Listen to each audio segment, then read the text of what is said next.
Hey everybody, and welcome back to another Wednesday night movie live stream. I hope you're all doing well. Thanks for joining. It's me, Pete Playtendoguy, as always, and I'm joined by Andy from Forgotten World of Movies. Hello everyone. Mike can't make it tonight as he's got prior engagements, but he will be back next week. But we're joined by three special guests. Tonight we've got Josh from Classic Reviews. Heyo. Heyo. Scott The Movie Critic. Hello everyone. And fresh from Gotham City is the Batman, aka Jamie. Thanks for joining, everybody. It's great to get you all on the stream. I've been wanting to get you all on for a little while. Anyway, before we get into the comments, the first question, as I always ask on these streams, is what are some of the last films you've watched over the past week? Do you want to go first, Andy? Because I know you've been doing like a Halloween sort of thing. Oh yeah, so I've been doing on Instagram. I'm doing the 31 Days of Horror. So today I watched the first three Hellraisers. I watched 4 Evil Dead movies yesterday. Monday I watched The Thing, The Fly, and The Blob. And I watched, just because it was my birthday, I watched my favourite animated movie of all time, which was Mask of the Phantasm. Oh, that sounds like a great selection. Now, I can remember Mask of the Phantasm when I was a kid. It was a good film. Definitely one of the best Batman films out there. What did you thought of the 3 Hellraiser films, Andy? Better on Blu-ray. I'd only ever seen them on DVD before, but I think the quality made them a bit more tolerable.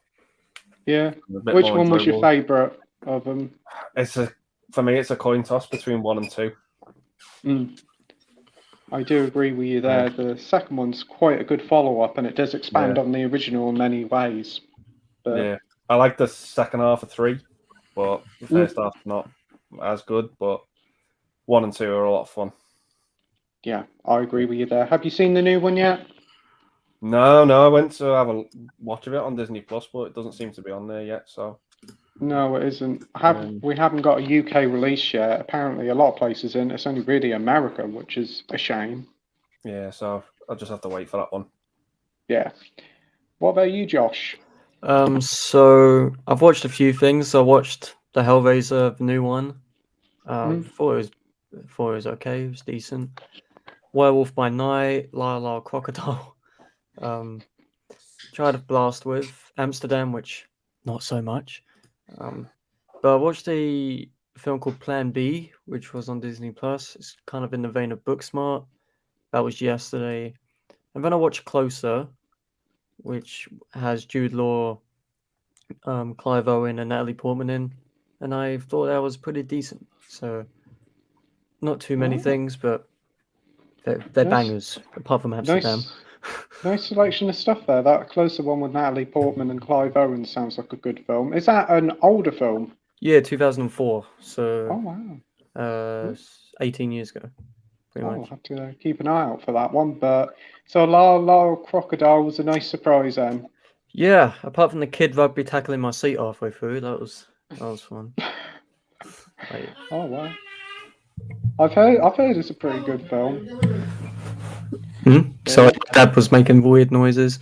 No worries. I've heard it's quite a good film and it's doing quite well in the cinema, so we may get a sequel yet. It was really sweet. It was a fun time, and Shawn Mendes' voice never fails to impress me. So. Oh, that's good to hear. Nice to hear it was a surprise. What about you, Scott? I haven't watched too much recently, unfortunately, as I haven't had much time, but I have watched a couple films. I watched Hocus Pocus 2 at the weekend, which weren't too bad. Weren't the best, but it's better than what I thought it would be, I would say that. And I also watched Zombie Creeping Fresh, which was really bad. Zombie Creeping Flesh? Yes, it's an early 80s zombie movie, and it basically rips off the original Dawn of the Dead in a lot of ways, and it just really infuriated me. It sounds like an Asylum title from the title. It does. Yeah, it's a bizarre film, to be honest. I haven't heard of it before, but yeah, Hocus Pocus 2 sounds like it's a pretty decent time, and as it's on Disney Plus, it's definitely worth a go. Yeah, I've heard they're going to do a third one now. Oh, no. Oh, they not, are they? Apparently so, yeah. They're in the early works of the third one because it's been so popular. Oh, wow. Oh boy.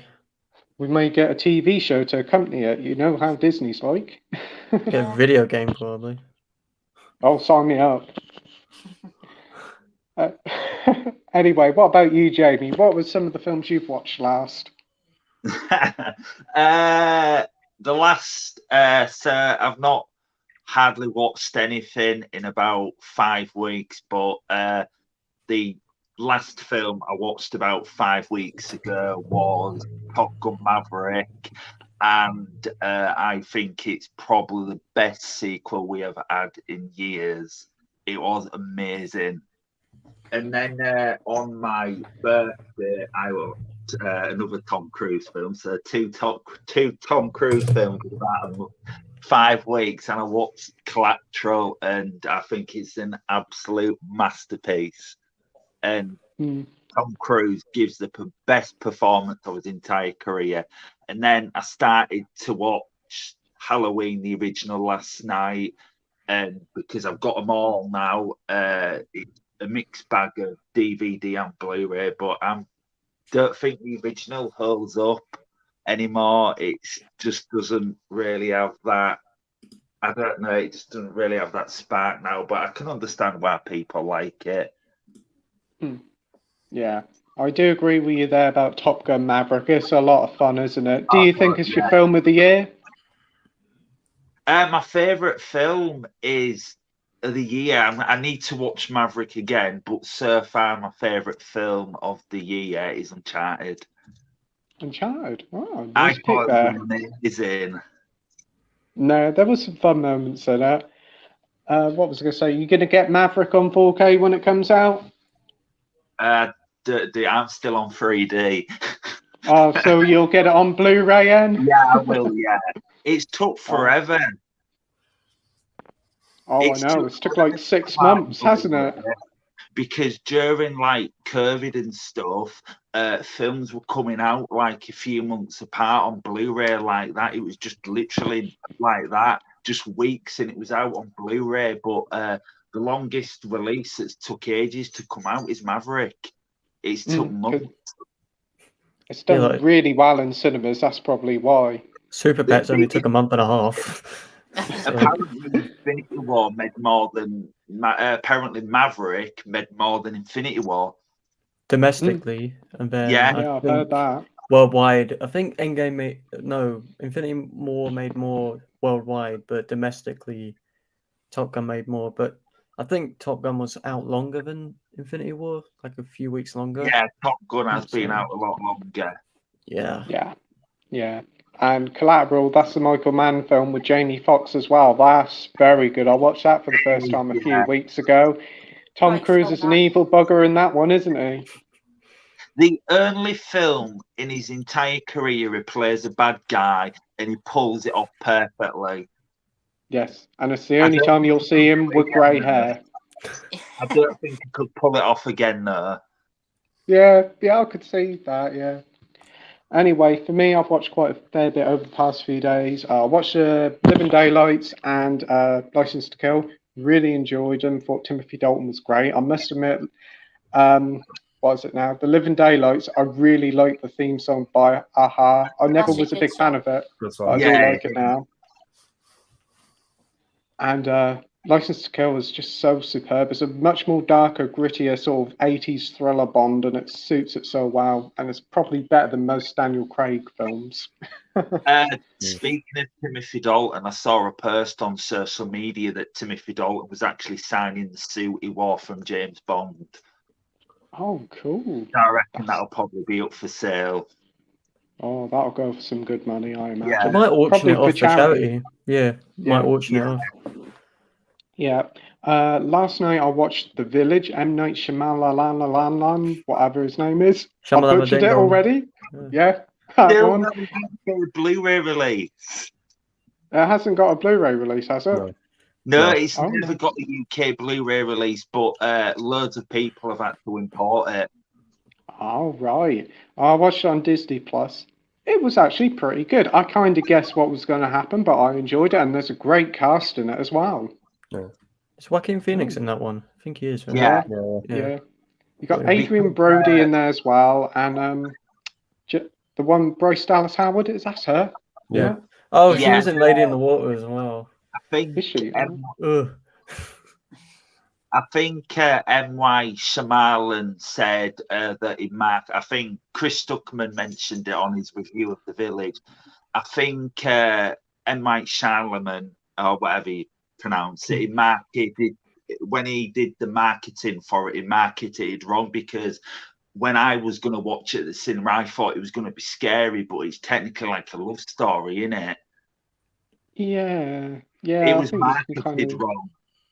I thought it was going to be proper scary, like from the way the poster's done and the creepy, but it's just a love story.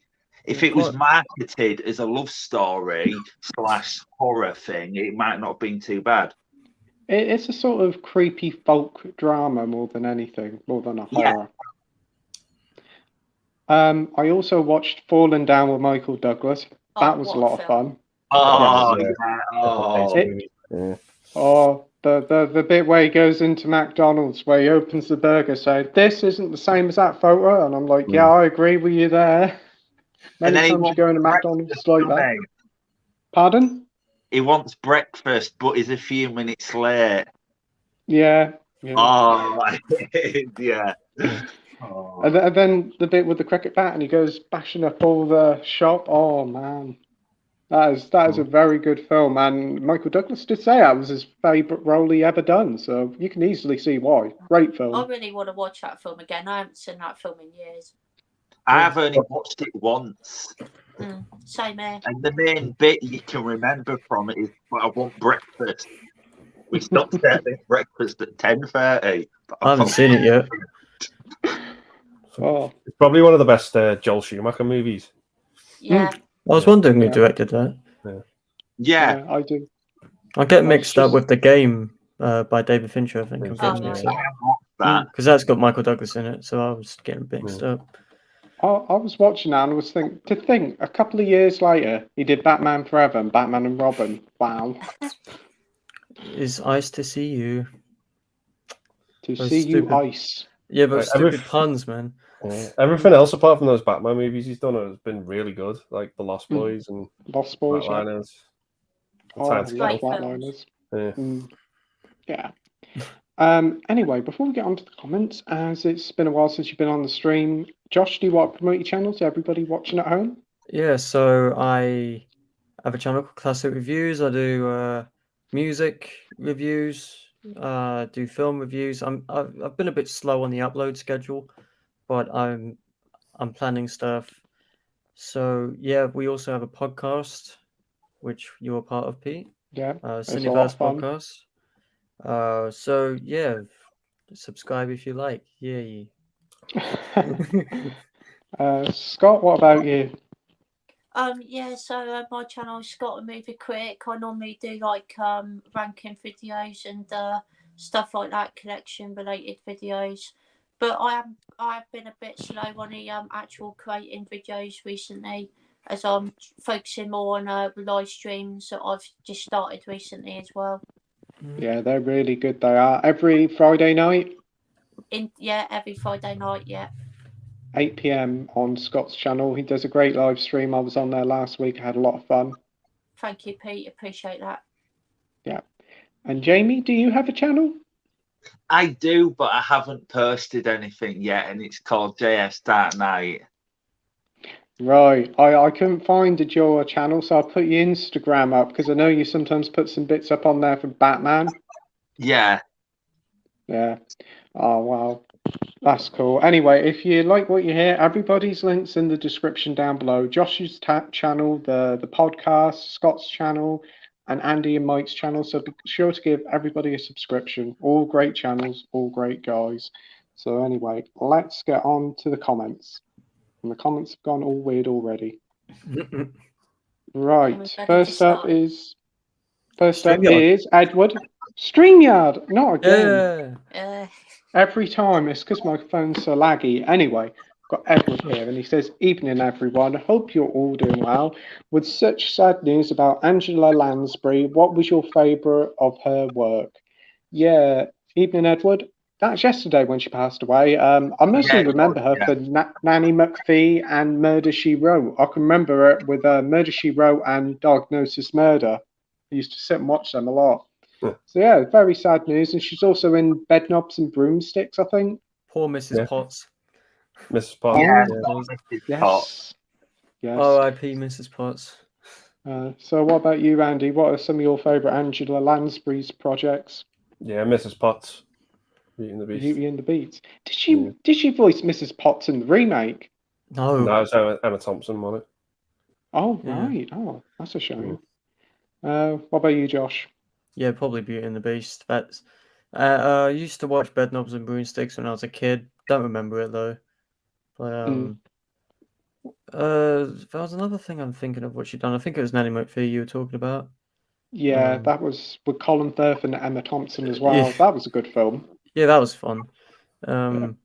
And a young Newt from Maze Runner was in that. Mhm. But yeah, Oh. Beauty and the Beast. Definitely. Of course. Scott? I know all of her stuff, but I don't think I've actually seen anything that she's actually been in, unfortunately. But Yeah, I'm that's definitely aware of who she is. Yeah.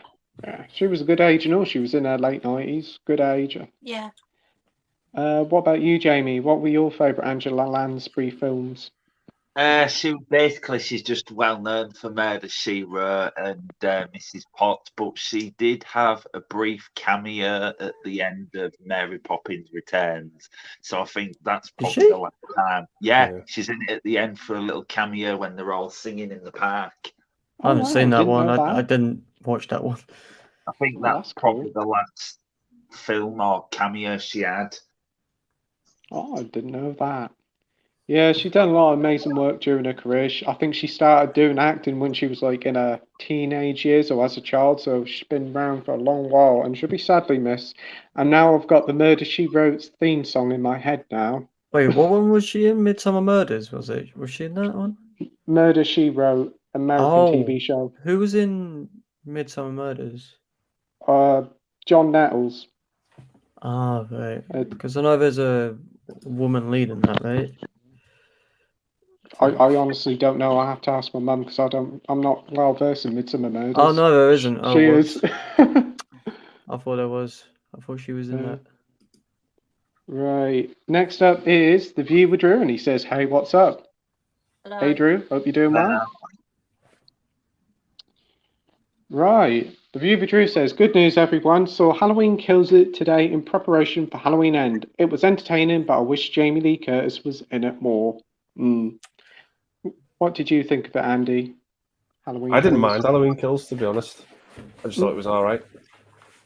Yeah. I'm gonna watch the two of them again Friday morning. So I'm seeing Ends in the afternoon on Friday, so I'm gonna watch the first two again. But yeah, I just thought it was. I thought it was all right. Didn't hate it. Didn't love it. Thought it was entertaining that's for what it fair. was, but nothing special. Yeah, that sounds about right. What about you, Josh? What did you think of Kills? Don't like it very much. I'm not a horror guy. The Halloween franchise is one which I'm just like, yeah, I don't really care for. But I watch them because I'm a film snob and I have to review everything. But yeah, wasn't keen. Wasn't exactly too keen on it. There was no real build up to anything. I didn't really feel anything while watching it, apart from bored. So yeah. Yeah. What about you, Scott? What did you thought of Halloween Kills? I haven't even watched it yet, to be honest. Doing yourself a favour with that one. Did you see the Halloween 2018, Scott? No, I do own it though, so I do plan to watch that one very soon. Oh, that'll be good. I hope you enjoy it. Yeah, I'm looking forward to watching that one, to be fair. What about you, Jamie? What did you think of Halloween Kills? Yeah, I actually loved it. I really enjoyed it. Oh, that's good to hear. You looking forward to Halloween Ends? I'm looking forward to it, yeah, but as I said, I've not watched a single trailer. It's like I've said the original doesn't really hold up more. I think Halloween 2018 is just a masterpiece. I loved Halloween Kills, and then obviously Halloween Ends. Sounds good to me. I must admit, when Halloween Kills first came out, I wasn't a big fan of it. I weren't very keen on the direction they took it on. It felt like a very missed opportunity, but I did buy it when it came out on Blu-ray and rewatched it, and I must admit, it's all right. It's entertaining. It's nice to watch Michael just going around basically killing the whole of Haddonfield. It's entertaining. I do agree with what Drew says. It would have been nice if Jamie Lee Curtis did a bit more, but hopefully in this new one she will. I think they're just saving Jamie Lee Curtis for the final film, so Michael and Laurie can just fight. I think that's what they were doing. Yeah. The most Judy Greer did in that one was get pushed down the stairs. That was the most she did in it. Is that the one who plays the granddaughter? Karen, I think. Oh, the daughter. She plays a Karen. All right. Anyway, next up we've got NoranRad89 here. Says, let's do this. What up, peeps? Thanks for joining, mate. Hope you're doing well. Right, Noran says, so Hellraiser, can we all agree Jamie Clayton is the best Pinhead since Doug? What do you guys think? Well, we haven't seen it. I think No. only Josh has seen it. Yeah. I haven't seen the original ones. The other 40 of them. I've only seen this one, and yeah, she was pretty good. When she was on it, yeah, she's. Again, I haven't seen the other ones, so I can't really compare it. But yeah, that's fair enough. Doug as Pinhead was definitely very good. Watching Hellraiser 2 the other night, he definitely had a great screen presence, even though he was probably only in the film for about 10 minutes. But the rest of the Pinheads before Jamie Clayton, I know that they just got any old body off the streets. They weren't very good. But I've heard some good reviews on her, so I should imagine she is probably second best to Doug. yeah, you really feel her presence when she's on the screen. Like there's a real sense of fear when she shows up. So that was a good thing on Bruckner's end. We've got Rogue Reviews here saying, hey, been watching Godzilla, watched Godzilla 54, Godzilla Raids Again, boring as hell, and the best film in the set, King Kong versus Godzilla. Gonna watch Mothra versus Godzilla tomorrow. I've got 12 films left. 12. Very nice.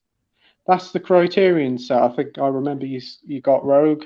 I know Godzilla, the original one, is fantastic, but I haven't seen none of the old ones. The only Godzilla ones I've seen is from the one from the 90s, Matthew Broderick, onwards. Oh boy. You started off in the wrong place. Well, I should have known because it was shown on Channel 5. That gives me enough hint there. It wasn't even a.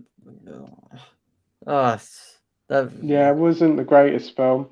But what do you think of the old Godzilla films, Andy? I've only seen the 54 one, bar the new ones, but I liked it for what it was. I just haven't got the time to divulge in that set yet. Yeah. So yeah, I've heard it's a mixed bag. Yeah. It's just something I'm gonna have to do when I get around to it. But I've seen the 54 one before, a couple of years ago. I quite enjoyed it. Yeah. I'll have to give that one a watch soon. Have you seen any of the Godzillas, Josh? I've seen.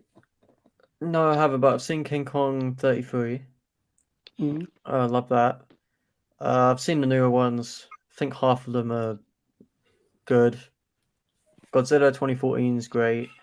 Godzilla King of the Monsters is just ass. And then, yeah, I've only seen the newer ones and the abysmal, what's his name? Roland Emmerich. Yeah. Roland Emmerich one. Yeah. What about you, Scott? I haven't seen any Godzilla films before, to be honest, no. But I do own the set, so I'm really excited to delve into them at some point. Oh, yeah, that'll be good. That'll be good when you dive into them. What about you, Jamie? Have you seen any Godzilla films? I've seen the Matthew Broderick one, the 2014 one, which is amazing. Kong Skull Island, that was amazing, and Godzilla, is it King of the Monsters? That doesn't really hold up on a rewatch, but Godzilla versus Kong, I loved it.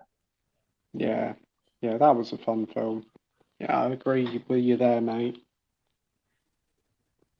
We have Mike here from Did You See That? Hey guys, hope you're all well. As always, great to see Josh on the channel. Thanks for joining, Mike. And yeah, it's great to get Josh back on, as well as it is with Scott, and to get Jamie on. Yeah, definitely. Mike says, I recently watched the Amityville Karen, and very soon we'll watch A Christmas Karen. Oh, I want to know from everyone, what's the worst asylum movie you've seen? Oh my days! What have they got the hold of the Karen label on? Oh man. Oh boy, they're really stretching it, aren't they? Yeah. I don't think I've seen his review for the Amityville Karen yet, but I imagine that's an interesting film. Twitter relevancy, that's what that is. I haven't seen any asylum films. Well, I probably have on the Horror Channel, but I can't remember what they are. But most of them on the Horror Channel are rubbish, so they could be asylum. But some of the titles they come up with is unbelievable. Surely they must be breaching on copyright with the titles and the posters they come up with. Have you seen any, Andy, asylum films? Can't say I have. No. What about you, Josh? I've had the misfortune of it, yeah. I saw Hornet, and that was one of the worst things I've ever had to sit through. Yep. I need to watch Sinister Squad. But Asylum have some weird titles. They have one called Asian Schoolgirls. That's literally the title of it. It's like, wow. What? It seems like a very odd company, don't it, for just what they seem to be releasing. Yeah, the Black Adam one's coming out soon, isn't it? Yeah, Blacksmith, isn't it? What's called? Yeah. What about you, Scott? Have you seen any asylum films? I honestly don't know, to be honest. I might have done, but I can't remember if I have. Yeah, same here. What about you, Jamie? The only film I've seen with like an asylum is this. Oh right. I've heard that's pretty all right. I've seen that on Amazon listed a few times. That's like a horror film, isn't it? It was all right actually. It was different. Oh, that's good. We've got Mike here from Cinema Axeman saying, "Evening guys, hope you have a good stream. Just in Manchester, waiting for Roxy Music to start. Awesome. I hope you have a great time, mate." Great band. Yeah. No, yeah. Getting on a bit now, though, aren't they? Yeah, Brian Ferry must be getting on. Yeah. I think the first one of this comeback tour was in Glasgow the other night because I saw something online about it. Oh right. Yeah. Great band. Got some great tunes. Sorry, I had to shut my dad up because he was shouting about banging his elbow. Okay, but yeah, I always like the song "Dance Away." That was a pretty good one. That's a good song, yeah. Yeah. I like Oh Yeah as well. That was a great song. Yeah. Yeah. There's plenty of good songs from them. So yeah, I hope you enjoy it. Like, you have to tell us what it's like. We've got Gareth here saying, "Evening. Anyone played the Friday the 13th game?" Hey Gareth, thanks for joining, mate. I haven't played the Friday the 13th game. I heard they were taking it offline due to rights issues, so I never picked it up. But I am thinking about getting the Evil Dead game because I've heard that's very similar. Have any of you played the Friday the 13th game? Mm-hmm. I played What did you think of it, Josh? I'm not a gamer, but I was a little bored. If I'm honest. Yeah. Again, I'm not a gamer, so maybe it's not for me. I'm not sure. Yeah.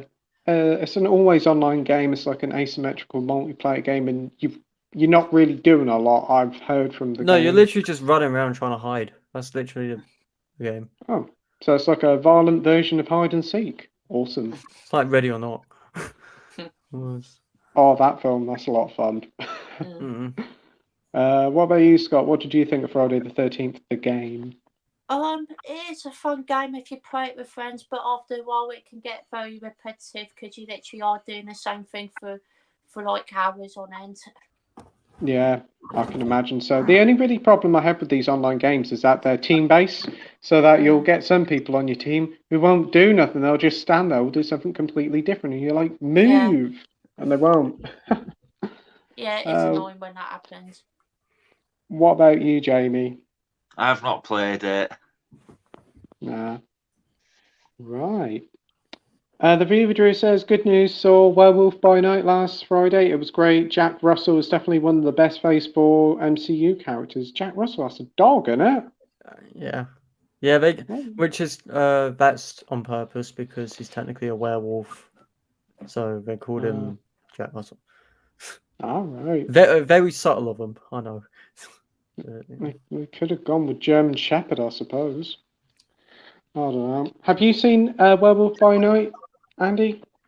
No, I haven't yet. Is this the one that's only like an hour long? Or It's the black and white one, I think. yeah, no, I've not seen it yet. Yeah. You seen it, Scott? I haven't, no, but I've heard that it's meant to be really good, so I do want to check it out. Yeah. You seen it, Jamie? No, I haven't. No, I've not watched it. Yeah, nor have I, but I know you've watched it, Josh, and you didn't mind it. Seen it twice. I thought I was lukewarm in it the first time, but the second time, I'm like, holy shit, the last like 20 minutes of it, the back half of it is definitely the best the best half. The first half is kind of a slow drag, but when you get to that last like 25 minutes, 20 minutes, it's just great stuff, really. That's awesome to. I'll have to check And Michael out too. Giacchino directed it, who won the Oscar for the score for Up. So very good. And he did a great job. Got James here, James Townsend, saying, good evening, guys. Great to see you back. Thanks for joining, James. Hope you're doing well. We have the brilliant Alan Scouser here saying, hey, guys, hope you're well. Hey, Alan, hope you're doing well, mate. We've got AP here from the Movie Cheer podcast saying, evening all. Evening, AP. Hope you're doing well, mate. We have David Beach here saying, good evening, guys. Hope you're all good and well. And what do you think of Bad Boys for Life? What's your opinion on the movie? I don't think it's as good as the first or the second one. Do you want to go first, Andy? They're all right, I guess. They're nothing amazing. They're entertaining. They've got entertaining leads in the roles, but Michael Bay just can't direct for shit. you know what I mean? He's not a good filmmaker. He should be a special effects consultant. That's his strengths. He's not a good storyteller. But if you want to waste if you've got like 3 hours to kill and you want to watch like the first two Bad Boys, you can do it. But they are what they are. I think the soundtrack's probably better than the movies. Like the first when you stick Bad Boys in, like the first time, like the first 5 minutes, that music's just incredible. But like that, and that opening sequence in the first movie is great. But after that, the movies are just so for me. Yeah, I can get that. What about you, Josh? What did you think of them? So I remember watching the first one vaguely. That one's got T. Leone in it, I think. Yeah. Number 2 has some funny stuff. The Reggie scene just cracks me up, where he knocks on the door and he's just like, "Who's this?" That cracks me up. But the film sucks. And then Bad Boys for Life is fine. It's Will Smith playing Will Smith with a fat Martin Lawrence. Like, there's not much to it, you know.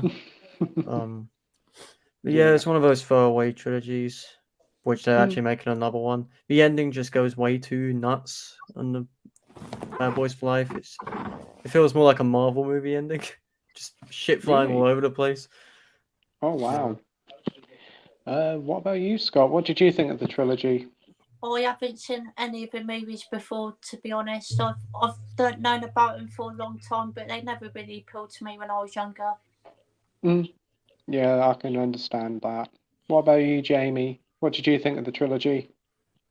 I enjoyed them. I think they're a lot of fun, but I think what they should have done is they missed an opportunity. So Bad Boys 3, it's kind of Bad Boys for Life. So what they should have done is called Bad Boys, the third one, the last one, Bad Boys 3, and then they should have just done the fourth one and call it Bad Boys 4 for Life.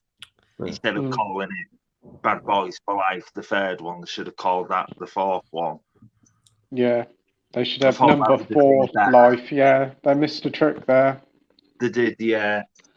For me, I have only seen the first two. I don't mind the first one. I think it's a fun little action film. The second one, I wasn't too keen on. I think it's far too long. I haven't seen the third one yet, but I do have it, and I've heard it's a pretty solid time. So, yeah. Yes, I didn't even know they were doing a fourth one. Why? I don't understand. Mm-hmm. There is a credit clip at the end, or a little clip a bit in after, and that'll explain it more. They're doing the whole Endgame thing. Oh my. The whole Marvel thing with the end credits.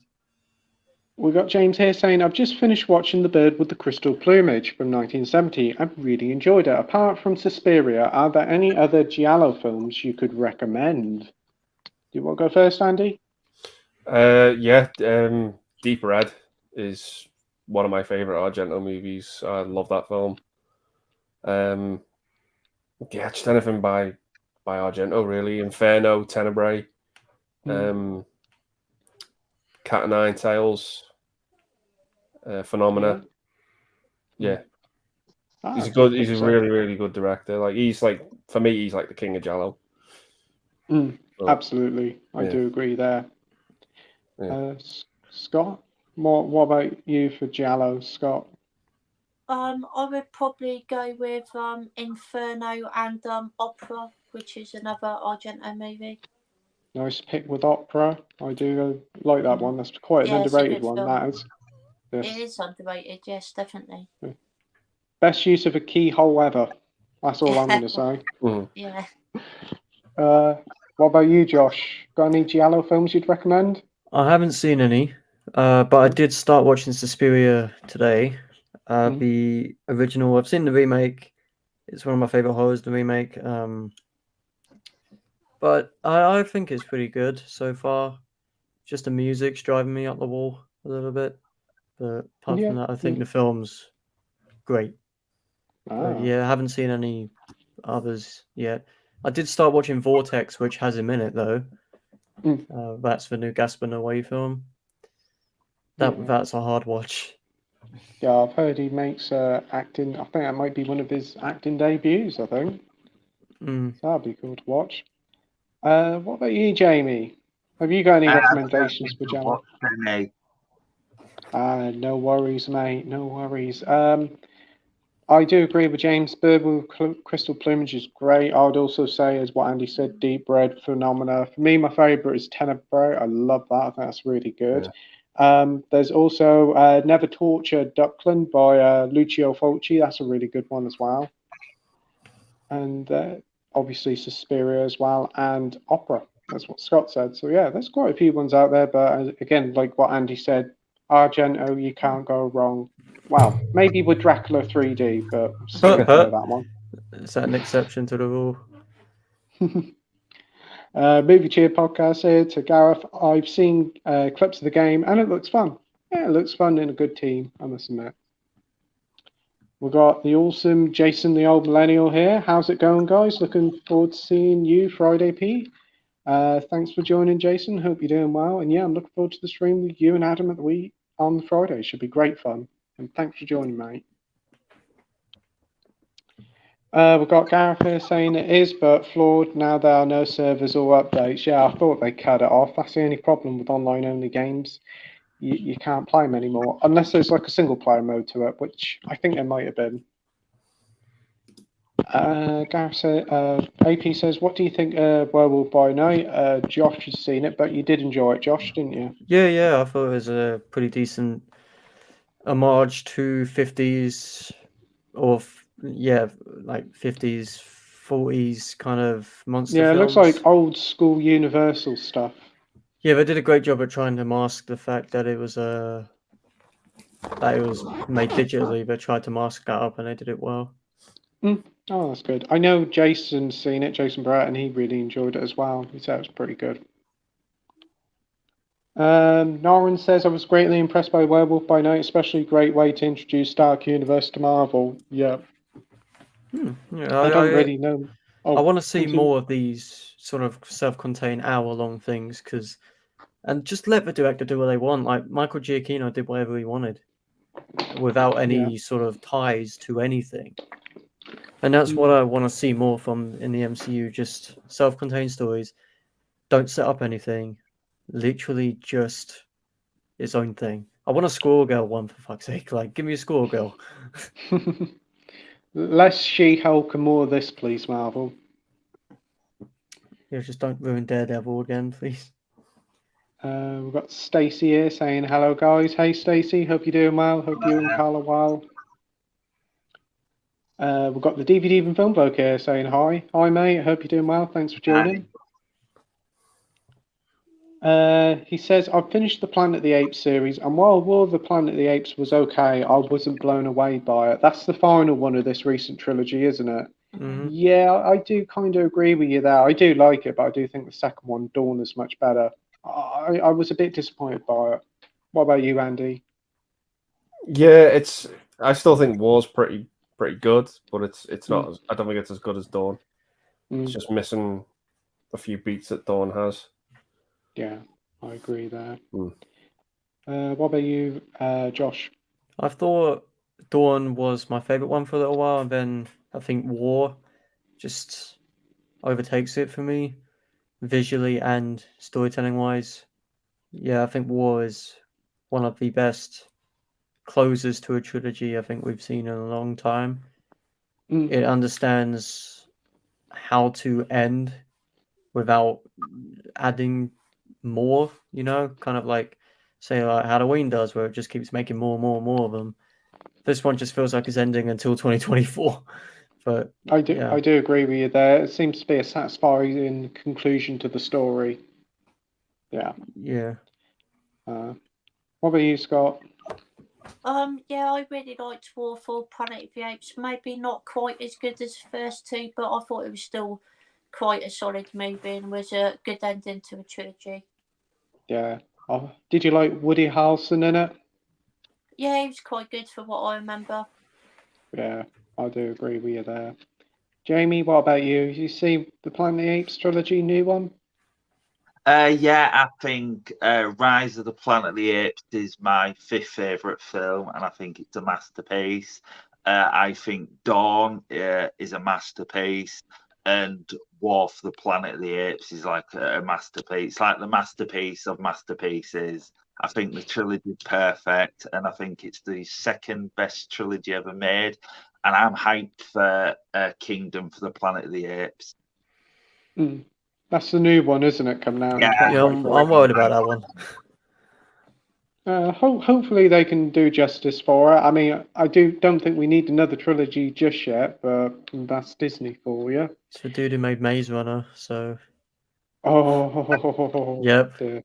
Yep. I don't know what the plan is with this new one. I don't know how far they're going, if they're going to do one film or a trilogy or what. I don't know how far they're going. Yeah, but I do agree with you there, Jamie. It's definitely one of the best trilogies of recent time. It is 3 very well-made films. What's your favourite trilogy of all time? As you said, that was your second. The Dark Knight trilogy. Dark Knight trilogy. Which one's your favourite out of the trilogy? Dark Knight. Which is your least favourite? Batman Begins. Oh, then that's good. Yeah. Right, we've got AP here saying to Noran, saying, yeah, I enjoyed it too. I wish it was a little bit longer, but it was still an entertaining watch. Yeah, I heard a lot of people said they would like to see more of it, so hopefully it'll be a yearly thing from Marvel. We've got Adam here from What the Gym. Hey guys, how are you? I got a random question, which is, what would be your ideal holiday? Ooh.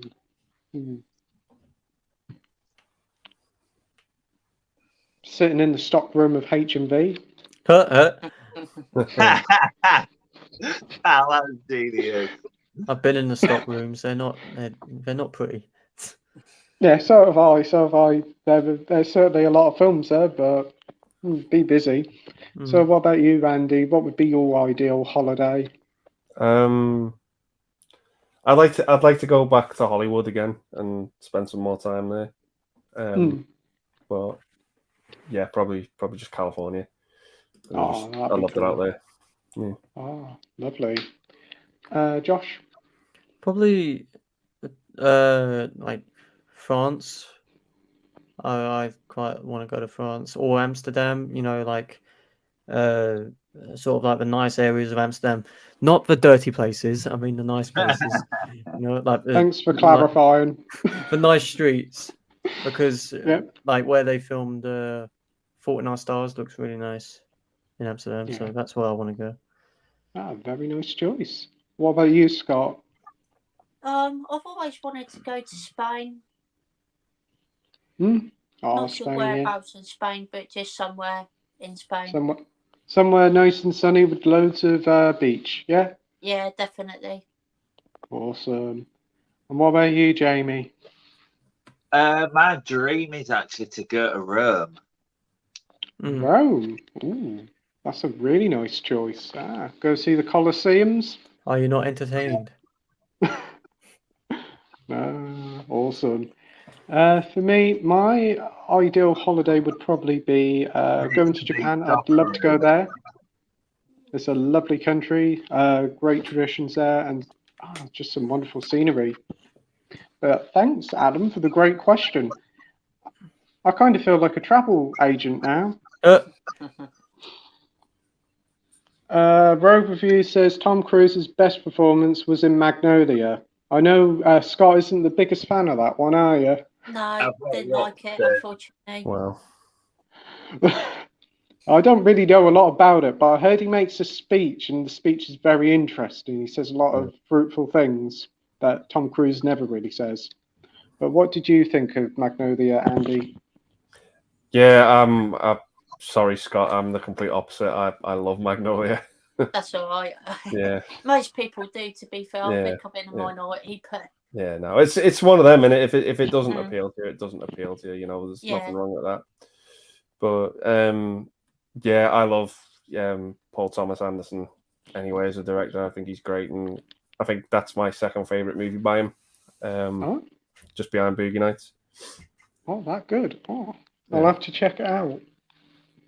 I think I want to give it rewatch just to see if it grows on me a second time round. Yeah, like it is a weird movie. It has a weird ending. But the cast in it and the performances in it are just superb. The cast is great, to be fair. Yeah. Isn't it like a 3-hour film? Yeah. Oh wow, awesome. You seen it, Josh? Not yet, but I do want to. It's been on the watch list for a long time. Just haven't got around to it yet. But I know Tom Cruise is amazing in it because he got nominated for an Oscar for it. So, that's Paul good. Thomas Anderson, he's made one of my favorites, Punch Drunk Love.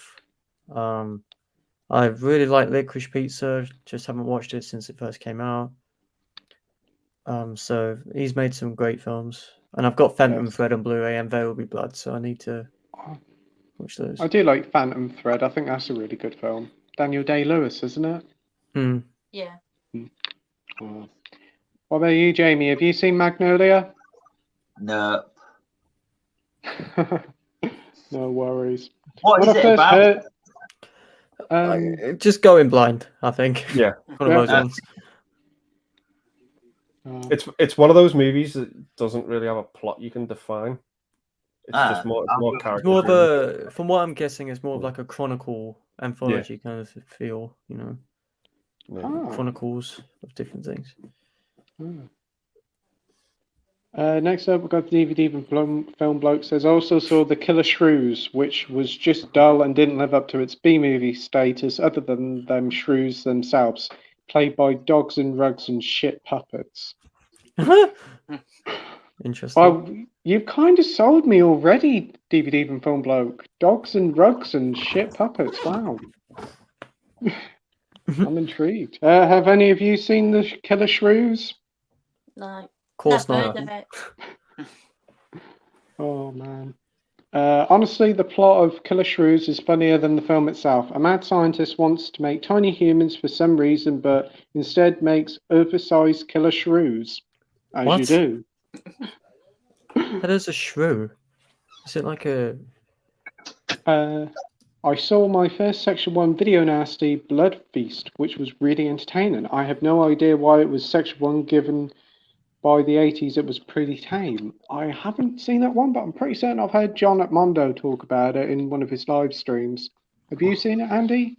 No, I haven't. But I think by today's standards, like a lot of videos that were on that list are pretty tame.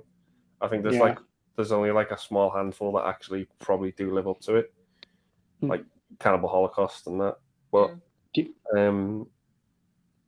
there's a few I've seen on it, like Friday the 13th and The Burning and Driller Killer, but they're just not as violent by today's standards.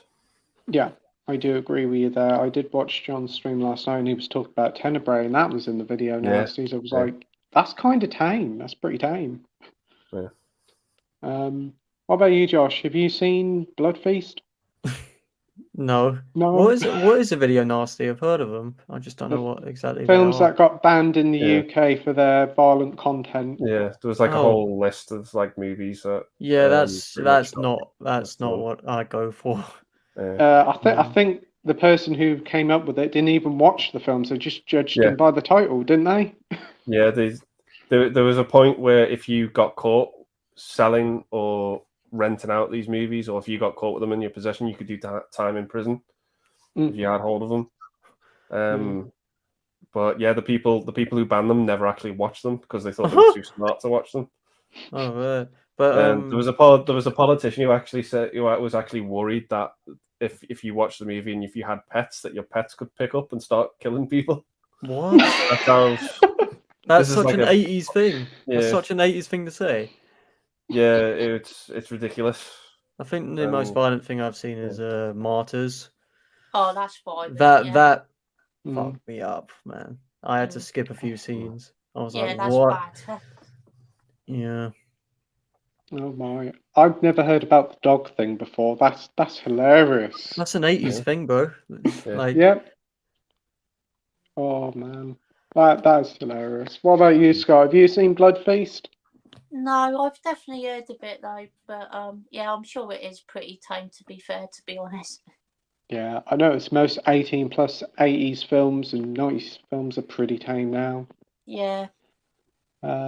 Jamie, have you seen it? No. Awesome. Right, comments have gone weird. Got to wait for it to come up. We've got DVD and Film Bloke also saying I saw my first two studio giblets today. Grave of the Fireflies. Grave of the Fireflies. And My Neighbor Toronto. Which were both great. Yeah, I do. I haven't seen Grave of the Fireflies, but I've heard that's very good, very emotional. But My Neighbor Toronto's really good. I really Toronto. Stop. Pete, stop. Stop. My Neighbor Toronto. Not first the Pingu stuff and now this. You're two for two. Dear. Oh dear. But yeah. My Neighbor is really good. I'll just say that. I won't say the last name, but have you seen it, Mandy? Yeah. I've seen a lot of the Studio Ghibli movies, or Giblet movies, as you call them, Pete. Yep. Yeah. Oh my god, man. I've never heard of My Neighbor Toronto, but I've heard of My Neighbor Toro. Man. Oh dear. Unless you're Canadian, then. Yeah. Oh boy. I've got to be honest though. On a serious note, I can't really get into the Studio Ghibli movies, to be honest. Yeah. I really do appreciate them, like story wise and animation wise, but I think on the whole they're not movies I go back to a whole lot. Yeah. I can understand that. Definitely. not for everybody, but they're enjoyable enough, and the artwork is superb. And I think they're Yeah. probably one of the only studios that do hand-drawn animation. Yeah. Yeah. What about you, Josh? I've seen I've seen Spirited Away, and that's delightful. I love Spirited Away, and Ponyo, which I thought was great. But I think that those films are very dense in its thematics, and it is quite hard to get through sometimes, especially for an animated film. So I tend to not watch many of them because of how heartbreaking they actually are. Oh yeah, very. So I do agree there. I do need to watch some, but the animation style is just not my thing. Like the whole sort of like very slow. It kind of feels like, am I watching it at 0.5 speed or what? But yeah, Spirited Away and Ponyo are beautiful. Oh yeah, I do agree with Spirited Away. I always remember the pink pigs in that film for some reason. Yeah. Scott, what about you? Yeah, the only one that I've seen is Spirited Away, but thought that was excellent. But I do own Grave of the Fireflies and Princess Mononoke as well. Awesome. It's good to hear. I know Princess Mononoke is supposed to be a very good film, so yeah. Yeah, I've heard good things about that. Looking forward to that one. What about you, Jamie? Have you seen any Studio Ghibli films? I think the only one I've seen is Kiki's Delivery Service. Oh yeah, that's quite a fun I think one. that's the only one I've seen. Yeah, I can remember that one. That's been a while since I've seen them. They're mostly on Channel 4 or Film 4, and that's where I've seen that. Fun film. Right, we've got Rogue Review says, I watched Henry Portrait of a Serial Killer yesterday for the first time. I wouldn't say I enjoyed it. It's not a film you're supposed to enjoy, but I liked it. Ah, cool. I got the Blu-ray. I'm still waiting for my replacement from Arrow. It's been about a month and I still Is that haven't got it the yet. Michael Rooker one? Yeah. Right. I've heard it's a pretty brutal watch. I haven't seen it yet, but some of the context I've heard about it, yeah, it's pretty rough. What about you, Andy? Yeah, I've seen it a few times, but it's not one I'll probably ever watch again. There's a home invasion scene in it that's just way too brutal for me. I just can't really get on board with that scene, but that is a tough watch. Yeah, it's not pleasant at all. But yeah, like I said, it's probably not one I'm ever going to watch again. But it's a movie I appreciate it for what it was, because it executed that scene really well, because it's really made my stomach turn. But yeah, so I appreciate the movie on a technical level, but it's definitely not a movie I'll be rewatching anytime soon. Yeah, it definitely does sound like a tough watch. Josh, what about you? Seen it? Nah, I've only heard of it when I've been in HMV and seen it on the shelf. Arrow do like to do their disturbing stuff. Yeah, haven't seen it. I gather you've seen it, Scott? I have, yeah. I thought it was a really well-made film, actually. I thought it was really good, but it is quite brutal to watch, so... Yeah, it was made on a shoestring budget, wasn't it? And delayed for cinema release for quite a while, I heard. I believe so, yeah. It was made like in 86, and I don't think it got cinema release till about 91. Wow, that long. I heard there was a sequel as well, but that wasn't very good, and I don't think Michael Rooker's in that one. Yeah, Is no. it? Yeah, I've Wikipedia'd it yesterday, funnily enough, but yeah, apparently there was a sequel. I don't know who's in it. Yeah, but I don't think none of the original cast returned. No. What about you, Jamie? Have you seen Henry? No. Nah. I still need to see it. DVD from Filmbook says, while Grave of the Fireflies had a lot of levity than When the Wind Blows, it was still depressing, and My Neighbor Totoro was just a sweet movie. Yeah, it is a nice film. But yeah, When the Wind Blows, funnily enough, I had that advertised on Amazon today, and I was like, yeah, nah, don't need that. It's depressing. I can remember it. What's on Amazon today? When the Wind Blows, this film. Have you guys seen it, Josh? No. Scott? No, but I know No, I've heard of it though. the English dubber is Joseph Gordon-Levitt, but you don't watch the dubs, like. Right, we've got Dr. Impossible here. He says Sotheby's had a major auction of Bond cars, costumes, and merchandise just recently. 11 million was raised for the auction, and a few of those biddings were from the UAE, that funny place with oil. Damn. Oh, United Arab Emirates. Nice. They probably opened up their own Bond museum. Ah, that's cool. DVD and Film Blog says, I think HMV made up with Indicator because I have realised a few titles have turned up on the HMV website. Yeah, they have. I went to my HMV at the weekend, had a word with the guy I know there, and he was like, Indicator's back on HMV. How do you know? I said, oh, my mate works as a manager of HMV. I was like, nah, I see it online. I said, some of the stores do have them in, but unfortunately, my store's quite a small one, so they haven't. But it's great to see them coming back into HMV. Hopefully, Eureka will be the next one. What did you think of this, Andy? This whole sort of HMV with Indicator kickstarting again. Yeah, I'm up for it. I mean, I checked out the Indicator label a long time ago. To be honest, I just wasn't really sort of interested in the titles they were putting out. Yeah. I think really for me, I was only really sort of interested in like the first 10, and then I just dropped off after that. Yeah, but I'm glad that I'm glad they've made up and they're back in stores and back online and that. You know, yes, that's good. And Indicator themselves have got a great sale on now. What did you think of this, Josh? Indicator, I'm not too familiar on. I know it's very kind of 80s grindhouse kind of horrors from what I'm guessing. So I haven't really been paying attention to that. Have you got any, Scott, Indicators? I don't think I have actually, but I think my dad's got a couple. Oh, cool. Oh, that's not bad. And have you got any, Jamie, Indicators? I don't think I have, no. Nah. Right, we have Dr. Impossible saying, and highly rich shakes with big flashy cars and those nice looking camels with humps. Okay. Interesting.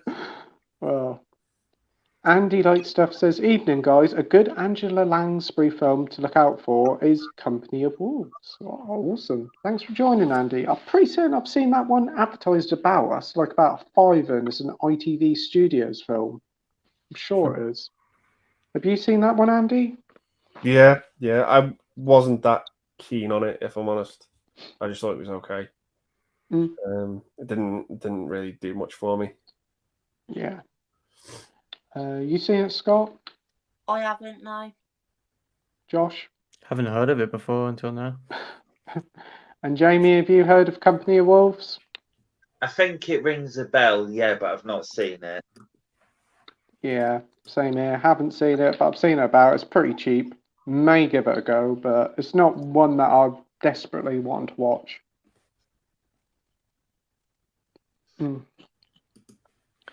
Noran says to AP, I easily agree. Could have been another 20 odd minutes. I would have loved that. Yeah, I think a lot of people wanted more from that Werewolf Among Us. Werewolf Among Us? No, Werewolf by Night. Dr. Impossible says, Murder, She Wrote for me, and playing a witch in bedknobs and broomsticks. The Lansbury played a complete bitch in the political thriller, The Manchurian Candidate. Manchurian Candidate. Thank you, Andy. That's the Washington, isn't it? Yes. That's the remake. Yeah. I have seen that one before. It was a pretty good film, and they did show off some clips of it today of her playing in that, and she's very good in it. What did you think of the film, Andy? It's been a long time since I've seen it. Don't really remember it all that much. Probably want to give a rewatch. Certainly so. I might actually watch Bedknobs and Broomsticks on Disney Plus, as I haven't even seen that since I was a kid, but I remember not quite liking it a lot. I haven't even seen that movie before, so I might have to check that out as well. Oh, that'd be good. Have any of you seen this Manchurian Candidate? Never heard of it. I have it's a remake then. The Denzel Washington one's a remake. Yeah. I didn't The know. Denzel Washington one? It's 2005 won it. Something like that, yeah. Yeah, I've not seen the Denzel Washington one. Oh. I've seen the 60s one like a long time ago.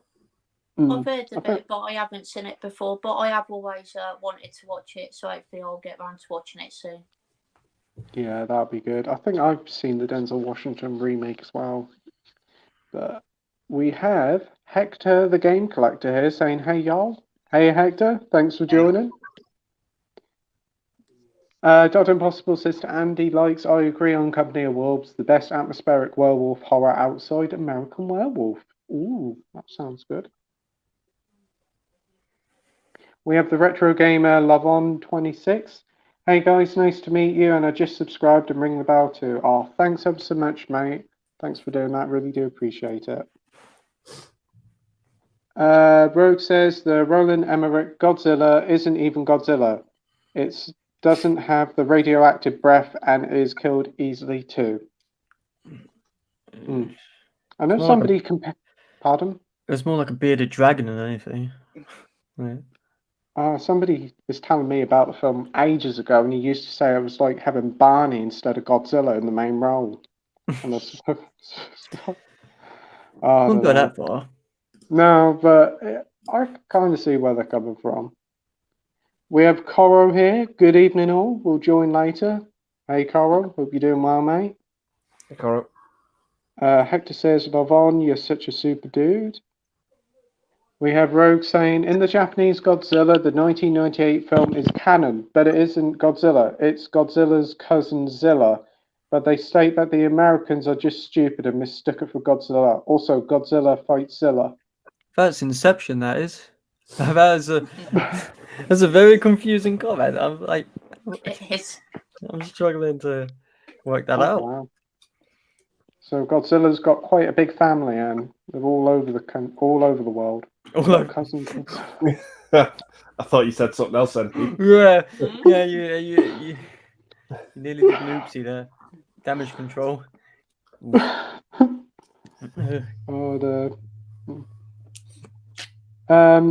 The Retro Gamer says, yeah, I love the support, the people who just love to be positive in the community and not fight one another.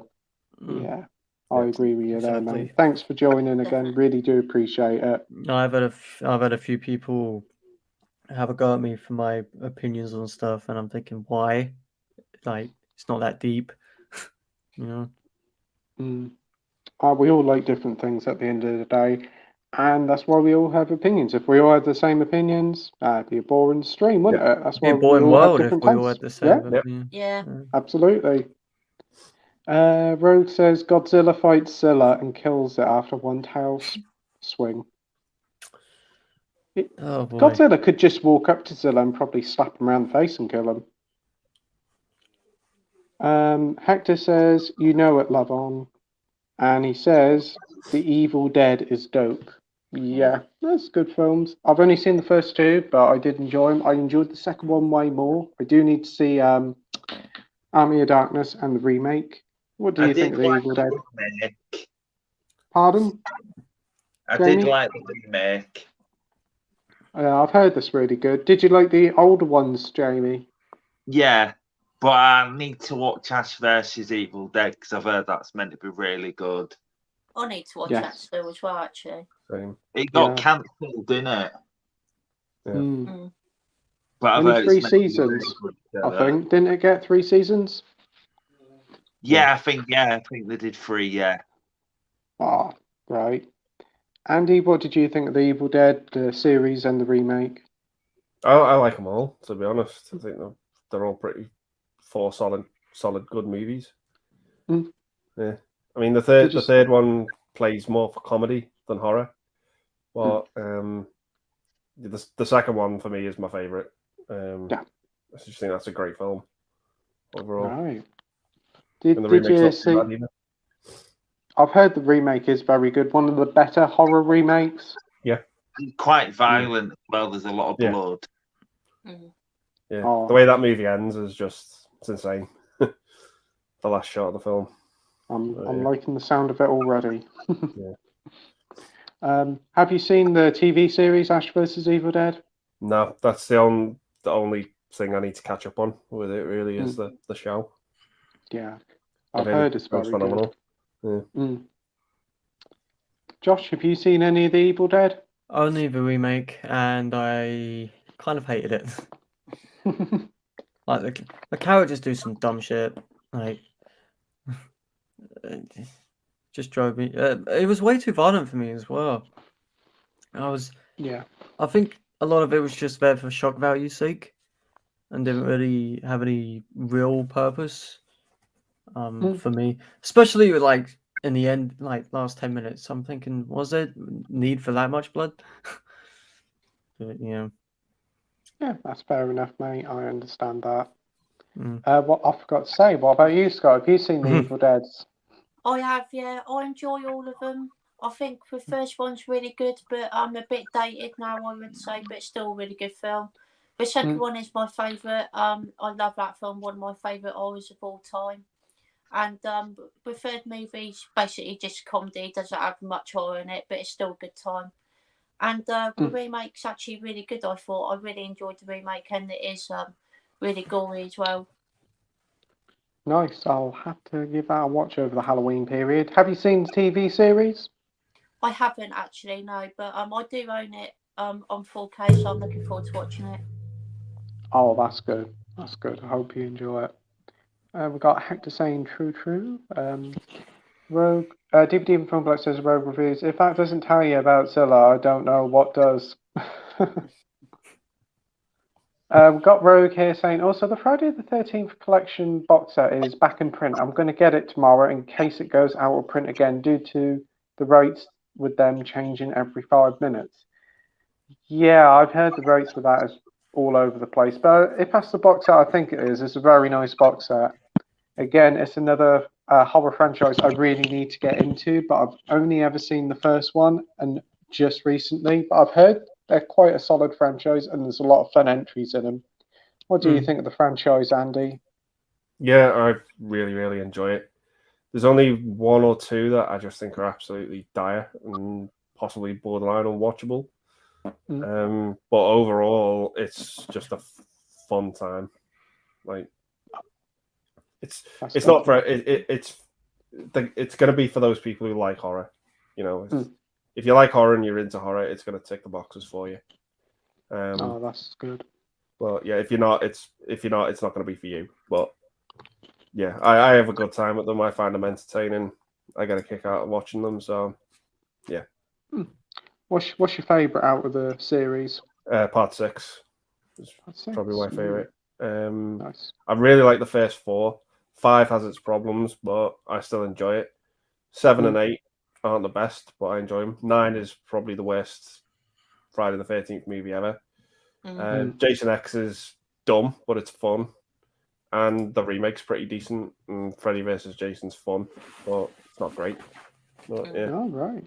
There's plenty in the franchise then to get stuck into. I've got hordes to watch.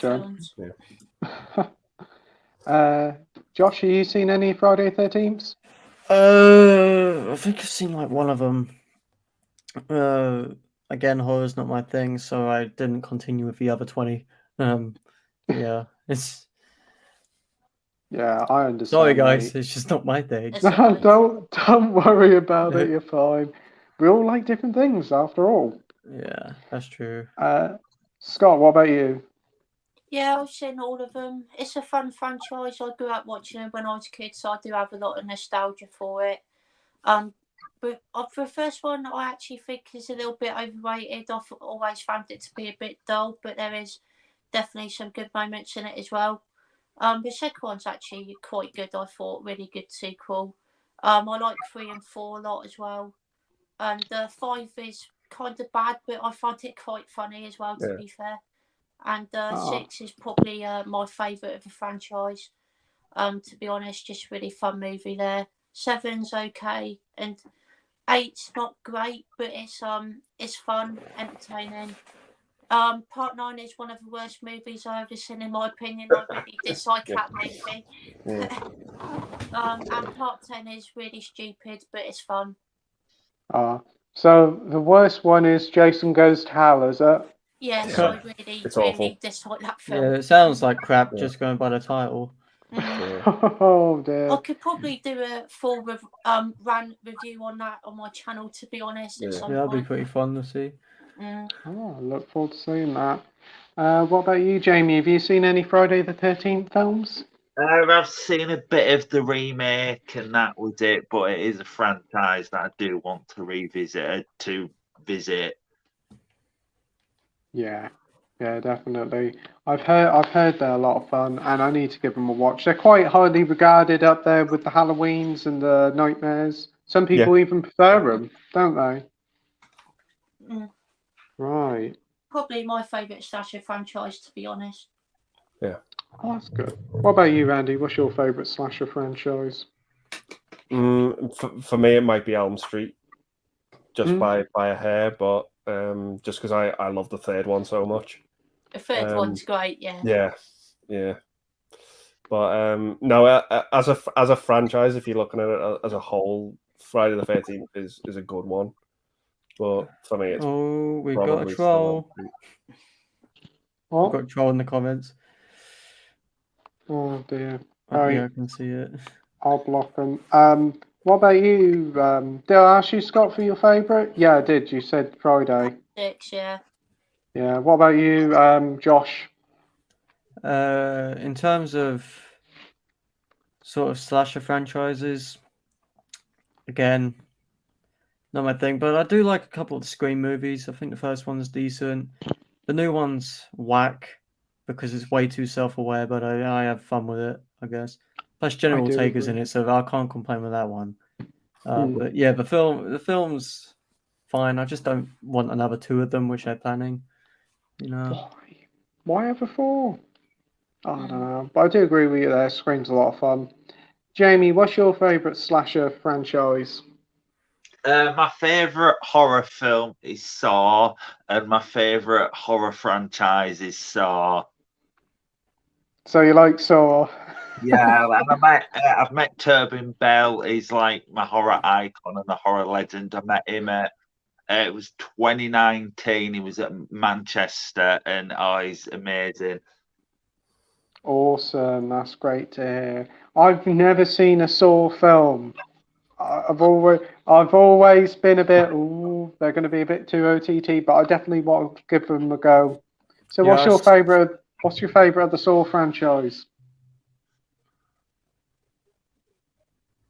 My favourite is actually not the Saw. It is technically Saw, but it's my favourite in the franchise is actually Jigsaw. I thought it was a great entry, and it kind of put the franchise back on track. Oh, that's but a second good one. is Saw. Oh, that's good. Am I hearing right? They're doing another Saw film. They're working on another one. They're doing that to the end of time. Let's be honest. They're doing that to the end of time. Oh, that'd be good. I'll have to check out that franchise. For me, I'll probably have to say Nightmare. They're a lot of fun. I mean, the 6 one's a pile of shite, but the rest of them are a lot of fun. The 4th one has one of the most brutalist, uncomfortable deaths ever. Yeah. But the 3rd one's a lot of fun. I watched the remake of Friday. No, Yeah? the remake of Nightmare on Elm Street. It's in from what? Really bad. It's really bad. You didn't like it? No, Rooney Mara was in it, which was a shame. Yeah, I've heard she's in it. Like, she's one of the best actresses working today, Rooney Mara. She's been in a few Terrence Malick films. She was nominated for Girl in the Dragon Tattoo and also Carol. They did nothing with her in this. Like, this one? she was nothing but the damsel in distress. That's literally all shit. I heard they changed up the Freddy character as well, which didn't really work out well. Well, I don't know what the other one was like because I haven't seen the others. Have you seen the remake, Andy? Not of Elm Street, no. There's a few. No. There's a few remakes I refuse to watch. That's one of them. That's one of them. Yeah. Total Recall, RoboCop, the Ghostbusters female. I refuse to watch them. I've got no interest. RoboCop 2014 you can avoid. Total Recall with Colin Farrell is actually really good. Okay. I do like the remake with Colin Farrell. It's really good. Just warning you, if you have epilepsy, don't watch the first 10 minutes. Because it's literally just flashing lights for 10 minutes. Oh, right. Yeah. I do have a copy of RoboCop 2014, but I've never unsealed it. Good. Keep it sealed, bro. Yeah. I'll probably give it to a charity shop. I think that'll probably be the best. Oh. We've got Rogue here saying, DVD and Film Bloke saying to Rogue, if you've seen them before, it's not really worth it because nearly all of them suck. We've got Peter here, Stand in Silence, saying Tenebrae is good. Yep, I agree with you there, Pete. Thanks for joining, Peter. Right. Dr. Impossible says, Harold Faltermeyer, hopefully I pronounced that right, or Hans Zimmer. Which film composer do you prefer, and what pieces of music from the two listed above have you repeatedly listened to? So, Harold Faltermeyer or Hans Zimmer? He's a composer. Harold. I think he'd done Beverly Hills Cop and a load of 80s Oh, stuff. Hans Zimmer then. Oh, yeah, man. you can't beat Hans Zimmer. I think that I've had the Dune soundtrack on repeat. Yeah, The Dune score is just unbelievable. I would probably say Hans Zimmer mainly because he's the only one I've heard of. But what about you, Andy? Same as you, Pete. Probably just Hans Zimmer. I really like the Lion King score. I think that the score for that's incredible. I just have to go Hans Zimmer just because it's just so iconic. I mean, we've got to thank Harold for Axel F, which also brought us the Crazy Frog crossover. So thank you, Harold. That's literally the only thing I've heard for him. He was a influential pop synthesizer artist in the 80s. Thank you, Wikipedia. Yeah, no wonder why I don't know him. So, Scott, would you say Hans Zimmer as well? Yeah, I would. And the soundtrack I'll probably listen to most is Crimson Tide. Oh, very good pick there. I do like that theme. Also, the Interstellar soundtrack, like, Interstellar score. Yeah, that's another good one. Catches me in my feels. I'm just going to go to it quickly. I'll be back in a minute. No worries, mate. See you in a bit. What about you, Jamie? Harold or Hans? Hans Zimmer has done most of Christopher Nolan films. Yeah, done all the Batman ones, done Dunkirk. I think he did Tenet. No, he didn't do Tenet. No, Ludwig Göransson did.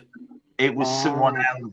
Yeah, Ludwig Göransson who did Black Panther did it. Doing something else. But I think one of the best pieces of music Hans Zimmer's done is Time from Inception. Yeah. Inception has a lot of good strong theme. Yeah. Yeah, I haven't seen Inception for a while, but I remember the soundtrack being pretty good. Again, Hans Zimmer. We've got Alan here saying about the Star Trek franchise. Do you guys prefer the earlier William Shatner era or the later Patrick Stewart era? The J.J. Abrams era. Okay, and then the J.J. Abrams era as well. So what's your favourite era, Andy? I'm actually not that big on the TV shows. I've seen them. But if I had to choose, I'd probably say Next Generation out of the TV shows. But out of the 13 movies, I haven't seen one I've disliked. I just like them all. Yeah. I have a great time with all of them. I really need to get watching the films. I've only ever seen the first film, which was a bit of a slog, but I've heard they get a lot more fun. You've said the even ones are great. Yeah. Once if you can watch the first one's not great because I think it tries to emulate 2001. It tries to capitalize on the success of that film or what it was going for. It's trying to be more artsy, but after that, once they get going, they're just so much fun. Yeah. Oh, that's good to hear. What about you, Josh? Star Trek. I've only seen the Abrams ones. I like them. First one is great. Then the other two are just like whatever.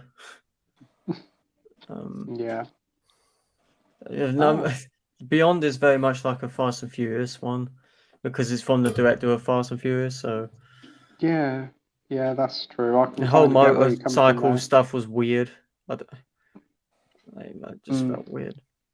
Yeah, you're right there. It was a fun film, nevertheless.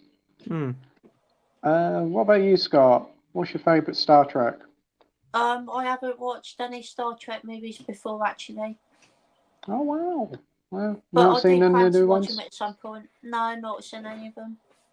Oh, you're in for a treat, mate. When you get round to watching them, there's some good stuff there. Yeah, well, I have heard there's some really good ones in there. I'm really excited to watch Wrath of Khan. I heard that film's great. Yeah, I've heard it's good. I need to see it. Jamie, what's your favourite Star Trek? I'm the J.J. Abrams era. I've never really seen I've seen a few of the original movies, but I've not watched the proper series. But I'm J.J. Abrams. Yeah, they're good films. What's your favourite out of the Abrams films? Into Darkness, and as of now, my favourite film is Star Trek Into Darkness, but Beyond is weak. It's kind of quite weak for the third entry. It just felt like something was missing. Yeah, because I don't think Abrams directed, did he? It was kind of a bit of a troubled production because he was off on Star Wars. Yeah. Oh, right. Fast and Furious bloke, as you said. The guy who quit Fast 10 because of Vin Diesel. Oh dear. But for me, I'll probably say I'm going to have to agree with you, Jamie, the J.J. Abrams, because they're the only ones I've fully seen all the way through. I enjoyed the first one and the second one. The third one's a lot of fun. It's definitely a lot of fluff compared to the previous two. The first film I've seen, I wasn't the greatest fan of, but I do want to watch the whole franchise. I have seen some of the TV shows with Shatner, and yeah, they're pretty good, but I want to watch them all. I do want to watch Picard, though. Yeah, I've heard a lot of people do like that, but I haven't seen. Is that on Prime or is it now on Paramount Plus? Prime, yeah. Oh. I think it's on both. Is it? Oh. We got DVD from Film Bloke saying, I guess Shatner. I couldn't get on with the Star Treks. The films are fun though. Yeah. It's just a lot of them. Right. We have James here. Saying, has any of you heard or seen a film called The Visitors? It's on Arrow and it's supposed to be a crazy viewing experience. Nah. The name rings a bell. No, you ain't seen it? Have you, Andy? No, I've not seen it, but I've heard of it. I think Mike's seen it. Is it a James Woods one? I'm looking it up now. I'm not sure.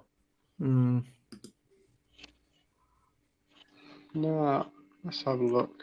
Well, it's X-rated, so I guess. I could either be thinking of a film called The Visitor or The Visitors. I'm not sure. Arrow.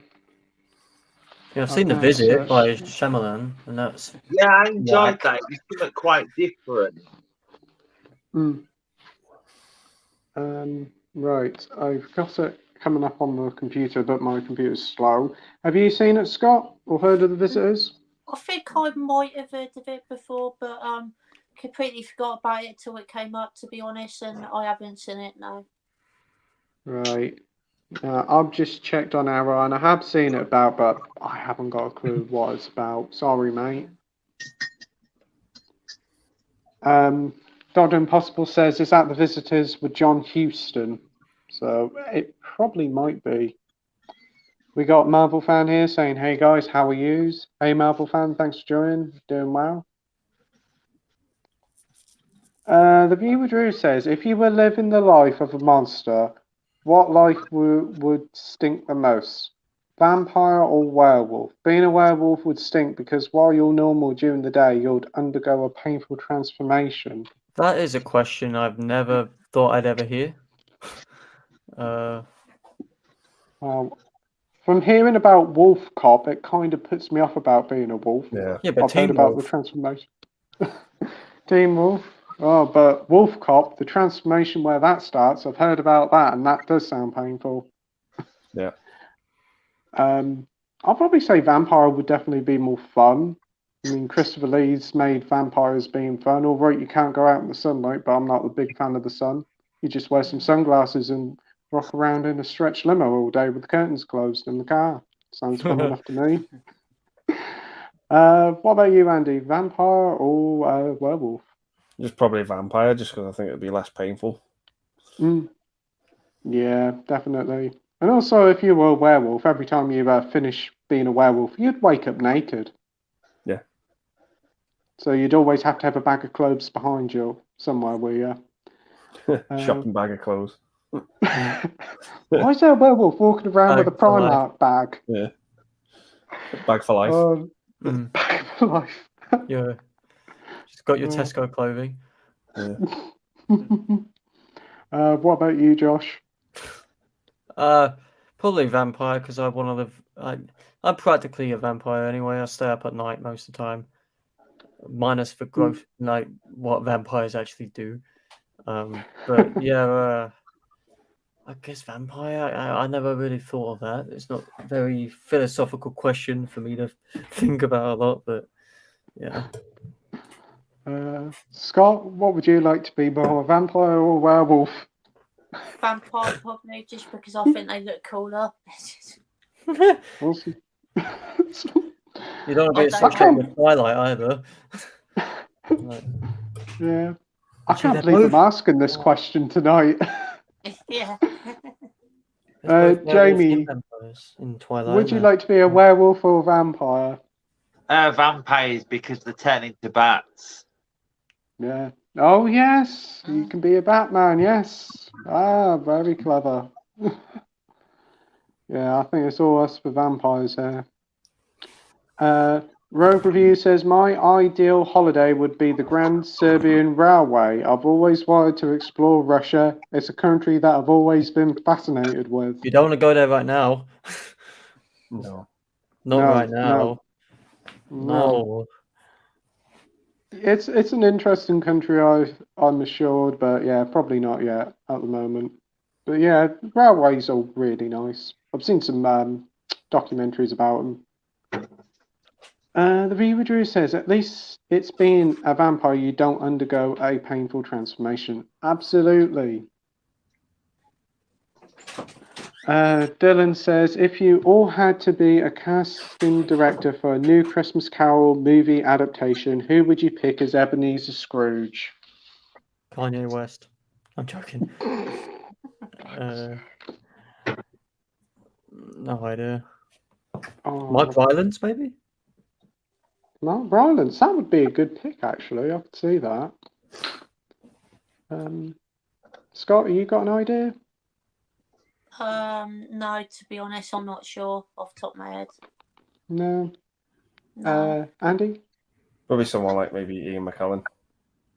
Ian McKellen, yeah. Oh, what's his name? I can't remember what his name is now. Oh. Had Patrick Stewart before. I think he's done. Patrick Stewart done one, and Michael Caine has, and then yes, Muppets. Listen, the Muppets Christmas Carol was goated. that film is just great. Muppets. Oh, I love it. It's my favourite Christmas film of all time. That's awesome. It's so good. Yes.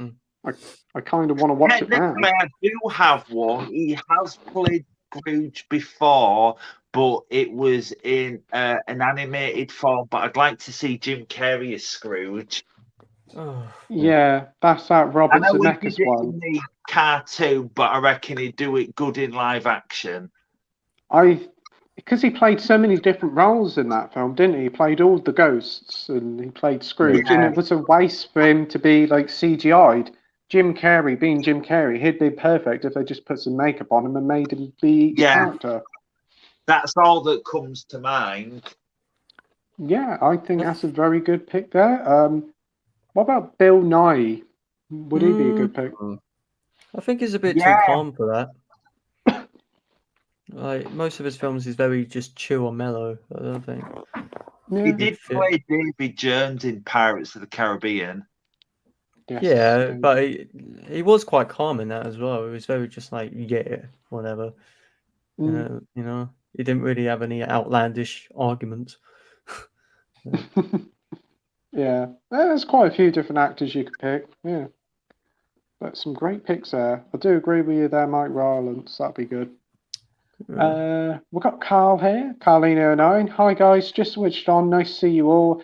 Any plans on watching Halloween Ends this week? Thanks for joining, Carl. Hope you're doing well. I have to get you back on the stream soon. But I know Andy's going to see it at the weekend, didn't you? Friday, didn't you? Friday, yeah. Awesome. You seen it, Josh? Reluctantly, yeah.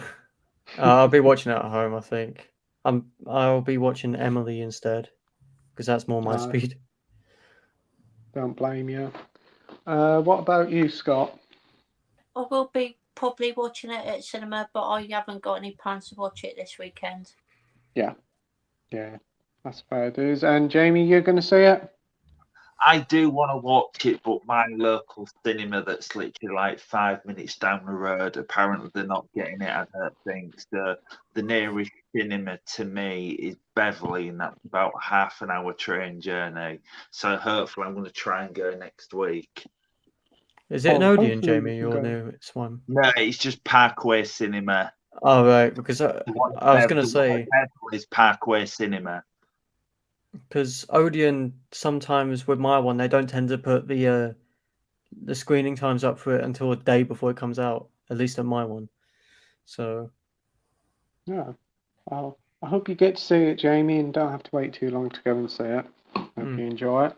I'm probably going to watch it this week as well. Probably watch it on streaming when it comes out on Friday. Looking forward to it. Dylan's here and he says, who's better, Ryan Gosling or Jake Gyllenhaal? This one's hard, man. Yeah. Both good actors. Both. It's like picking your favourite child. Wouldn't Ryan Gosling automatically win it because he's in the Barbie movie? Yeah, that's fair. But the thing is, Ryan Gosling is in Blade Runner 2049, and that is a massive piece. That is true. And he's in Drive as well. Great. Yeah. Drive, Blue Valentine, La La Land, First Man. Yeah. But Jake Gyllenhaal, Brokeback Mountain, Ambulance, Spider-Man. But Donnie Darko. Enemy. Prisoners, Donnie Darko. Prisoners. Nightcrawler. Nightcrawler. Love Nightcrawler. Yeah, that's a masterpiece. That's a hard question. So it's like Sophie's Choice. Yeah. They both had good and bad, haven't they? But yeah.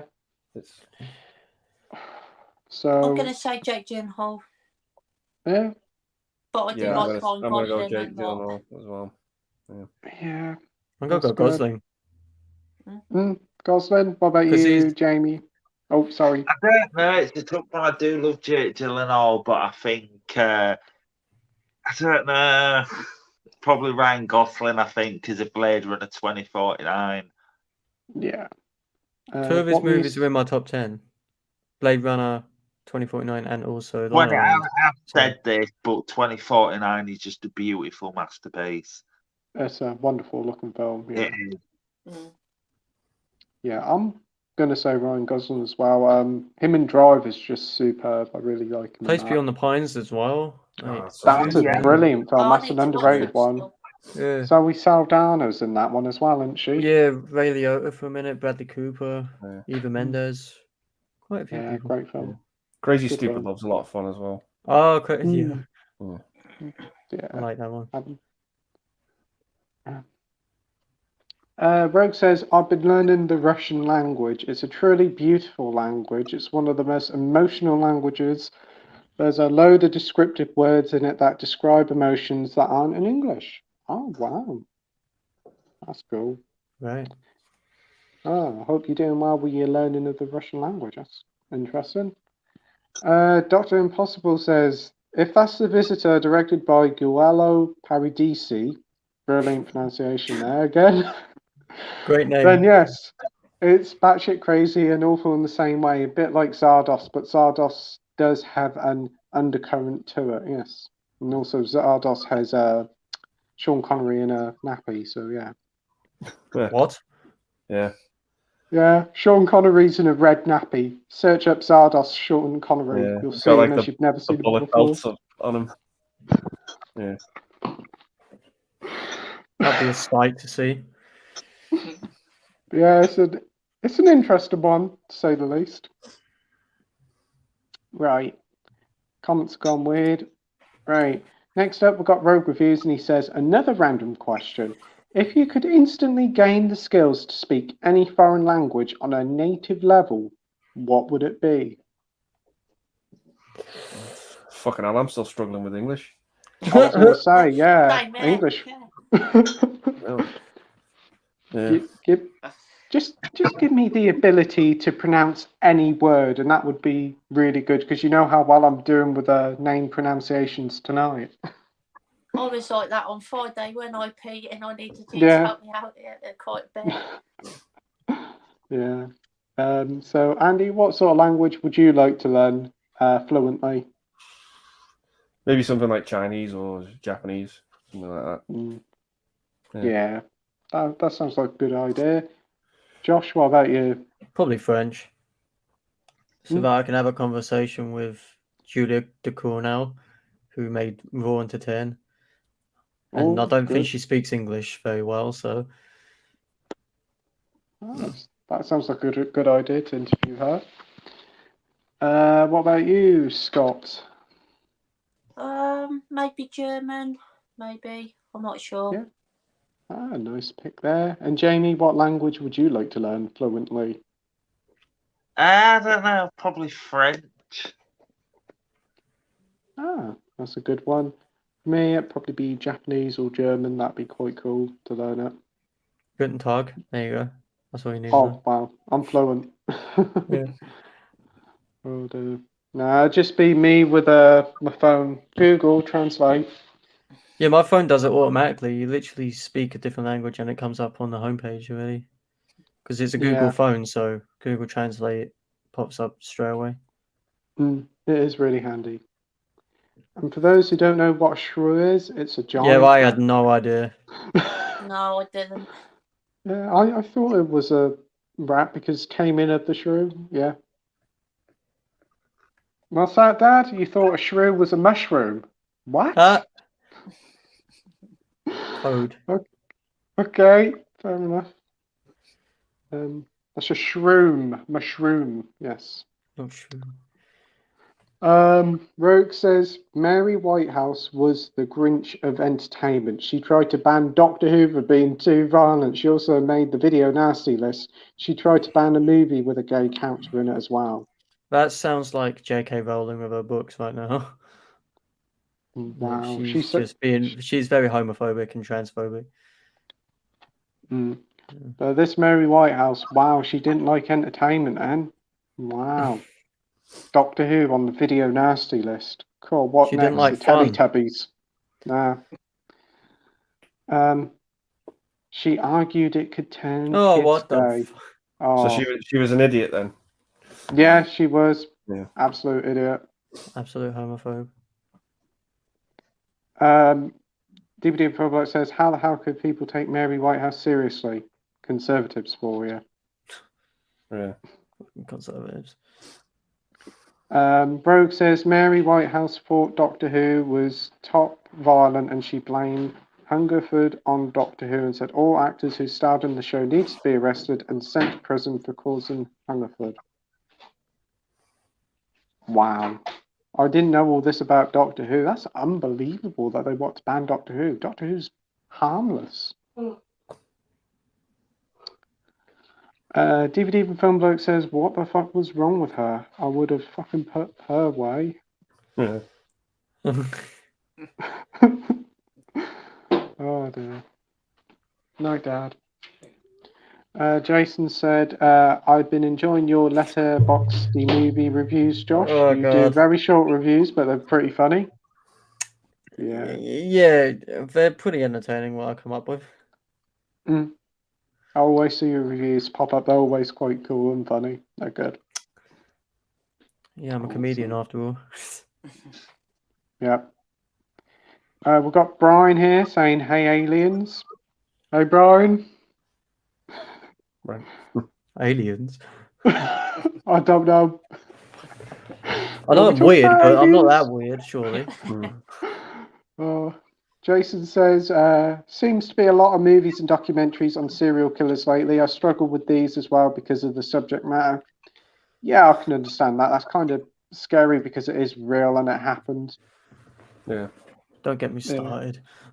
I know they like that one on Netflix. Is it Dharma. Daphne? Dharma. Oh, Dharma. Daphne. I thought you said Daphne. I was like, what the I fuck? think I did say Daphne. Daphne. Do? What the Yeah. fuck?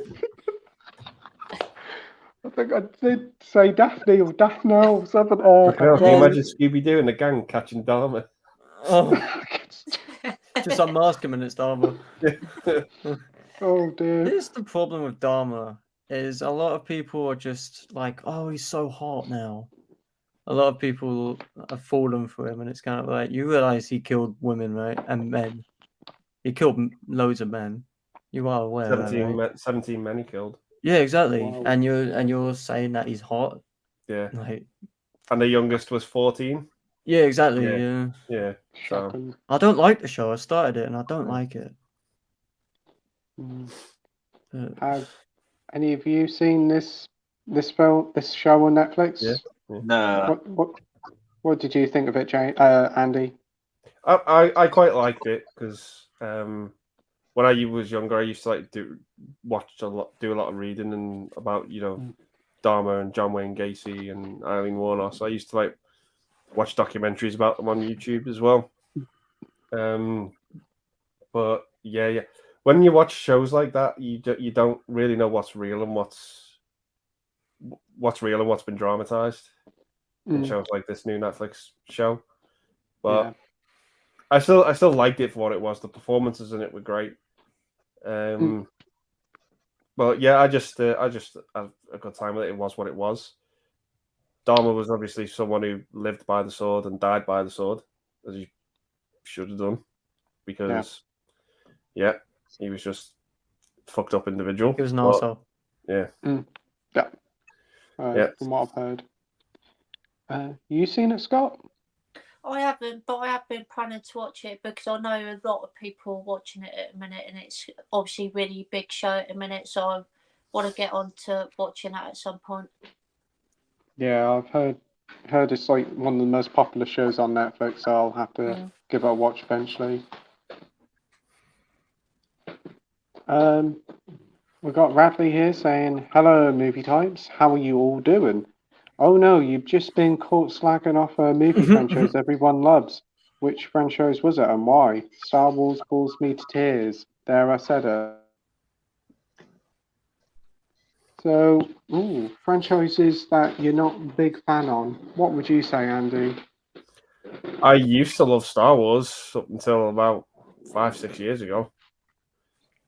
Yeah. Until Disney bought it and did their own spin on things, to say the least. Fuck you up. Yeah. Yeah. Well, I liked it until The Last Jedi, I suppose, and then they fucked it up real bad. But yeah. Any other franchises you're not that keen on? No, I'd probably just say Star Wars, to be honest. Yeah, I can get that. I don't go big on the Hunger Games or Twilight just because Twilight's funny though. I laugh at Twilight. Oh, Twilight's a guilty pleasure. It's got what? It's got Batman. Alan, What? got Oh, Batman. right, yeah. Yeah. And he's What funny about because he has no emotion at all in that. what about you, Josh? What's your least favorite franchise? I have a few. Halloween, again, don't really care for it. Friday 13th, etc. But I think one I'm not keen on is like Phase 4 of Marvel right now. Mm, But I really like Phase 3 for the most part. I like a couple of the projects in Phase 4, but a lot of it's just been right. shut out. Mm. You know? Like, literally, I found out that all of the shows were filmed in the course of 7 months. Like, all What? of them together in 7 months, so they just rushed them. Yeah, Oh, that's so... not good at all. I do. Feels like they haven't got a proper plan and they're just rushing it all out just to say. And they've "Here's delayed all everything phase." now. Blade's been Yes. practically shelved. Blade's been delayed a year. Hasn't the director walked out or something? Yeah, for creative differences, and now Mahershala Ali saying it's not a good production to be on.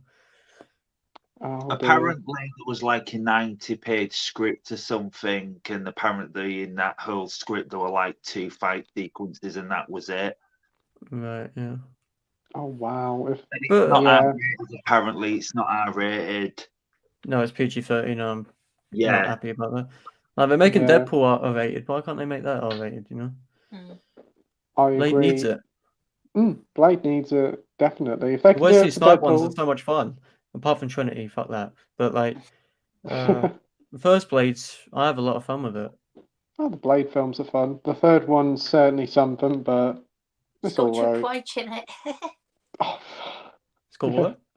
Triple H. Triple the wrestler. H. Oh my god, yes. Oh, dear. What about you, Scott? What are some of your least favourite franchises? Never liked Twilight. Obviously, yeah. I'm trying to think of others off the top of my head, but my mind's just gone completely blank. So Yeah, I can get the Twilight thing, definitely. yeah, Jamie, what about you? Least favourite film franchise? Oh, the one thing that's been hit and miss really with me is the new this new phase of Marvel. Marvel isn't what it used to be. It's gone in a different direction. And any film franchises, you're not going to have everything. It's not going to be like perfect. You've got to have a bit of up and down stuff. But it's just not what it used to be. And yeah. Yeah, I can definitely get that with you, mate. It's gone downhill If I'm a going to be bit. completely honest, I've said this before, the last proper good Marvel film we got is Avengers Infinity War. Yeah, I can get that. I do agree with you there, mate. You're right there. The whole franchise has definitely been on an up and down over the past few years, and But they're it's got lost. to build up to something there. Pardon? It's got to build up to something, this new phase. Of course, Yeah, it yes. is. It is. We're That's starting off fair. again, and you've got to really compare this phase to phase one, really, more than what we've just had. Yeah. For me, I'll probably say The Hunger Games. I watched the first one. Everybody ranted and raved about it. I was like, well, that's a bit boring. Yeah, Watched the Lionsgate's second one. highest grossing film. So, yeah. They are Was it? doing Wow. Hunger Games, and I think it's a prequel. Yeah, they're doing another one, aren't they? I've heard that, Yeah, a prequel. yeah. Fucking Um, Rachel Zegler's in it. The rest of them, not that keen on it at all. And then I watched Battle Royale, and it's just like, oh, hey, this is what Hunger Games should have been. yeah. Apparently, the person who directed Hunger Games hasn't seen Battle Royale. Aren't they? No, I Oh, don't wow. think. That's... Yeah, no.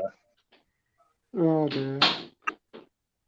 Sorry about this. My dad keeps turning the lights on and off for some reason. Oh, I don't know. We've got Brian saying here, Murder, She Wrote is awesome. I agree. It's got an awesome theme song. Dr. Impossible says there's one film I can remember from the 76 called Helter Skelter about murderers. The Charles Manson family TV movie has a compelling performance from Steve Walesbeck from Life Force. Ooh. Have you seen Helter Skelter? Nah. No. I've definitely heard of it, but I haven't seen it before. No, I haven't heard of it, but that sounds interesting. We have brilliant Humble Columbus saying, Playtendoguy, what has your dad been snacking on recently? Everything, probably. About 35 bags of Tesco crisps, whole box of oatmeal bakes, some hobnobs, and a pizza. Is that today? Yeah, he had about 15 bags of crisps when he went to work today, and then he had a lot more today. We had a 30 bag of crisps. They've all gone now, and we've only got about 10 left. Wow. I thought I was a fat bastard. Like, Jesus. There's a reason why you don't go shopping with us. There won't be nothing left on the shelves. True. But mind you, when we go shopping and leave the food in the car, we always find out that there's 1 or 2 bits missing. And the food packets are in the car, and he's just like, they magically disappeared. Oh dear. He's actually took a packet of crisps up to bed with him. DVD and Film Bloke says, question, have any of you heard of a film called Nothing Lasts Forever? It's a comedic tribute to film noir. I have heard of it before, but never seen it. What about you guys? The name rings a bell. Yeah, it does. Heard of it before. I know a song called Nothing Lasts Forever by Echo and the Bunnymen, and that's a great song. That's the only thing that I've heard. That's probably what I'm thinking of as well. Yeah.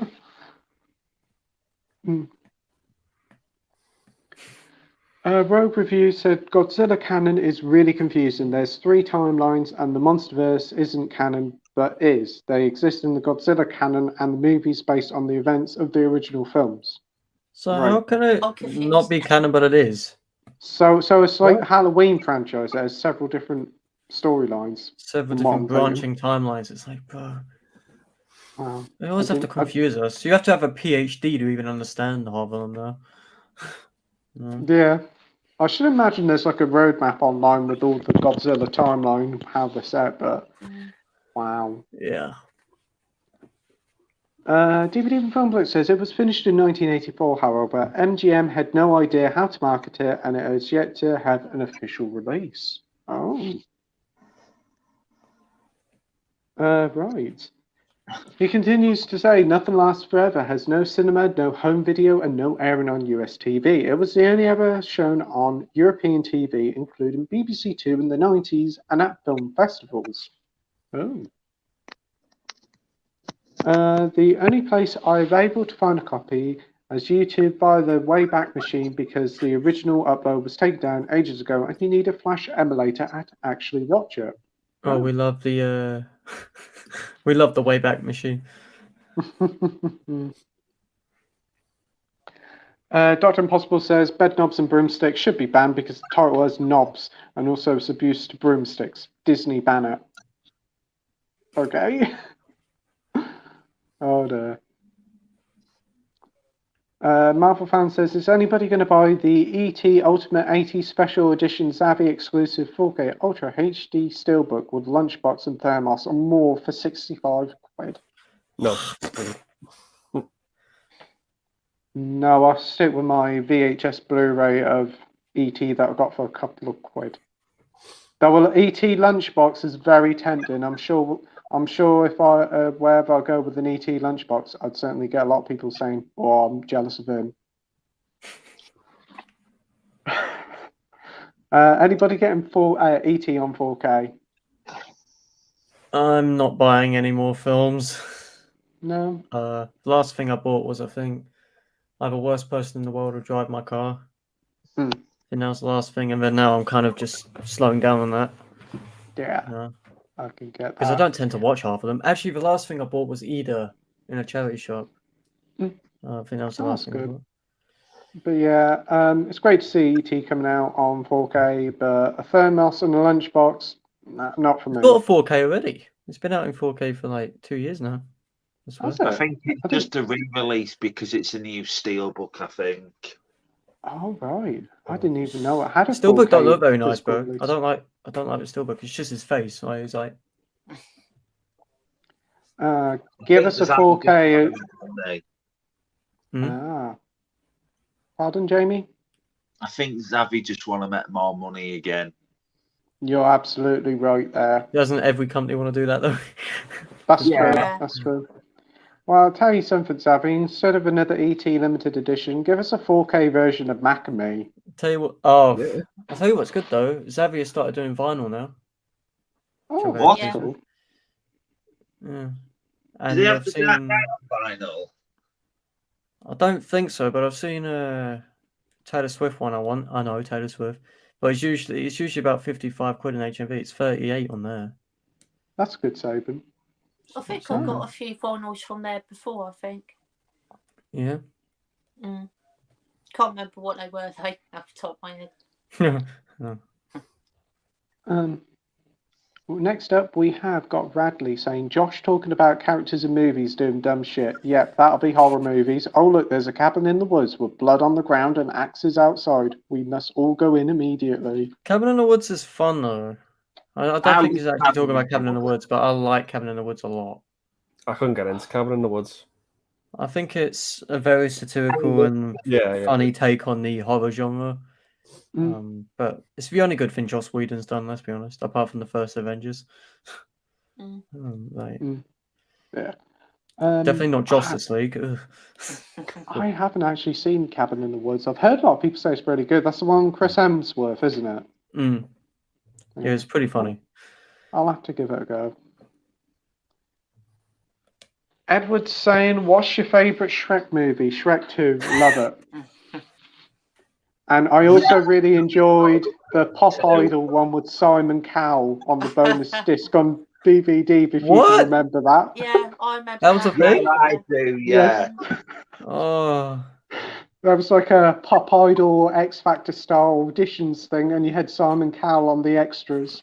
Oh, that's fucking funny. Yeah, I used to watch that a lot. I used to watch that quite a lot as well, actually. Yeah. Let's bring back some memories now. What about you, Andy? Favorite Shrek movie? Yeah, Shrek 2 for me. Controversially, I don't like the first movie. That's fair. I can get that. Well, Shrek. I think Shrek 2 is fantastic. Yeah, Shrek 2 is great. Yeah. Number 3 creeps me the fuck out. Oh, those little babies. Ugh. Creep me out. Well, Even I'm still trying to process the dragon and the donkey to this day. I'm still trying to process that out. Not to mention number 4 with like what was number 4? Rumpelstiltskin. Yeah, Forever After, wasn't it? Yeah. Never After. Yeah. Right? Yeah. The best bit about the fourth one's that kid who keeps saying "do the raw." Oh yeah, do the raw. Yeah. Love you, Daddy. Yeah. Love you, Daddy. Yeah. I fucking pissed myself in the cinema when I saw that. It was hysterical. It's so funny, that kid. Yeah. Oh. I knew a few kids like that. When I was in school. Like, a few people in my school were like that. It's been a while since I've seen him. I definitely want to revisit him soon. Scott, what's your favourite? Either Shrek 1 or Shrek 2. I'm not really too sure which one I prefer, but Shrek 2 is an absolute cracking sequel. Oh, yeah. Got a great use of David Bowie's changes as well. Always like that moment in it. And Holding Out for Hero as well. Yeah, for the ending. Oh, with the giant gingerbread man. Yeah. Oh, fighting on the car. scene. Oh, now I want to watch Shrek 2. Yeah. I just like that bit with Pinocchio, and he's like, "I'm a real boy." No, I'm not. I just love that bit. Yeah, that's funny. I always like the scene where they go to like the fast food place, like drive through. That cracks me up. Oh yeah. Yeah, I think going back watching it now, it'd be quite even more funnier because there was a lot of adult jokes in that we didn't get as kids. Yeah, it's Mike Myers, of course. It's gonna feel a little bit. Oh yeah. What about you, Jamie? What's your favourite Shrek film? I don't think I've watched. I've watched 3. Yeah, I think I've watched 3, but it was years ago. But it's got to be Shrek 2, I think. Yeah, definitely a fun film. I can remember Mike Myers said in an interview a little while ago, he said he'd love to release a Shrek film a year. I'd like to see Shrek back, but not every year. No thanks, Mike. No. Yeah. I did see something about Shrek. Is it Shrek 6? But I don't know if it's true.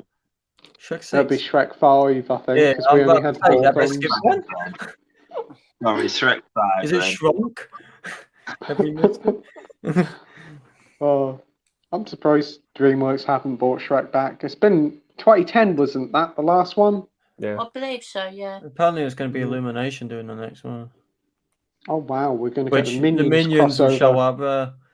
Obviously. It's like with Mario, Luigi holding back the urge to show the minions. You know what Oh I mean? yeah. Funny.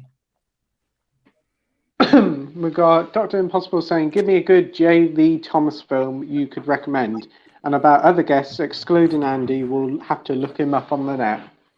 Don't know what that is. Yeah, Well, I'm going to have to look it I'd up. have to look them up. Yeah, I'm Yeah. going to have to look him up and all. So he's a British director.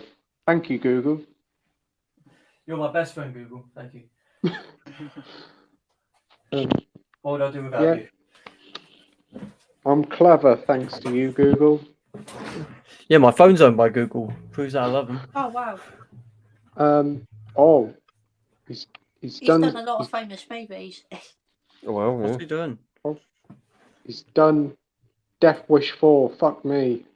Oh, Yeah. Oh, I'm gonna have to say, as difficult as it is for me to watch Conquest of the Planet of the Apes. Mm. oh boy. Oh dear. Oh. What about you, Josh? I haven't seen any of them, if I'm honest with you. Haven't even heard of them until now. Yeah. I watched Messengers of Death. Oh my days, that I was not a fan of that one. Death Wish 4 was a fun film, but I'm gonna probably say Murphy's Law because that's one of the better Charles Bronson films. Yeah, Battle for the Planet of the Apes or Conquest. No, Conquest, that's it. Conquest isn't too bad. Scott, what about you?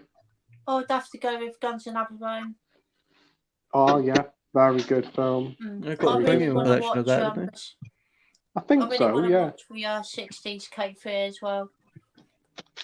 Oh yeah. I haven't I seen think the that's actually 60s really one. good. Yeah, I've No. only ever seen the Robert De Niro one. That was fun. Yeah, that's a good film. What about you, Jamie? Who's your favourite J. Lee Thompson film? I don't think I've ever watched Out with him in. I don't think I've ever heard of him. Oh yeah, quite a few old films there, but I'll probably say Murphy's Law for me. We've got the classics are ace here, and I watched the Friday the 13th series last week and probably have a really controversial opinion considering I dislike the first one, while Jason Goes to Hell is my second favourite after Jason Lives. Wow. Yeah, I know a lot of people do like don't like Jason Goes to Hell. How Yeah, many that's are cool. there? There's 10 original Friday 13th Oh. movies, and then you got That's about Freddy 13, versus isn't there? Jason. 13 or 14? Yeah, and you got a Friday 13th remake as well. So I'm I think hearing that's 12. hearing about new ones every time. Mm. I have no idea that there are this many of them. I know they seem to go on for a long time. I don't know why. The franchise just keeps going on, but the controversial opinion, I dislike the first one, while Jason Goes to Hell is my second favourite. Yeah, I'm glad you enjoyed it, mate. Jason Lives is my favourite, to be honest. Which one's Jason's Lives? The sixth one? Part 6, yeah. Isn't there one called Go to Manhattan? Yeah, that's part 8. Yeah. Right, next up we have AJ. AJ isn't on the stream, mate. So Why is everyone obsessed with AJ? oh no.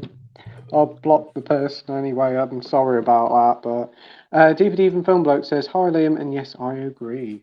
Awesome. We have Keith here from Euphoria Pictures. Hello to all tonight. I hope everyone's doing well. Hey Keith, thanks for joining, mate. I did watch your new video before going live, your top 10 Halloween films. Some top picks there. Yeah. I got Trick or Treat, so I'm looking forward to watching that one. Do agree with your pick for Sleepy Hollow, though. Great film. We'll have to check some of those films I out. need to watch that still. It's on Netflix now, I think. See me on Classics RA says, "I really like Jason Goes to Hell because it tried something different and didn't follow the usual formula. I will say that the series is usually at its best when it makes fun out of itself." Do you think that's right? I'd agree with that. Yeah, that's completely what Part 6 does. It just makes as a good time and as a good laugh. That's really what it is, yeah. Oh, that sounds good. I'll have to find the box set. I know it's quite cheap in H&B. It's about 25, 30 quid. So I'll have to probably give it a go because it's normally quite expensive. Yeah, I think it's about £10 in CX, just for the DVD. Yeah. Oh, for the DVD, but we'll have to have a look. DVD Even Film Bloke says, "I agree to the classic size." He also says, the plot for 5 stars because somebody didn't want a chocolate bar. Wait, what? Yeah. There's a bit where this guy tries to offer this other guy a part of his chocolate bar, and the other guy just axes him to death because of it. Okay. Bit of a pointless reason to die. Oh, you didn't want your Cadbury? Fuck you. Die. I guess because he didn't offer him a Whisper Gold, that's why he wasn't very happy, so he killed him. No, it was like, you got me the wrong bar, you got me a Crunchy instead. Nah, you got me the Audi rip-off, I wanted a Whisper Gold. I don't know. DVD Even Film Bloke says, "I mean, you can't make this shit up if you tried. Start up a horror film. Didn't want a chocolate bar. Wow." Right. Classics Array says, "Jason X is especially great for that with how campy it is. Although I hate Jason Takes Manhattan, Part 5, A New Beginning, is also one of the most unintentionally hilarious films I've ever seen." Is X the one where he goes to space? Yeah. Goes to what? There's a really cool death in that movie, though. This is like Fast and Furious franchise. Like, Jesus. One of my favourite kills is actually in that film. Yeah. Is it the liquid nitrogen one? It is, yeah. Yeah, that's a fucking great kill. It is great, yeah. Yeah, I've heard about that kill. It's pretty good. I think I have seen it. It's pretty cool. Yeah, when I heard they took Jason to space, I was like, what? But why did they take him to space and how? Without him killing people. The only place left to go, wasn't it? Yeah, to be fair. So he's on the moon slaying. Oh dear. But it sounds like a lot of fun. Is Jason X in the box set of the Halloween 8 movie collection? Oh, the 8 movie one, no. It's in the Screen Factory one, but it's not in the it only goes up to 1 to 8, the DVD one. Yeah. Right. I think the Blu-ray one does as well. It's only the first 8. So I'll have to keep an eye out for that one. I'll stay clear of Jason Goes to Hell. The Classics Array says, "Part of me wishes they made Jason versus Roy instead of Freddy versus Jason. Roy kills almost as many people in the first one as Jason did in 3.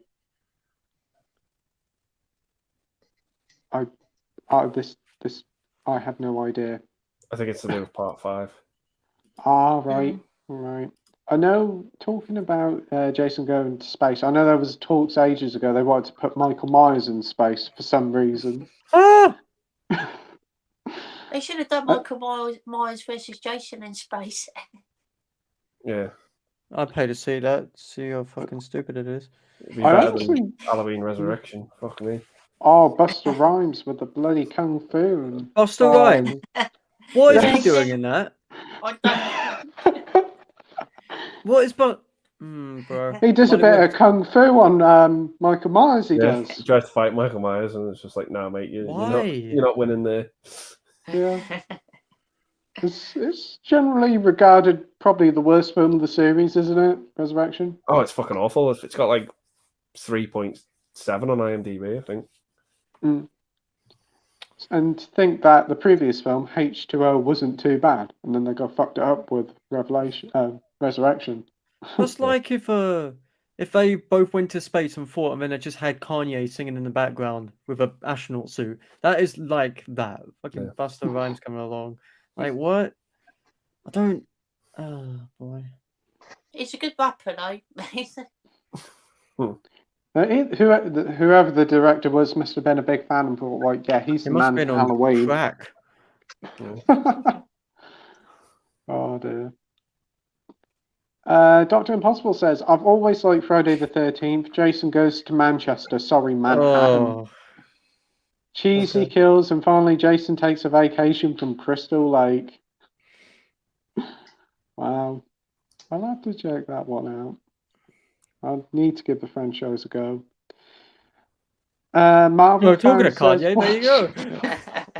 Fuck's sake. What's your thoughts on Kanye West? I don't know him, don't really care for him, to be fair. Andy? Who's Kanye West?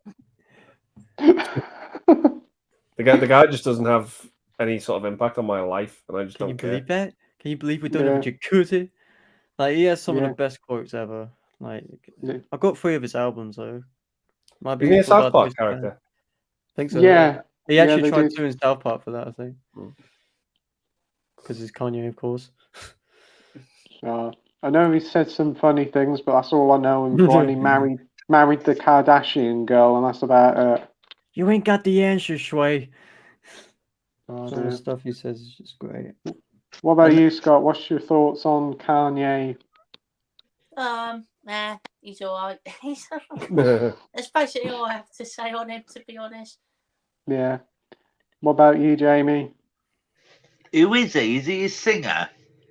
Yeah, If you call him Yeah. that. sort of. Well, I wouldn't Right. say he's a singer because his voice is bad. Mm. But the I funny don't thing is, really know who he is. I'm just, yeah. he's been cancelled now, because of some White Lives Matter stuff he was talking about, Right. which completely disregards everything he was standing up for. So DVD Republic says, honestly, Jason Takes Manchester sounds brilliant. Does he invade the street of Coronation Street? That's what I need to know. no, The Classics are racist to Dr. Impossible. The only bits I like in Jason Takes Manhattan were the killer punch and the boombox scenes. But Killer Punch is great, yeah. Oh. Were they the only bits that were actually filmed in New York? I think the rest of it was filmed in Canada. So it's like Black Panther. They say they shot it in Oakland. They didn't shoot it in Oakland. Because my friend lives in Oakland, and they said that they didn't film it in Oakland. Black Panther. Oh, so. wow. That's a shame. Mm. The Classics Race says, next installment, Jason takes a pub toilet. Jason Takes on Weatherspoons. That should be the next one. Oh dear. Come to cinema 2024. That's what they should have called the 9th one. Jason Takes a Shit. Jason Dump Squad. From DVD Bloke, yeah, Jason takes the garden centre as well. He kills someone with a garden gnome. Oh, he's going a bit stylish with one of those ones with a little fishing pole. Yeah, that's stylish right there. Classics Array says, DVD Film Bloke, I mean, he kills someone with a party hat in part 7, and the uncut version of that scene is a work print is actually quite gory, so it's not far off. He kills somebody with a party horn. What? What? Okay. I can't remember that scene, to be No, honest. I need to watch it again. Yeah. Just ever see how you can with a party horn? That's a bit. The next kill will be with this Pac-Man you watch. They just love it. And then collapse. He's certainly got some ingenious ways of killing people. I am very intrigued with watching these films now. Right. Alan's here and he says, all-time favourite Stephen King movie adaptation, guys. My top 3 are Salem's Lot, Misery, and The Shining, with Pet Sematary coming out a close 4th. Very good question, Alan. What do you think, Andy? What's your favourite Stephen King adaptations? I've only ever read 2 of his books. But I'd have to say Carrie is a great adaptation.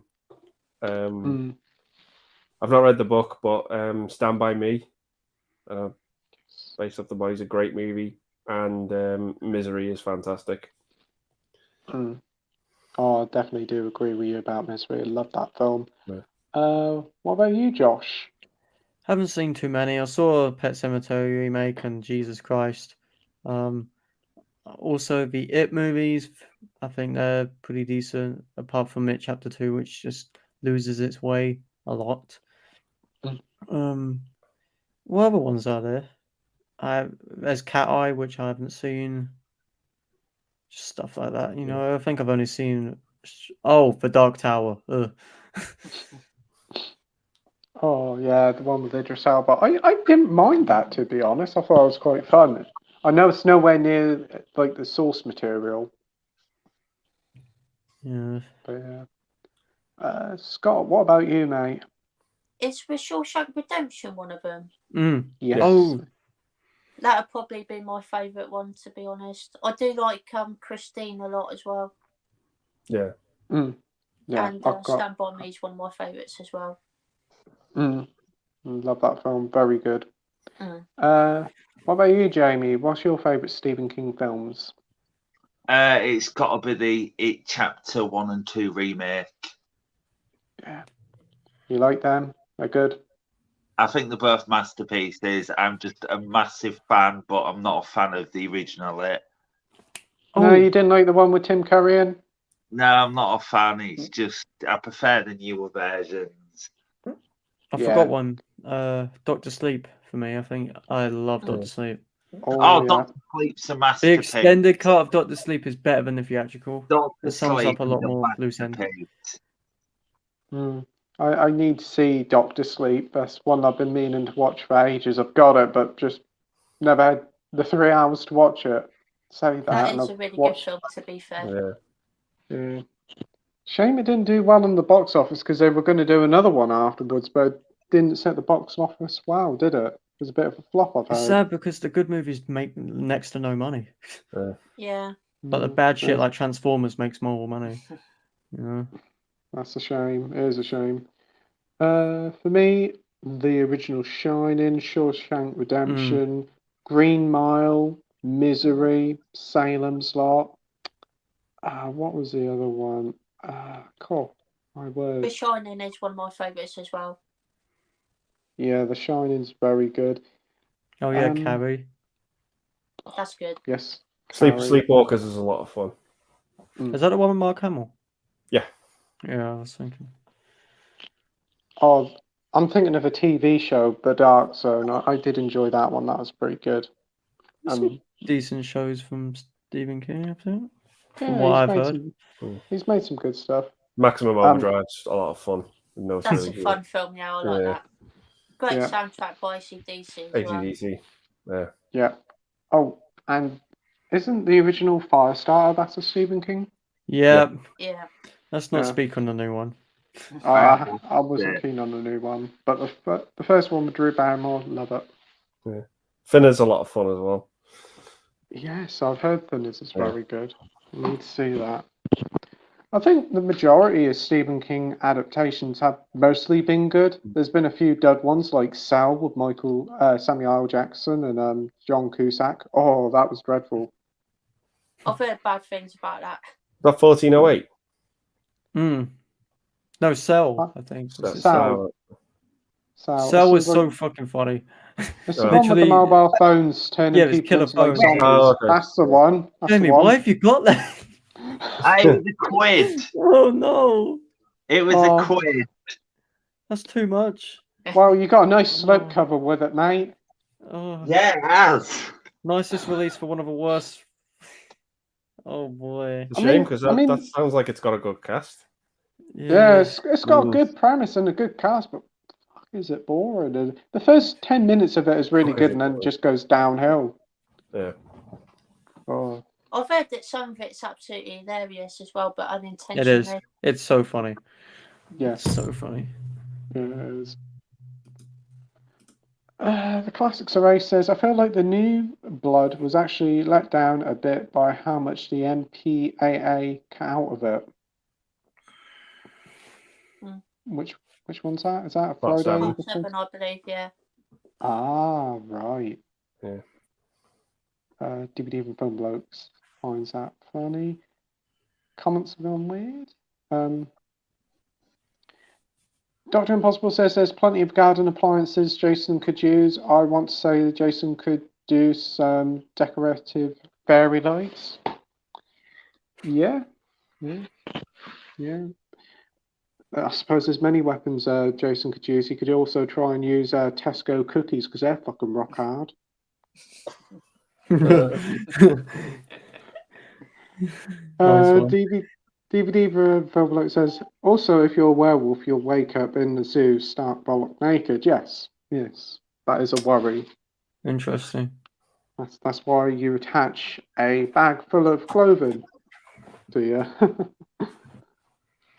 Tim Young-un Productions here saying, hey all, happy Wednesday. Seeing that it's October, what would you guys say are your favourite horror movies of all time? That's a great question, mate. Thanks for joining. Do you want to go first, Andy? Sure. My favourite horror film of all time is The Exorcist. Ooh. Adore that movie. But yeah, it's just I enjoy a lot of slashers as well, the obvious ones. And then there's like the smaller ones that I really like: Sleepaway Camp, The Burning. Oh, Sleepaway Camp, that ending, such a good film. That ending's I still need terrifying. to watch that one. Yeah. Oh, for me, the curl tongs, that death. Oh, yeah, that was painful. But yeah, The Exorcist. When I first watched it, I wasn't overly keen on it. I thought it was good, but like obviously, I believed a lot of the hype. But I only saw like the smaller run of it. I haven't seen the extended edition. So, would you recommend watching the extended one? Yeah. Ah, yeah. It's sadly, it's a movie that its reputation hurts the movie big time because it's actually got a really good story and really good characters in it. Yes, and people just think they're going to be scared from start to finish, and it's like that's not what it's all about. It's a slow burner, definitely. I do think the characters are very good in it, especially the leading guy. He's really good in it. Yeah. But yeah, I'll have to do that. What about you, Josh? Favorite horror movie? I'm not big. I've been saying this a few times because most of the conversations are horror, but I'm not a big horror person. There's only like 24 horrors I like, if I'm honest, or think are great. The Witch, Get Out. I think my favorite is probably to 10. We Were Going to the World's Fair, Black Swan, etc. I think those films just excel above anything else horror I've seen. Yeah, because horror's not my thing. Because I find quite a lot of it predictable now. I'm very much just like, oh, that's going to happen. Boom, happens. You know. Yeah. So it's not my thing. Well, there's some good picks there. Definitely some very top picks there, mate. What about you, Scott? Favorite horror films? So my favourite horror film of all time is the original Dawn of the Dead. Love the characters in that film, and I think it's just a really fun film. I've seen it so many times over the years, and it just never gets old for me. Also, love The Shining. I think that's an absolutely incredible film. Yeah, great pick. Yeah, that's on my list. Oh, such a good film. What about you, Jamie? My favourite horror film ever is Saw. Yeah, awesome. That's a good pick. Again, need to see the franchise. Got to watch them. Another one to add to the list. It's hard to pick one, but I'll give you a few. The Dracula 58, 59 with Peter Cushing, Christopher Lee, American Werewolf in London, and also the original Nightmare on Elm Street. I really enjoyed that one. Great films. We've got Alan Scouser saying the Long Chaney Jr. Wolfman, as great as he was, always wore the same shirt with the breast pockets. Never tore it once. Haha. Yeah, that is true, mate. That is true. Dodd Impossible says Picard was the finest character assassination of a well-established Star Trek character I've ever seen. The best Star Trek with Picard was Next Generation and First Contact. Yeah, I've heard like real hardcore fans weren't the biggest fan of Picard, especially with its second season.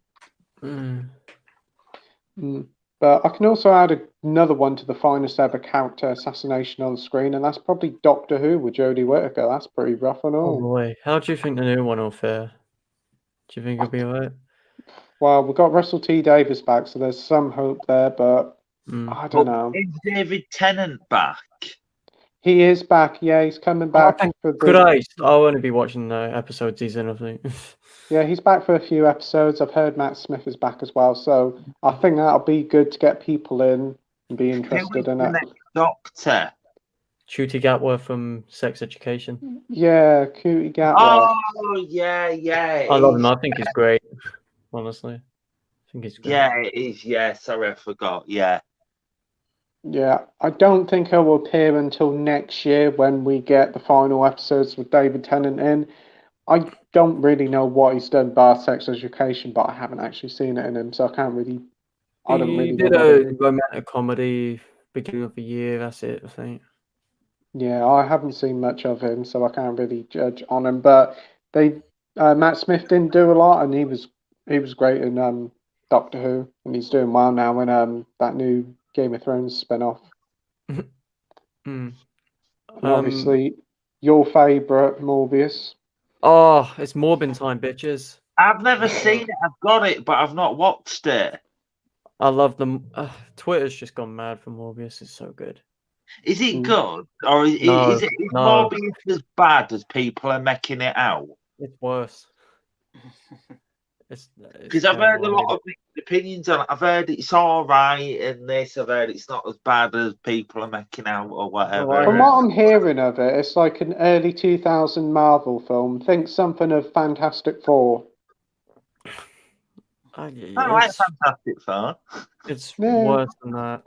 And I think those films are fine. Those Fantastic Four ones. But Morbius just drains the soul out of you, but it's so funny though.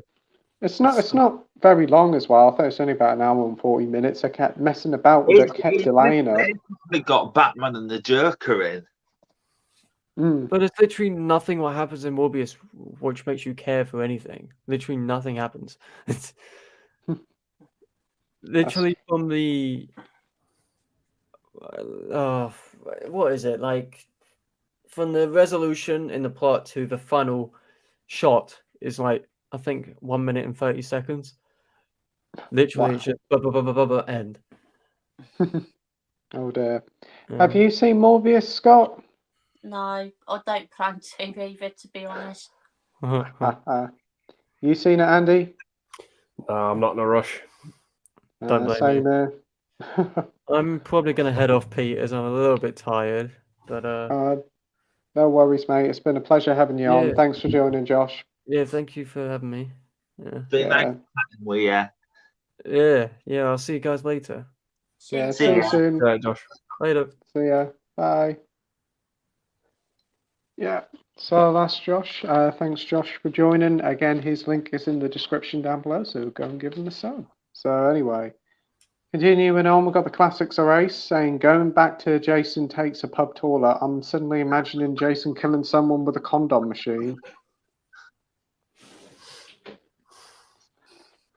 We've got Dr. Impossible says, did you ever see the Universal horror film Werewolf of London? I can't remember. No. I've heard of it. It used to come in a double pack with the original Wolfman. Yeah, I think so. But I've not seen it. I haven't, but I've heard of it. What about you, Jamie? I don't think I've heard of that one. I've heard of American Werewolf in London.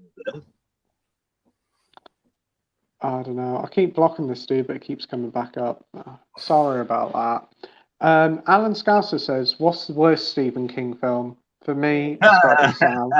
It's got to be Sal. Did not like it at all. Which What one was about you, that? Andy? Sal, the one with Samuel L. Oh, Jackson right, and John Cusack. What a waste of two great actors. Mm. What about you, Andy? There's, I sort of get enjoyment out of all of them, all the ones I've seen anyway. But I'd say for like technically like the worst, probably something like the Langoliers. Like the CGI in that is fucking atrocious. Yes. Oh god, I wasn't a big fan of the Tommyknockers either. No. I Mm. can remember that one. That was okay, but not very memorable. Yeah. What about you, Scott?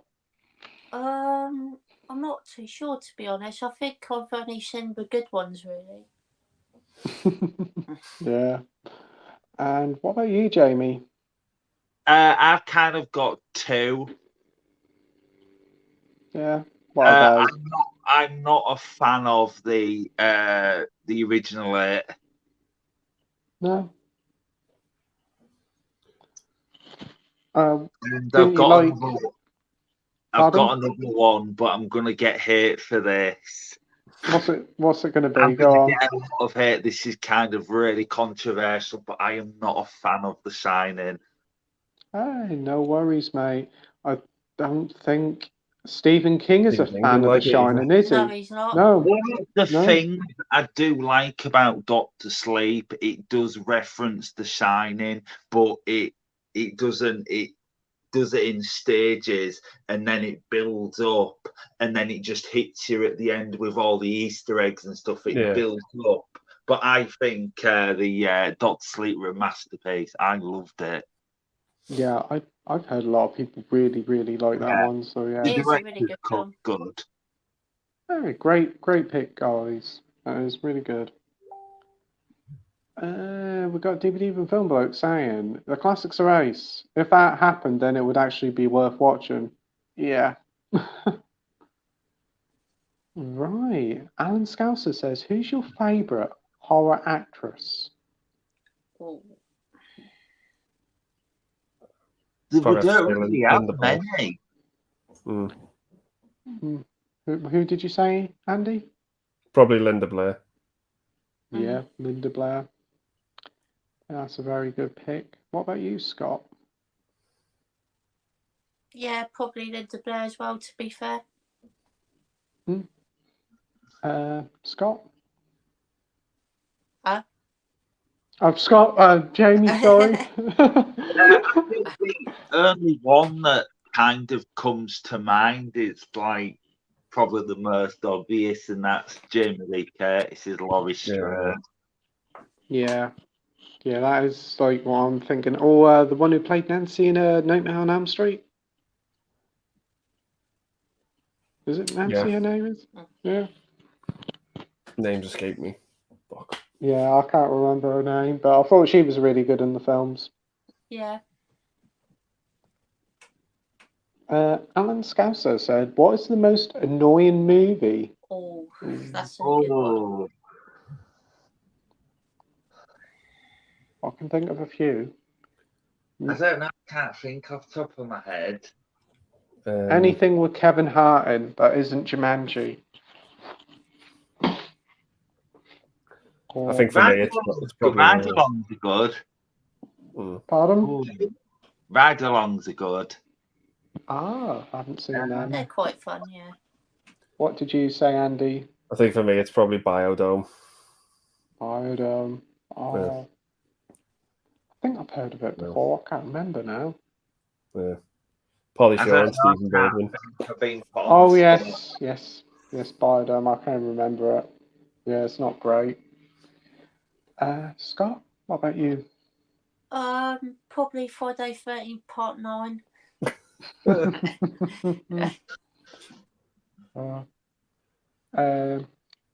Jamie, what about you? I don't know. I can't think. I'm like put on the spot here. For me, I'd probably say The Central Intelligence or Alvin and the Chipmunks. Oh yeah, Alvin and Chipmunks. Oh, you used to love that as a kid. Rogue Review says, because I'm a food student, a film student, there's a cinema in Cardiff giving me £2 cinema tickets. Oh, brilliant, mate. So that means you go Wow. see all the latest films for £2. That is fantastic. Nice. Hope you're making good use of that and seeing some great films. Alan says, is there a horror movie you would never watch on your own late at night? I don't know. What would yours be, Andy?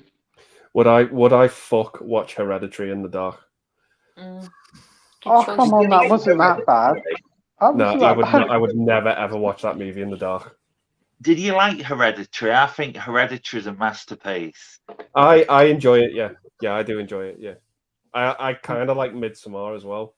I think that's a masterpiece too. Because the thing is, with Hereditary, it's kind of like controversial. But the thing is, with Hereditary, I kind of went in blind. I hardly knew anything about it. And I didn't really pay attention to reviews. And I thought it was a masterpiece. And I thought to myself, Toni Collette's performance was amazing. She deserved an Oscar. And as soon as I watched Chris Stuckman's review, he said, "Oh, Toni Collette, amazing performance, deserves an Oscar." Yeah. She was robbed there. She didn't even get a nomination. She was great in that film, to be fair. She was fantastic in that. She's probably her best role. I really enjoyed her in that. Yeah. But I could not sit there and watch the last 20 minutes of that film in the dark. Yeah. Couldn't. Yeah. I have trouble watching it in fucking daylight, let alone fucking dark. No, I went in there. I watched it about midnight, and it finished about 2 o'clock in the morning. I was like, it's not too bad. It's creepy. It's not scary. There's only one thing that got me, and that was probably the lamppost scene. Something wrong with you, Pete. God, yeah. It's a scary film, Pete. I was just like, yeah, this isn't that bad. I mean, it isn't in the night garden, but it's not that terrifying. Yeah, God. Oh dear. You know, I couldn't watch that at night. That just couldn't. Oh dear. What about you, Scott? Probably just anything that's paranormal or anything to do with ghosts. I can't do with that anyway, but especially during the dark. Yeah, I could probably get with that. And what about you, Jamie? I don't know. I can't think really, because sometimes I watch horrors on a night. I don't know. It's a tough one. No, can't think of one. No. For me, that was a hard question. I mean, I wasn't that terrified. I wasn't scared of Wreck. I thought that was quite pleasant. Not pleasant, that's wrong. I didn't thought it was that. I thought it was quite pleasant. I never heard anyone say that before. Oh dear. Oh my word. Right. Probably something like Paranormal Activity, I would think. I think the only film I would probably, is it a horror film? I suppose it is probably Irreversible. I'd never watch that film again. That's full stop with that. But yeah, I'll that's probably a say horrible film. Yeah, I did not like that. So I'll probably say that or Paranormal Activity, anything, something like that. Dr. Impossible says the George C. Scott version was stunning when he played Scrooge. A Christmas Carol from 1985. Could never get into Scrooge with Albert Finney, which was a musical. Oh yeah, I can remember that one. That was not so great. I do like the 85 one. What about you, Andy? What's your favourite version of Christmas Carol? I'd say the Muppets for me. Yeah, it's the Muppets for me. And I also really like the it's very short. It's only like 20 minutes. It's the one with Scrooge McDuck. Oh yes, the one from the House of Mouse one, isn't it? Yeah. That's actually quite creepy in parts with when Goofy comes back as Jacob Marley. Yes, Like he when he comes does. back, it's quite scary. It's quite creepy for kids for a kids film. Like if I was a toddler watching that, I'd be scared of that scene. Yeah, I And suppose it is. Pete as the Ghost of Christmas Future. Yes. Quite scary. Yeah, the the grave. Ghost of Christmas Future is. Yes, Yeah. with the grave. That was quite dark for a kids' Disney cartoon. It's only like 20 minutes, but it captures the story so well. Oh, yeah, it Fits sums it everything up in. really well. Yeah. I think I've got it on VHS. Yeah, I've still got it on VHS. Oh, that's a good one, though. What about you, Scott? What's your favourite version of Christmas Carol? I don't think I've watched any of them all the way through, to be honest. I've only seen bits and pieces of all of them. Oh, right. Highly recommend the Muppets. Worth it for Gonzo and Rizzo alone, and Michael Caine. Sounds good.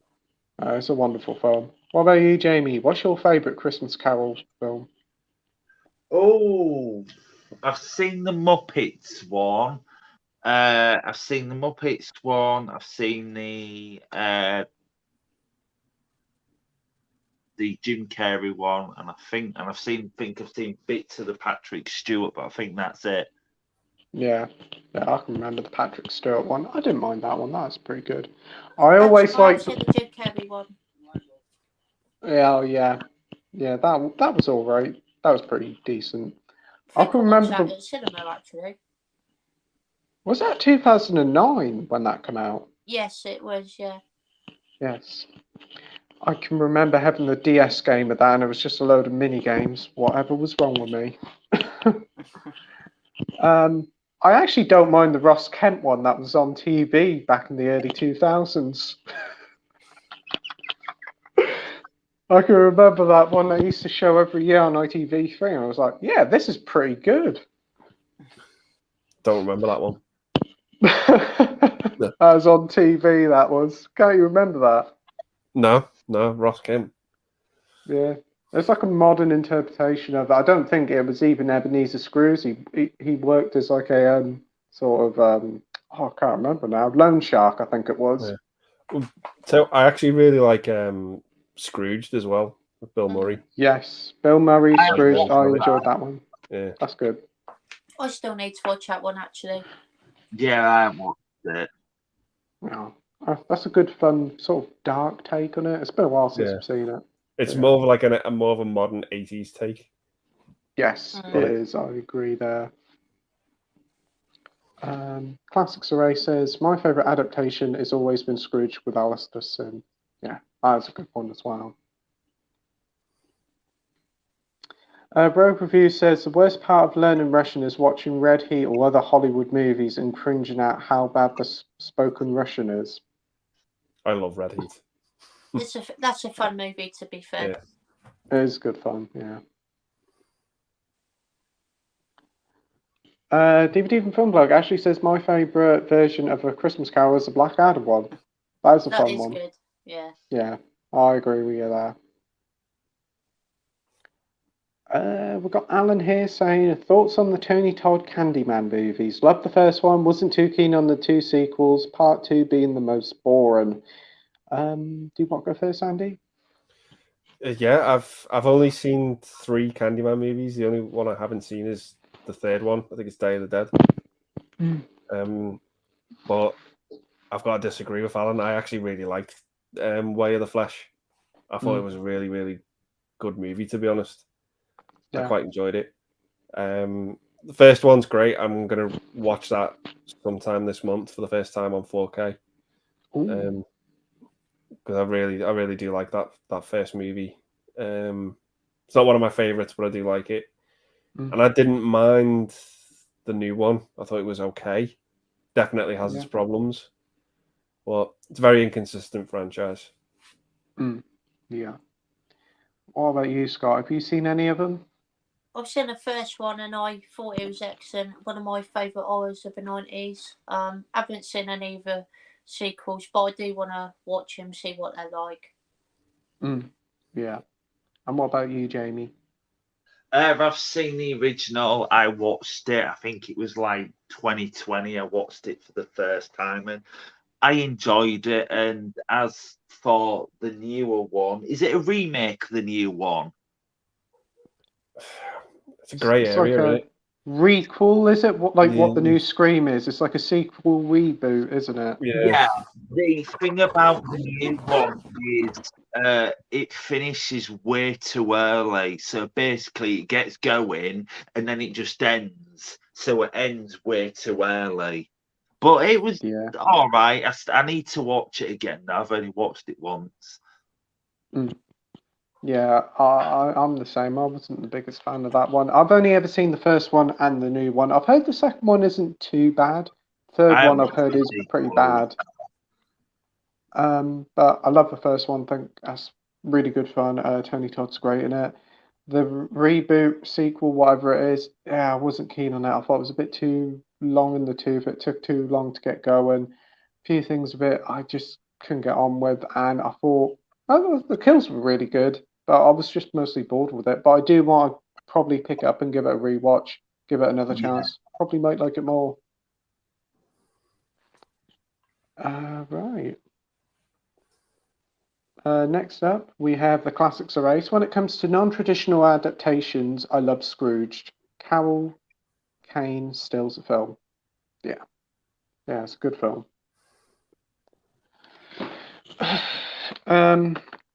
Intro to Russian. Hi, my name is Rogue. Yeah, I cannot even pronounce that. No. Bet more bot pure. That's all I can get out of that. But yeah, I can imagine it's a very interesting language to learn, Rogue. I'm glad to hear you're learning it real well. Got Dr. Impossible says, give me a good Joseph Lucy film. He's a director.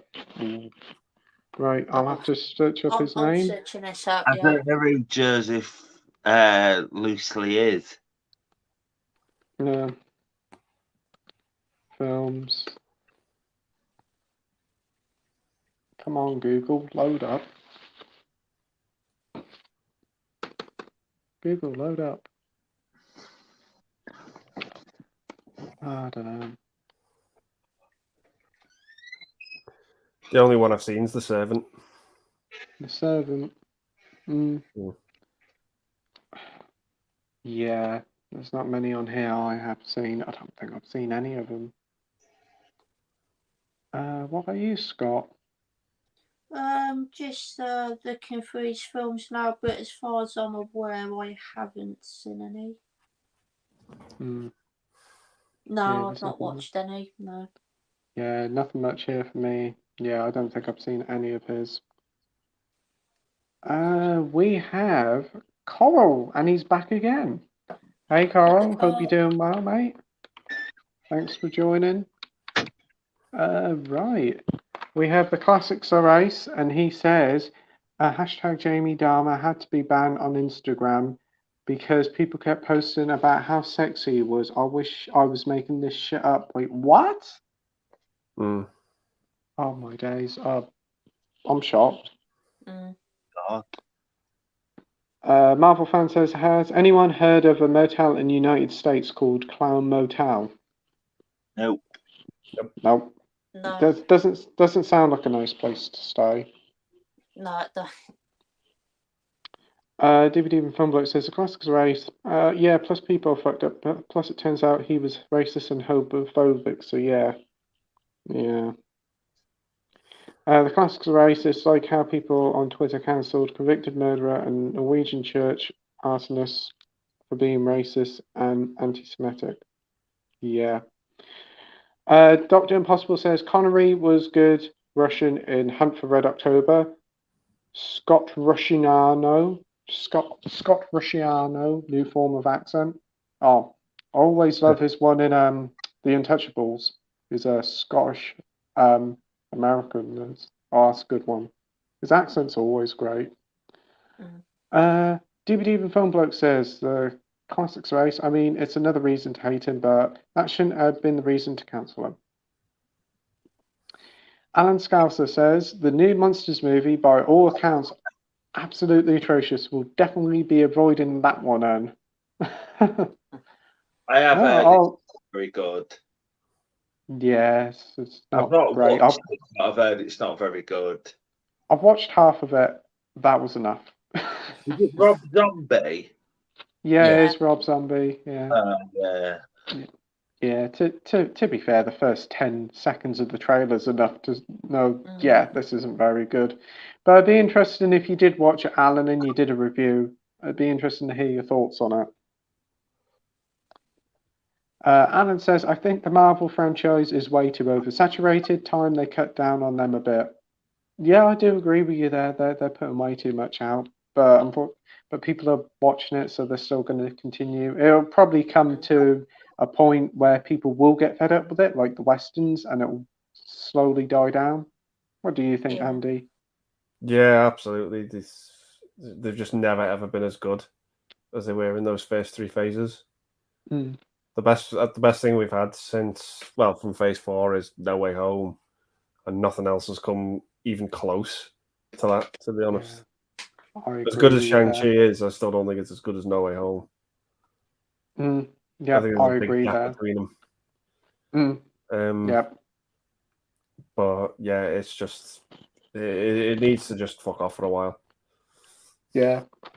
I'd honestly preferred it after Endgame if they took a 5-year break, or at least a couple of years. It would have been better. But there you go. What about you, Scott? I'm really beyond on Marvel as it is anyway, but yeah, I do agree they are bringing out way too much. Jamie, what about you? The thing is with Marvel, they're focusing on quantity over quality.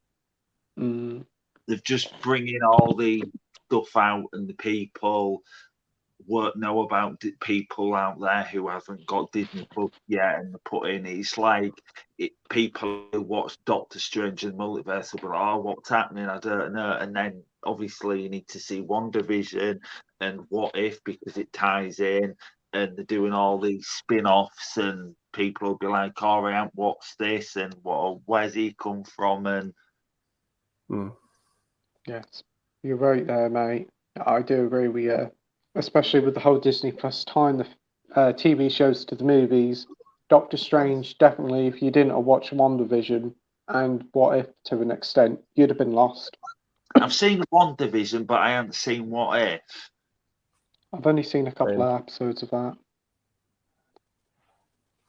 We've got the Classics Array saying to the DVD film blog, it's kind of ridiculous because a lot of people were like, he's a racist RPG, cancel him. And others pointed out that he's literally a known murderer and a supremacist. DVD film blog says, yeah, him being a murderer makes him being a shit a pretty mute point. Dr. Impossible says, didn't George Lucas say he would never sell out to a company like Disney? Then made the comment, Disney were white slavers in an interview with Charlie Rose. Wow. We have Rogue Review saying, I have a Russian friend. I remember in sixth form when Ukraine started getting shit from people who didn't know what they were talking about. People were being addicted to him for something out of his control. Yeah. Alan says, hope to watch Men soon. We'll do a review for it shortly afterwards. I look forward to hearing your views on that. I thoroughly enjoyed Men.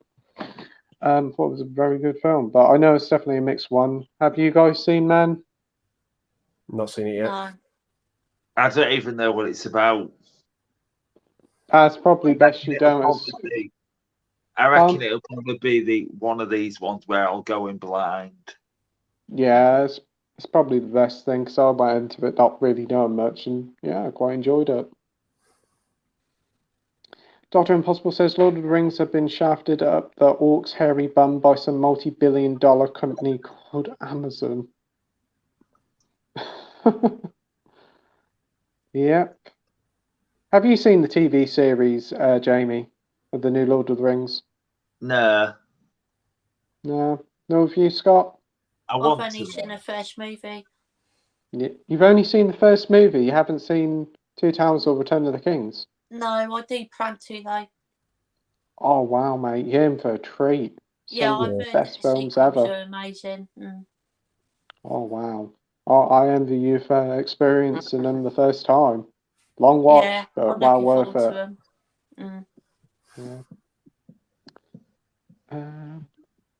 Rogue says, this was what made me want to learn Russian as I would appreciate it, but I fell in love with the language and the folk music is really catchy and full of meaning. Oh, that's cool. Tim Young-un Production says, thoughts on the film written and or directed by Charlie Kaufman. He's without doubt my favourite screenwriter. Right. Charlie. Oh, his name really rings a bell.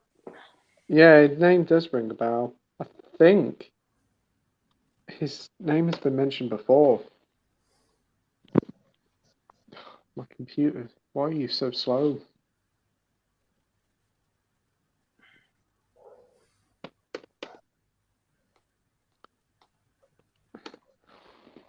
Yeah, I'll probably have to say being John Malkovich. Oh, Brain John Malkovich. That's what he did. Oh, that's a great Oh, I film. need to watch that still. It's the one with what's his name in it? Oh, Eternal Sunshine of a Spotless Mind. That's a great film. For some reason it comes up with Kung Fu Panda 2 for me. Yeah, that's come up for me as well. Yeah, and Chaos Walking. The less said about that one, the better. I think that Kung Fu. I haven't seen Chaos Walking. No, But I haven't either. I've heard it's not very good. Seen over half of it. Yeah, it's not great. Some good cast in it, like Mads Mikkelsen, but like, yeah, it was a mess from the start. Tom Holland's in that one as well. Yeah, and Ridley, whatever her name is, Daisy Ridley. I forgot her name. Daisy Ridley. Yeah, I forgot her name for a minute. Oh, I think the only film I've seen of his is honestly Kung Fu Panda 2, and that was like years ago, so I can't remember it. Yeah, I'm probably going to say Eternal Sunshine of the Spotless Mind. That's a great film with Jim Carrey and Kate Winslet, isn't it? Yeah. Alan says, favourite doppelganger movie? Mine is The Mann Who Haunted Himself, starring the late great Roger Moore. Oh, that's good. Interesting. That's a good question. But mine would probably have to be Us. That's the only one I can think of. Yeah, Us is the only one I can think of. I really enjoyed Us. I thought it was good. So yeah, I'm going to say Us as well. I think I'll have to go with that as well because I think that movie's great. Yeah, that's the only one I can think of. Right. Dr. Impossible says, what's the best 1980s song you've ever heard in a film from the past or present that you like so much?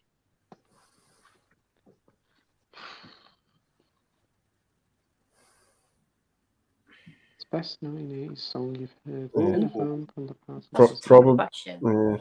Probably Rick Springfield's Jesse's Girl from Boogie Nights. That's a fun song, yeah. Jesse's Girl, yeah. Yeah. Fucking great song. Yeah, seriously catchy. That is catchy. Yeah. That's a hard question. What about you, Scott? Oh, I don't know. I need to think on that a bit more, I think. What about you, Jamie? I can't think. I'm looking online now, and I'm just gonna say, I'm just gonna pick out one. Scott, I'm just gonna say "The Touch" by Stanley Bush for the Transformers film. I love that song. Yeah. That gets Mark Wahlberg actually sings that in Boogie Nights. What, that song? Yes. You got the touch. Yeah. Oh my word! If Heather Grant from Isn't Enough to watch it, him singing "The Touch," you've sold me, and even more now to watch it. I think I'll have to go with Changes. Changes. David Bowie, Shrek 2. Yeah. Oh, great one. Yes. Great pick there. The Classics Array says to Alan, The Man Who Haunted Himself is excellent. I watched it on Talking Pictures TV, which is probably the only good film TV channel still going in the UK. Yeah, they do have some pretty good stuff on there. A lot of old stuff, but a lot of classics. Rogue Review says, for my university assignment, I'm going to be directing, I hope, or filming, or editing, hope not, or producing my first short documentary. Oh, wow. What will your documentary would be about, mate? Comments have gone weird. I've nearly finished the new movie library in my new house. Just got one more bookcase needed, then Blu-ray collection tour time. Awesome. Awesome. Great stuff. Rogue says, have you seen the recent discovered Shrek test footage? No, I No. thought you nearly said shark tested footage there for a minute.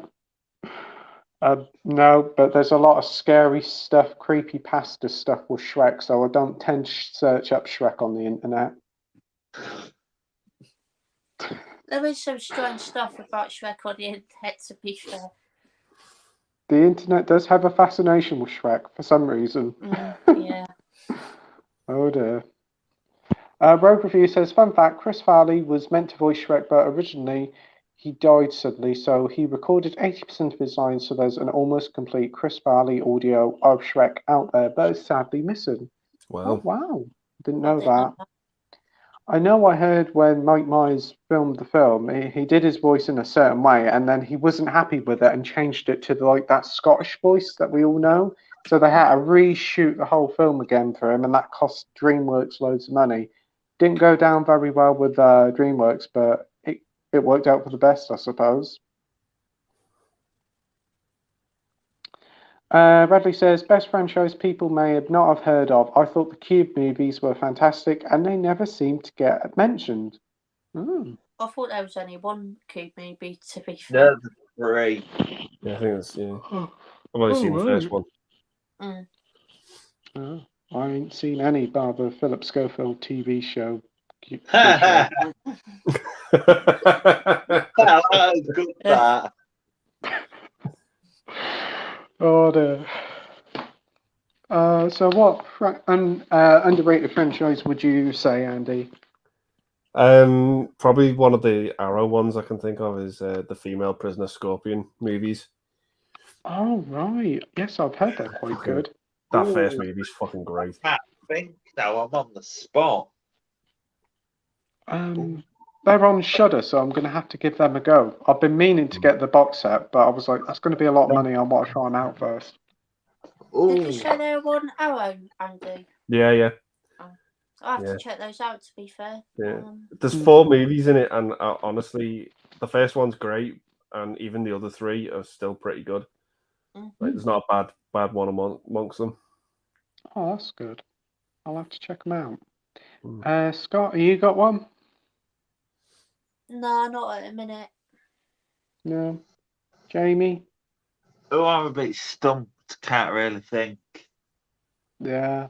I can think of another Arrow box set, the complete Satana set, the Satana series. They're quite fun. I need to watch those still. Yeah. I watched a couple of them. They're fun little westerns. They're enjoyable, so I look forward to watching the rest of them. Yeah. I'd say the Police Story movies as well. Oh, they're really good, Yeah. Yeah, I put off watching 2 and 3 because I thought 2 and 3 weren't going to be as good, and they really are. Like they've still. The second one's great, yeah. Yeah. Still The third need to act and the watch second one's so much fun in that factory. Yeah, definitely. Yeah. Oh, I see they released that trilogy box set on 4K that Mike got. That looks lovely. Yeah. It does, yeah. Really nice transfer on them. Oh, that's good. The Classics Race says, the other day I watched a quite entertaining TV movie called The Tower from '93. It's like Die Hard meets Chop and Mole with a sprinkle of Demolition Man. It's available on YouTube and slathered in 90s cheese. Sounds fun. Anybody heard of it? No.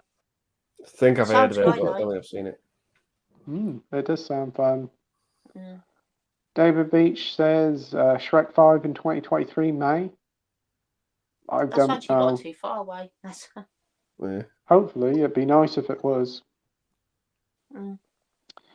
DVD Republic says Rogue. Yeah, I've seen the footage and I must say the CGI is actually good for 1996. Awesome. DVD Dr. Impossible says, have you seen 2 creature feature films? First one called Leviathan, and the other one with Treat Williams called Deep Rising. They both ring a bell. I might have done. I think I've definitely seen Leviathan many years ago.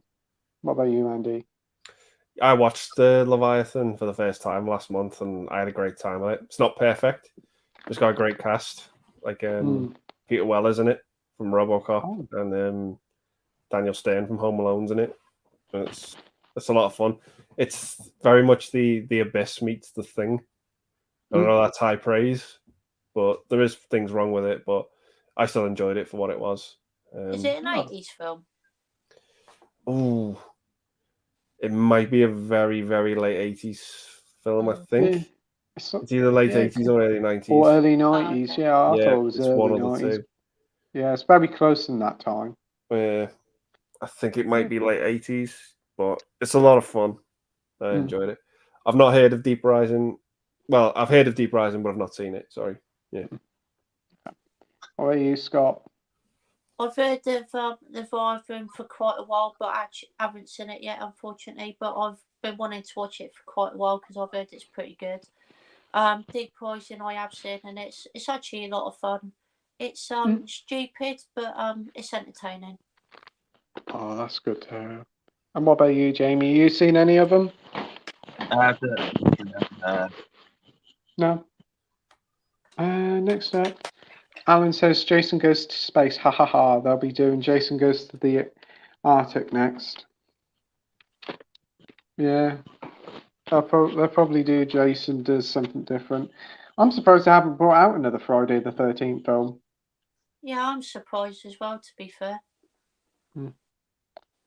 Marvel fan says there was a scene in Shrek 2001 where Lord Farquaad is looking at the princesses on the mirror while he was in bed. You see movement. He looks down, embarrassed, then pulls the duvet up. Yeah. Yeah, I can remember the scene. A lot of adult jokes, especially. Yeah. There's quite a few adult jokes in that original one. Yeah. DVD Phone Bloke says Jason Through Time. Yeah. Jason versus Jack the Ripper. Edward says, what's your thoughts on Netflix strikes deal with View Cineworld? What they're like showing some films now through those cinemas. Well, that's fair enough. That's good. If they're showing Netflix films in cinemas, fair enough. That'll help some cinemas out. Good thing. What do you think, Andy? News to me. Yeah, I've never heard of this. Yeah, I haven't. The only news I've heard today is that they've had to team up with some place to do with the BBC to actually show their broadcaster numbers for how many subscribers they got and how many views they get per show. So that'll be interesting.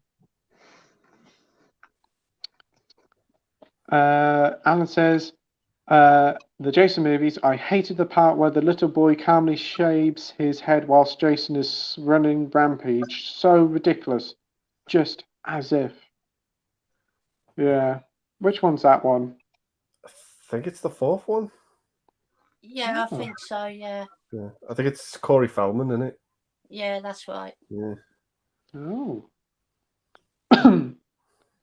Classic Array says, I think the New York scenes were still filmed in Vancouver, aside from some establishing shots. Oh. Yeah. Marvel fan says there was also a scene in Shrek 2 where Shrek, Donkey, and Puss in Boots gets arrested on the guards. Find a bag of catnip from Puss in Boots. This is a weird reference to a bag of weed. Yeah, there's a few drug references. I think there's one in Shrek 3 as well. I didn't know. Yeah. I didn't even realise, to be honest. Then again, it's been a while since I've seen it. Yeah. Jason, the old millennial, says, I believe the only James Bond title that hasn't been used is James Bond Goes to New York. Yeah. We've already had James Bond go to space. He did it before Jason. David Beach says, Puss in Boots Last Wish, February 3rd, 2023 release date. Oh, they must have delayed it again. That's that one with that new sort of odd-looking animation. It's a weird style. Yeah, I think, is it a sequel to Puss in Boots? I think so. Yeah, it's like sort of cel shaded it is. It's a very odd looking film. It's been coming a long while. I know it was originally coming out Christmas time, but I gather because of Avatar, they've delayed it. I don't know. Marvel fan says 10 years ago they released Shrek version of Michael Jackson Thriller for Halloween. Oh my. Okay. Was it number one somewhere? A bit like Bob the Builder? I can imagine it might have been. Top on iTunes. The classics are ace. I need to watch Stand By Me again. I haven't watched it since I upgraded it to Blu-ray a few years ago. The original DVD was pretty poor quality, blurry picture, and had to put the volume all the way up. I haven't actually got it on DVD or Blu-ray. I keep meaning to. I know there's a 4K of it, isn't there? Yeah. It looks really great on 4K as well. Oh, that's good to hear. Do you have it on Blu-ray or 4K, Andy? Yeah, I've got it on that Sony release.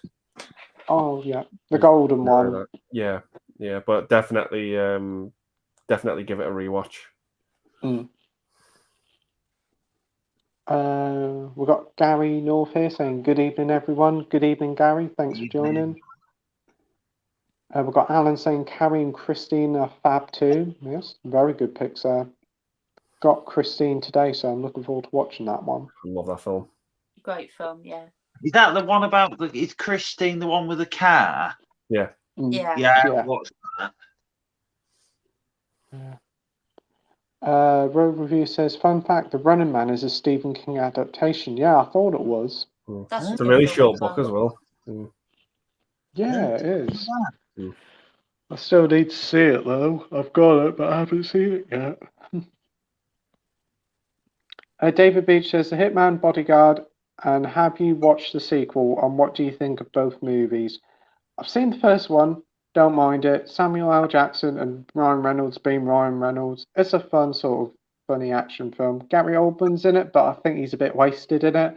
Haven't seen the sequel, but I haven't heard great things about it. What about you, Andy? Yeah, I've seen them both. I don't think either of them are good movies, to be honest. But the first one does have a bit more quality to it. The second one's just all right.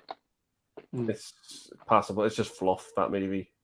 Yeah. Passable. It's a throwaway movie, the second one. Yeah, I've not heard great things. Shame, because the cast is really good in it. Yeah. You've got Morgan Freeman in it as well, obviously. Yeah. Have you seen him, Scott? I haven't, no. No. And Jamie, have you seen him? Yeah, I liked the first one. I thought it was really good. It was funny, but the sequel, not a pass on the first. No. Of all the films to get a sequel, I thought when it was announced. The classics are ace. Everyone calls Carrie a horror film. While I don't fully disagree, I consider it much more of a tragedy.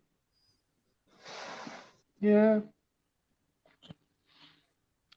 I can kind of get that. Yeah.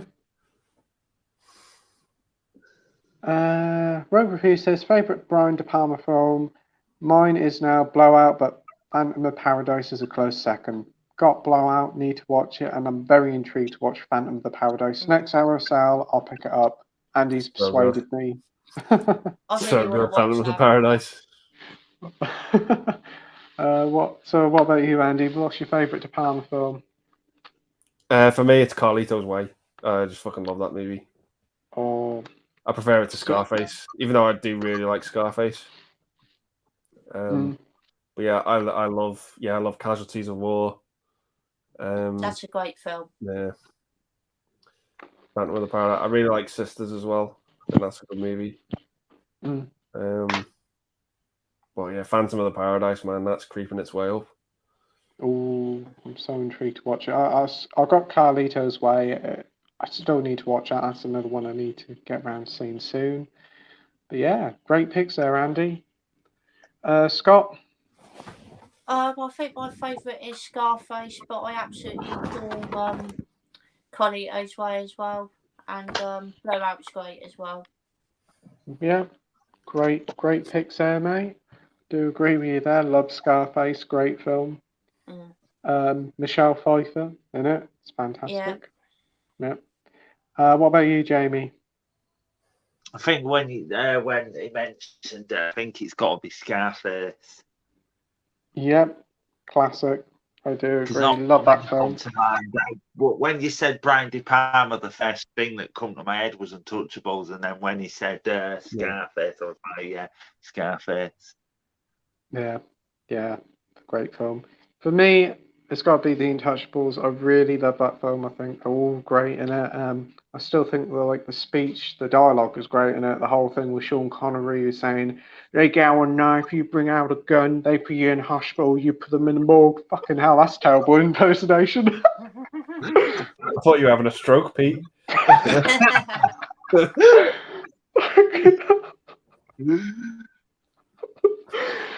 It sounded better in my head than it did coming out. Oh dear. Bradley says Rogue, the original short story of the Ronin Man, was completely different and much better. Oh. Alan says Sal was awful. Pete, I agree. Yeah, I was not a fan of that. Radley says Needful Things is a great Stephen King adaptation too. Oh, I haven't actually heard of that one. I've Yeah, heard Max of von it, Sydow. but I haven't seen it. Oh. Langoliers, yes, I can remember that one. That wasn't too bad. I'm gonna head off now, by the way, guys. I'm knackered. No worries, Yeah, mate. no worries, Scott. It's great having a chat with you tonight, mate. You take care. Definitely. It's always fun coming on your streams, Pete. I love them. Oh, thanks, mate. It's always a pleasure having you on the streams.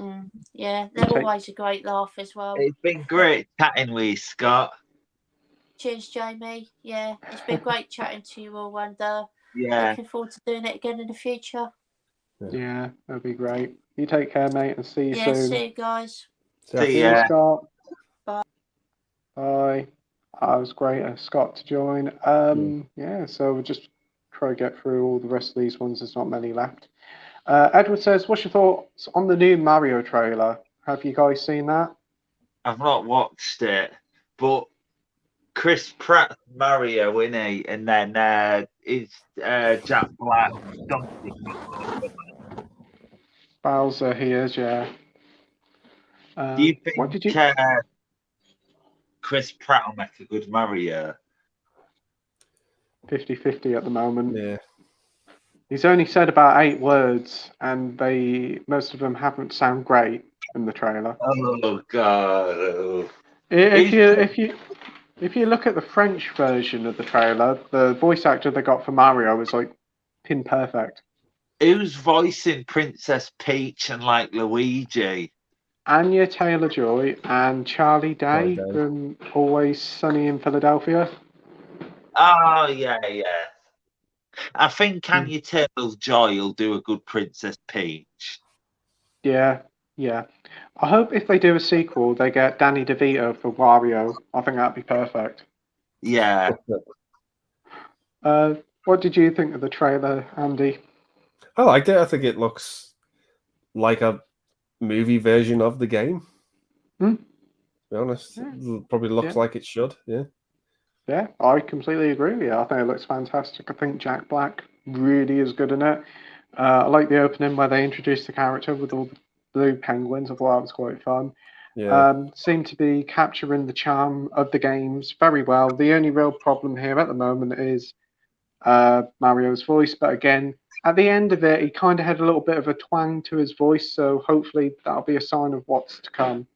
But I'm looking forward to it. Bring it on.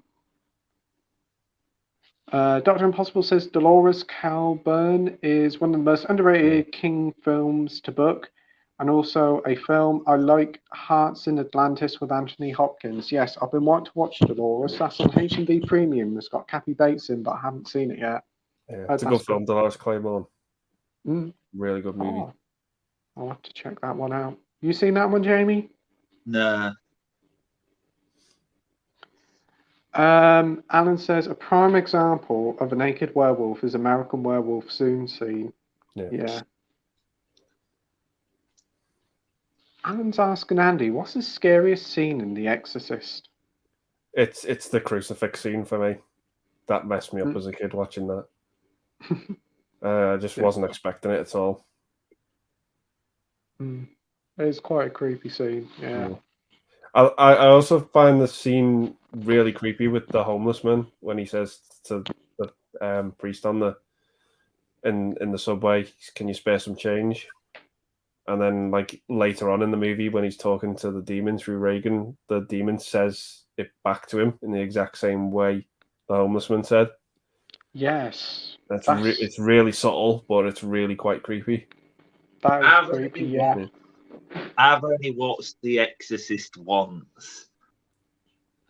Yeah. Is it the ending? Is it where the bloke goes to the top of the stairs, but he doesn't walk down the stairs? At the end, he walks the other way.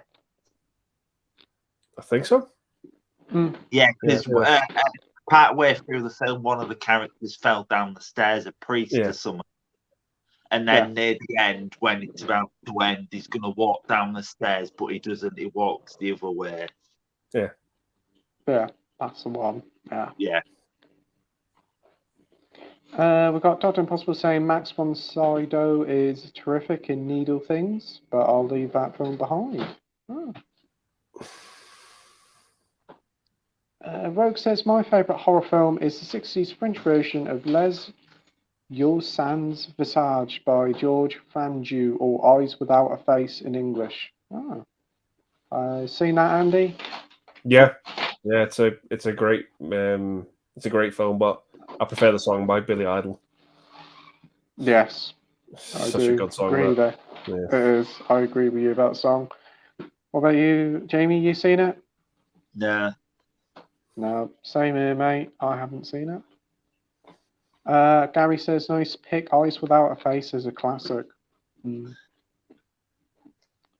Radley says, agree on Dolores Claiborne. Kathy Bates, amazing again. Yes, she is. Great actress. Rogue says, the bloody face removal scene in Eyes Without a Face is disturbing as hell. Ooh, I'm intrigued. Edward says, who's going to watch Halloween Ends next week? I think we all are, aren't we? Seen it Friday. I won't be watching it this weekend. I think it'll probably be next week. Yeah, I'll hopefully get to watch it Friday or at least the weekend. I do you want to watch that as well, don't you? Halloween. Yeah. Pardon, what did you say, Jamie? Do, a complete ranking and rewatch of all the previous films beforehand. Yeah. Oh, that would be a good idea, yeah. I think that's good. Rogue says, also the mask removal scene, that burnt face, fucking hell. Oh, wow. Dr. Impossible says, yeah, Claiborne was Bates' finest performance since Fried Green Tomatoes at the Whistle Stop Cafe and Misery. Yeah. It's a great film, that Fried Green Tomatoes. I saw that in H&B for about £4 and I picked it up and I thought, I just put it straight down. I was like, what's this? What is it now? The Darling Birds of May spin-off or something?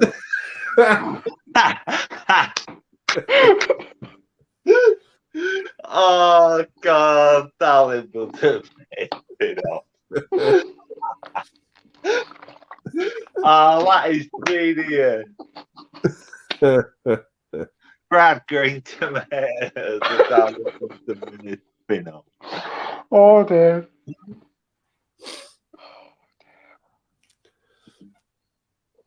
So you recommend picking it up? Not Darling Buds of May. Fried Green Tomatoes, yeah. Fried Green Tomatoes, okay. Yeah. Oh, dear. Yeah, it's a really good film. Oh, I'll keep an eye out for it, see if they've got it in. Oh, dear. Alan says, will any of you be getting the new Mammoth Paranormal Activity box sets with all the film in? I certainly won't. I hated them. Oh, that's that new 60-80 quid one, isn't it? The thing is about that, if you buy all the Paranormal Activity films on individually on Blu-ray, you can easily get them for about 6-7 quid a punch. Less than a tenner. I agree with you there. Less than a tenner. But you're paying 60 quid for all the films in a nice fancy box that you can get for about less than a tenner. Yeah, I do agree with you there. You can pick them up real cheap in CX if you want to go down that route. But even if Some you of go them brand like new, 50p each. Some of them may easily be 50p each. yeah, and some of them you can pick up brand new for a few quids. So yeah, But what the do you thing think? is, it'll be interesting to see what CX sell it for. Yeah. Oh, I had to sneeze. Sorry about that. Yeah, I do think it's a lot of money. Do you get anything extra bar a box? Do you get any posters, booklets with it or not? I don't know. I think it's just the discs. That's a bit of a shame. It is a lot of money for that price. What do you think of it, Andy? That box set? I've not seen it. I didn't know there was one coming out. To be honest, Yeah. I'm not going to pick it up because I've only seen the first movie, and I think the first movie's good, but I've never had the desire to go beyond that. It's about 60 something quid. I think it's a lot of money for mostly the films are very, shall we say, mixed quality. So yeah, it's quite a fair bit. Yeah. All right, yeah, I will do. I will do. No, mum. The Classics Array says the Morbius discussion has reminded me on how people were saying "Rip Gorbius" after Gorbachev died. Alan says Christopher Lee, the greatest Dracula ever. No other actor has ever come close. Hated the Oldman one. Yeah, I do agree. Christopher Lee is the best Dracula. What would you say, Andy? Yeah, he's great. Bela Lugosi's great. I'm sorry, I'm disagreeing with you here, Alan. I love the Gary Oldman one, Francis Ford Coppola movie. That's one of my favorite movies ever. Yeah, I love agree. Yeah, but I get that. I know Alan doesn't like that movie, and I completely appreciate his opinion on it. Yes. But personally, for me, whenever I watch that movie, I think it's a delight. Yes. I know a lot of people are very Marmite on that Dracula film. Some people seem to love it, some people aren't so keen on it, and I can see why. Yeah. Jamie, who's your favourite Dracula? I've not really seen that many Dracula films. I've got Bram Stoker's Dracula. I've seen bits of it, but I didn't finish it. But did Jonathan Rhys-Meyers play Dracula? In a TV series, didn't he? Yeah, I think he did. But didn't he do? And then did a Dracula series recently, didn't they? Yeah, he did. I can remember that. That was on Sky. I can't remember what it was called. I think it was just called Dracula. I think that was meant to be good, I think.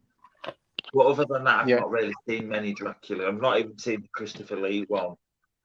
Oh, wow. You're in for a treat with them ones. There was also that one on BBC a couple of years ago with, what's his name, Cloud Spang.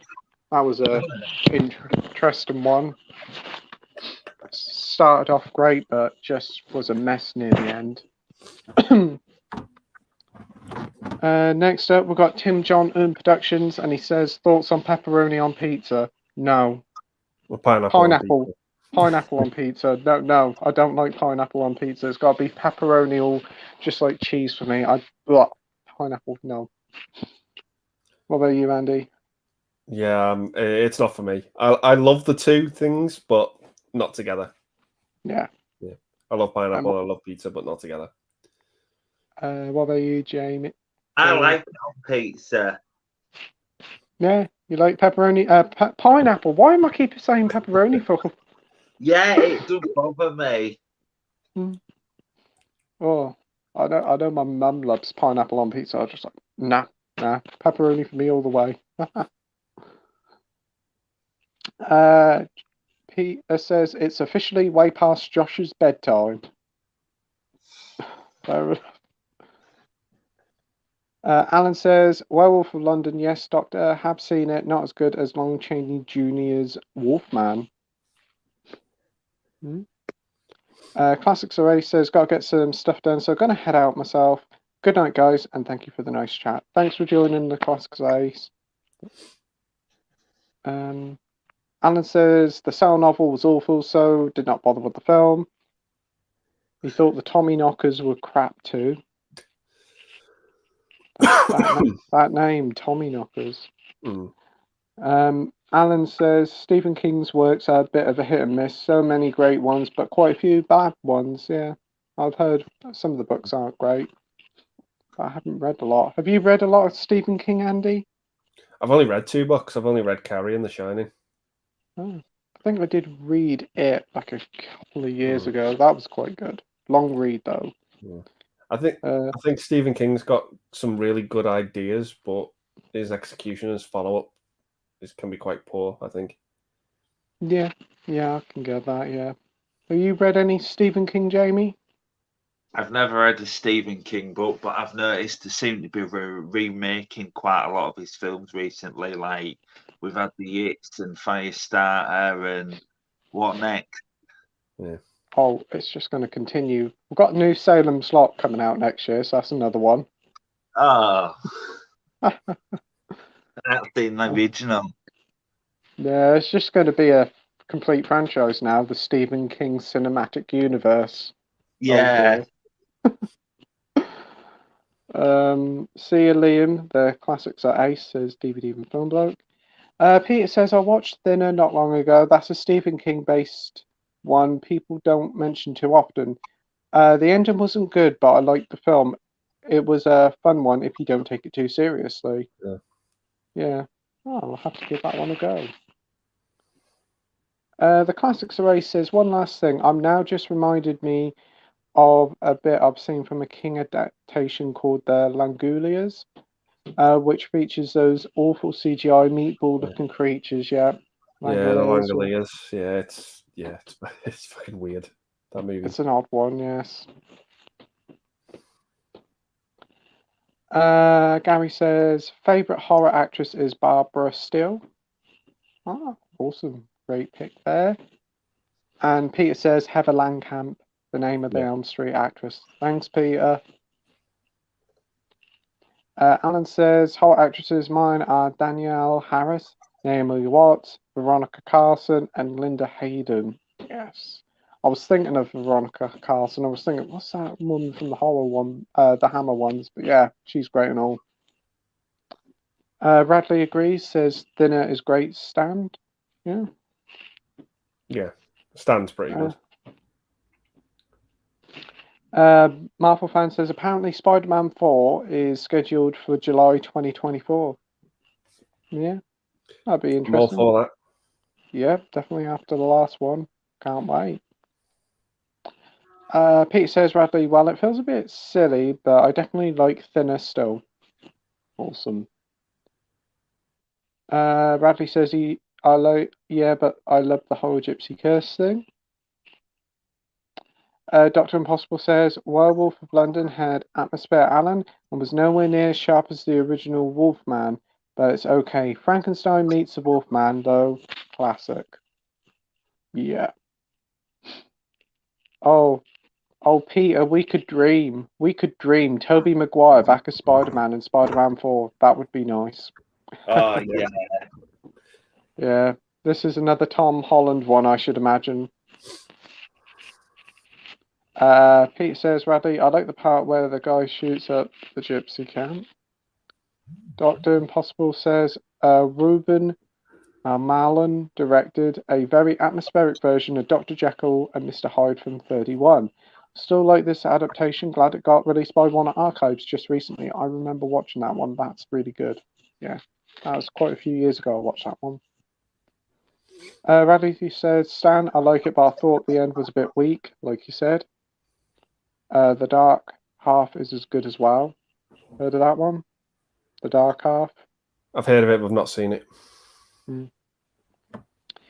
Dr. Impossible says, didn't the Carry On team made an Xmas Carol special for ITV? Yes, I got the free DVD that came with the Daily Mirror about 25 years ago.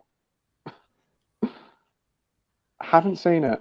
It's probably even in the bin, but yeah, they did. I'm pretty sure I've seen it, but it's typical Carry On. Alan says, Candyman 3, the ending was just ridiculous. Okay. Is that the new Candyman release that just came out a few weeks ago? Is that the third one? Yeah, I think that's Day of the Dead, yeah. Yeah, because isn't the second one Farewell to the Flesh, is it? Yeah. Ah, I didn't mind that one. yeah, I've been thinking about that one. Bradley says, Alan, I haven't watched it yet, so please don't spoil it. Alan says, what's the funniest scene ever in a movie? Oh, One that got me as a kid was the scene from Dumb and Dumber where Lloyd falls off the jetway. Mm. That cracked me Oh, up yes. as a kid.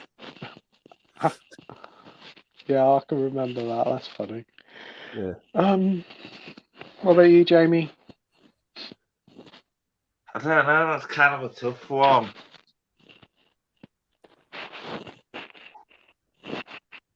Yeah, that is a tough one, actually. Yeah, that is quite a tough one for me to think of because I'm looking at my shelf now, looking at comedy films, and there's no comedy up there. Oh, I haven't got a clue. I wouldn't be able to tell you, unfortunately, Alan. One of the many Arnie puns, because there's a lot of them. I still love that one in Commander. Oh, my friend, he's dead tired. Yeah. Yeah. Don't disturb my friend. He's dead tired. Oh, I love that. I just couldn't stop laughing at that one. Dr. Impossible says, the Cabinet of Dr. Caligari. What's your thoughts on this film from 1920? Intriguing, boring, or just too silent to give a shit? I haven't even heard of it. You, Andy? Yeah, I've seen it. Yeah. What do you think? I think it's pretty good. Visually, it's an interesting movie. It gets Ooh. mentioned a lot in that new Nicolas Cage film, The Oh, Unbearable Weight of Massive Talent. I need to Is it? watch that. Is it good? Yeah, it is what it is. It's a silent movie. Obviously, it's over 100 years old now, but it is what it is. Yeah. Well, you want about the Nicolas Cage film? Yeah. He Yeah, plays that's in good. Remake, That's really doesn't good. he? Yeah, that's a lot of fun. Yeah. I'm looking forward to that. Yeah. Yeah, I still haven't seen Nicolas Cage, Bearable Weight. It's sitting over there, another one on the watch pile, but Yeah, yeah, it's a lot of fun. I'll have to keep an eye out for this one. Sounds interesting. DVD and Film Bloke, where to start? The Living Pizza bit in House 4? What about the Pizza Man song? Alan says, think there was a movie called Clown Motel. Probably is. Sounds like one of those straight to DVD sort of films. Yeah. Sounds like something you'd find off Arrow. Yeah, very much so. DVD and Film Bloke says, oh, the bit in Braindead where Lionel takes a zombie baby to the park. Oh boy. Peter says, have not seen it, but the Candyman reboot, remake, or whatever seems pretty crappy, like most of all these other horror reboot remakes or whatevers. Yeah, I wasn't keen. A lot of people do like it though. It's got rave reviews, but probably I need a rewatch of it. Dr. Impossible says, about time we had a Mr. Man horror film. Yeah. I can imagine that, yeah. That'd be fun. Gary North says, She-Hulk is the worst of the worst. From what I've seen, it isn't great. I haven't watched it yet. I haven't That's probably watched the it. best thing. I haven't watched it, but I've heard mixed stuff. I've heard it's good. Yeah. Dr. Impossible, DVD and Film Bloke agrees. Oh, yeah, Rolf Harris would make a great Mr. Tickle. By days. Yeah. Alan says, thoughts on Japanese horror flicks like The Ring and The Grudge. Oh, Japanese horror is great. It's like a lot of supernatural stuff. They really do some. I like the Ju-on, The Grudge. They're not bad films. They're more sort of creepier horrors than what we get here, shall I say. What about you, Andy? Yeah, they terrify me, the Japanese ones. I've seen images of the Grudge movies and they just look scary as hell. I've pre-ordered that Arrow box set that's coming out in December. Oh, that's a nice set. Yeah, so I can't wait to get divulge into that. I think the first Ring movie is pretty good. It's a bit of a slow burn, but the ending's great. Yeah. I have got this one, which was pretty good. Pulse. Yes, enjoyed I've that. got that one. I haven't watched it yet. Yeah, that was pretty good. What about you, Jamie? You got any Japanese horror films you like? I like the Sarah Michelle Gellar Grudge and the Naomi Watts Ring. I liked them, but I've not seen like the Japanese Grudge. Yeah, I've seen the Sarah Michelle Gellar ones. They're all right. They're not too bad. But the Sarah Michelle Grudge and the Ring, they don't have UK Blu-rays, but I did see a steelbook or something on Zavvi for one of the first Ring, the Naomi Watts one.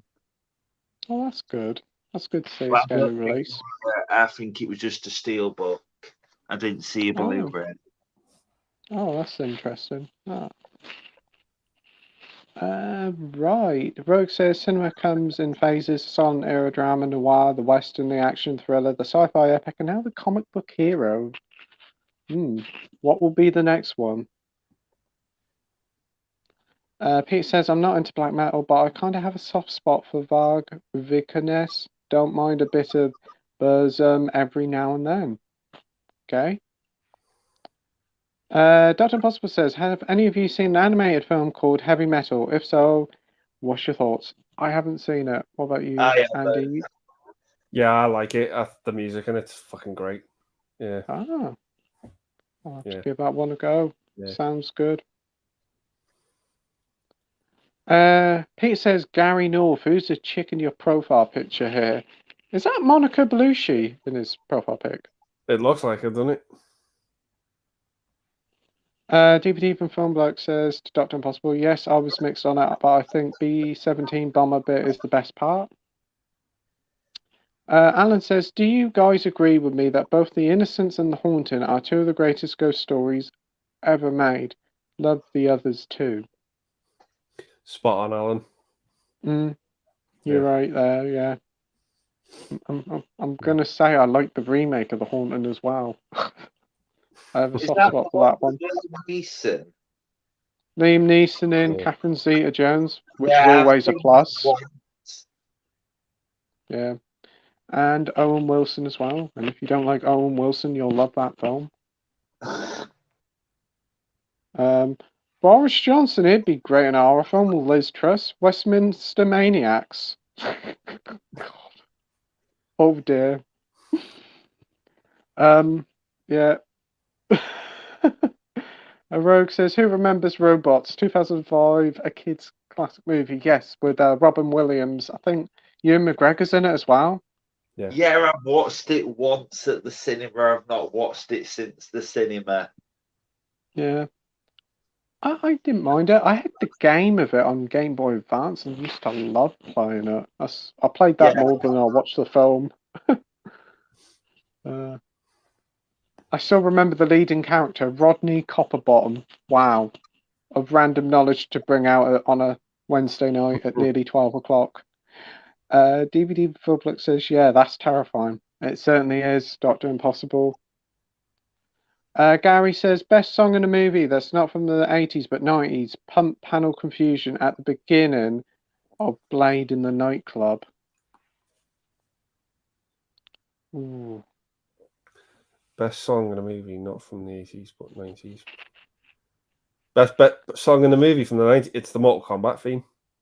Oh, Mortal Kombat! Yeah. Oh, yes. Such an epic theme. Or if we're going pure cheesiness, How Do I Live Without You from Con Air? Oh, fuck me. Or What Is Love from Night of the Roxbury. Oh, my. What about you, Jamie? I can't think. No worries, mate. Rogue says, I remember the fair and contest scene in Robots. It really got 7-year-old Rogue into a laughing fit. I used to have a really pathetic sense of humour. It's suddenly got slowly darker now, and I have a dark sense of humour. Ooh.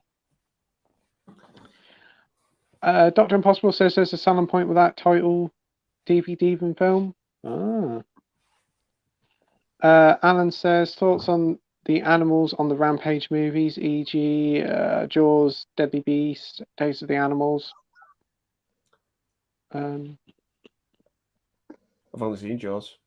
So am I. Jaws is a classic. I suppose Animal Rampage movies can be pretty good, but the only one that I can think of now is Jaws. Yeah. Yeah. You, Jamie, do you like Jaws? I haven't watched it in about a decade, but the best shark film I've ever seen is or The Shallows with Blake Lively. Yeah, I really enjoyed that. Good Plus film. Blake Lively. That's enough for me. Yeah. Rogue Reviews farting contest.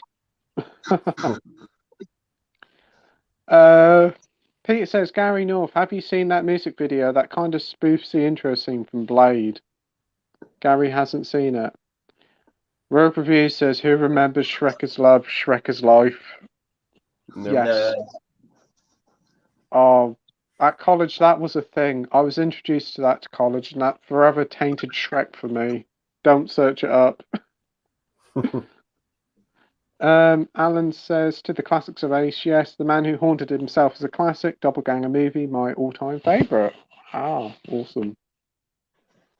Gary says, I own the 12-inch vinyl. That's great.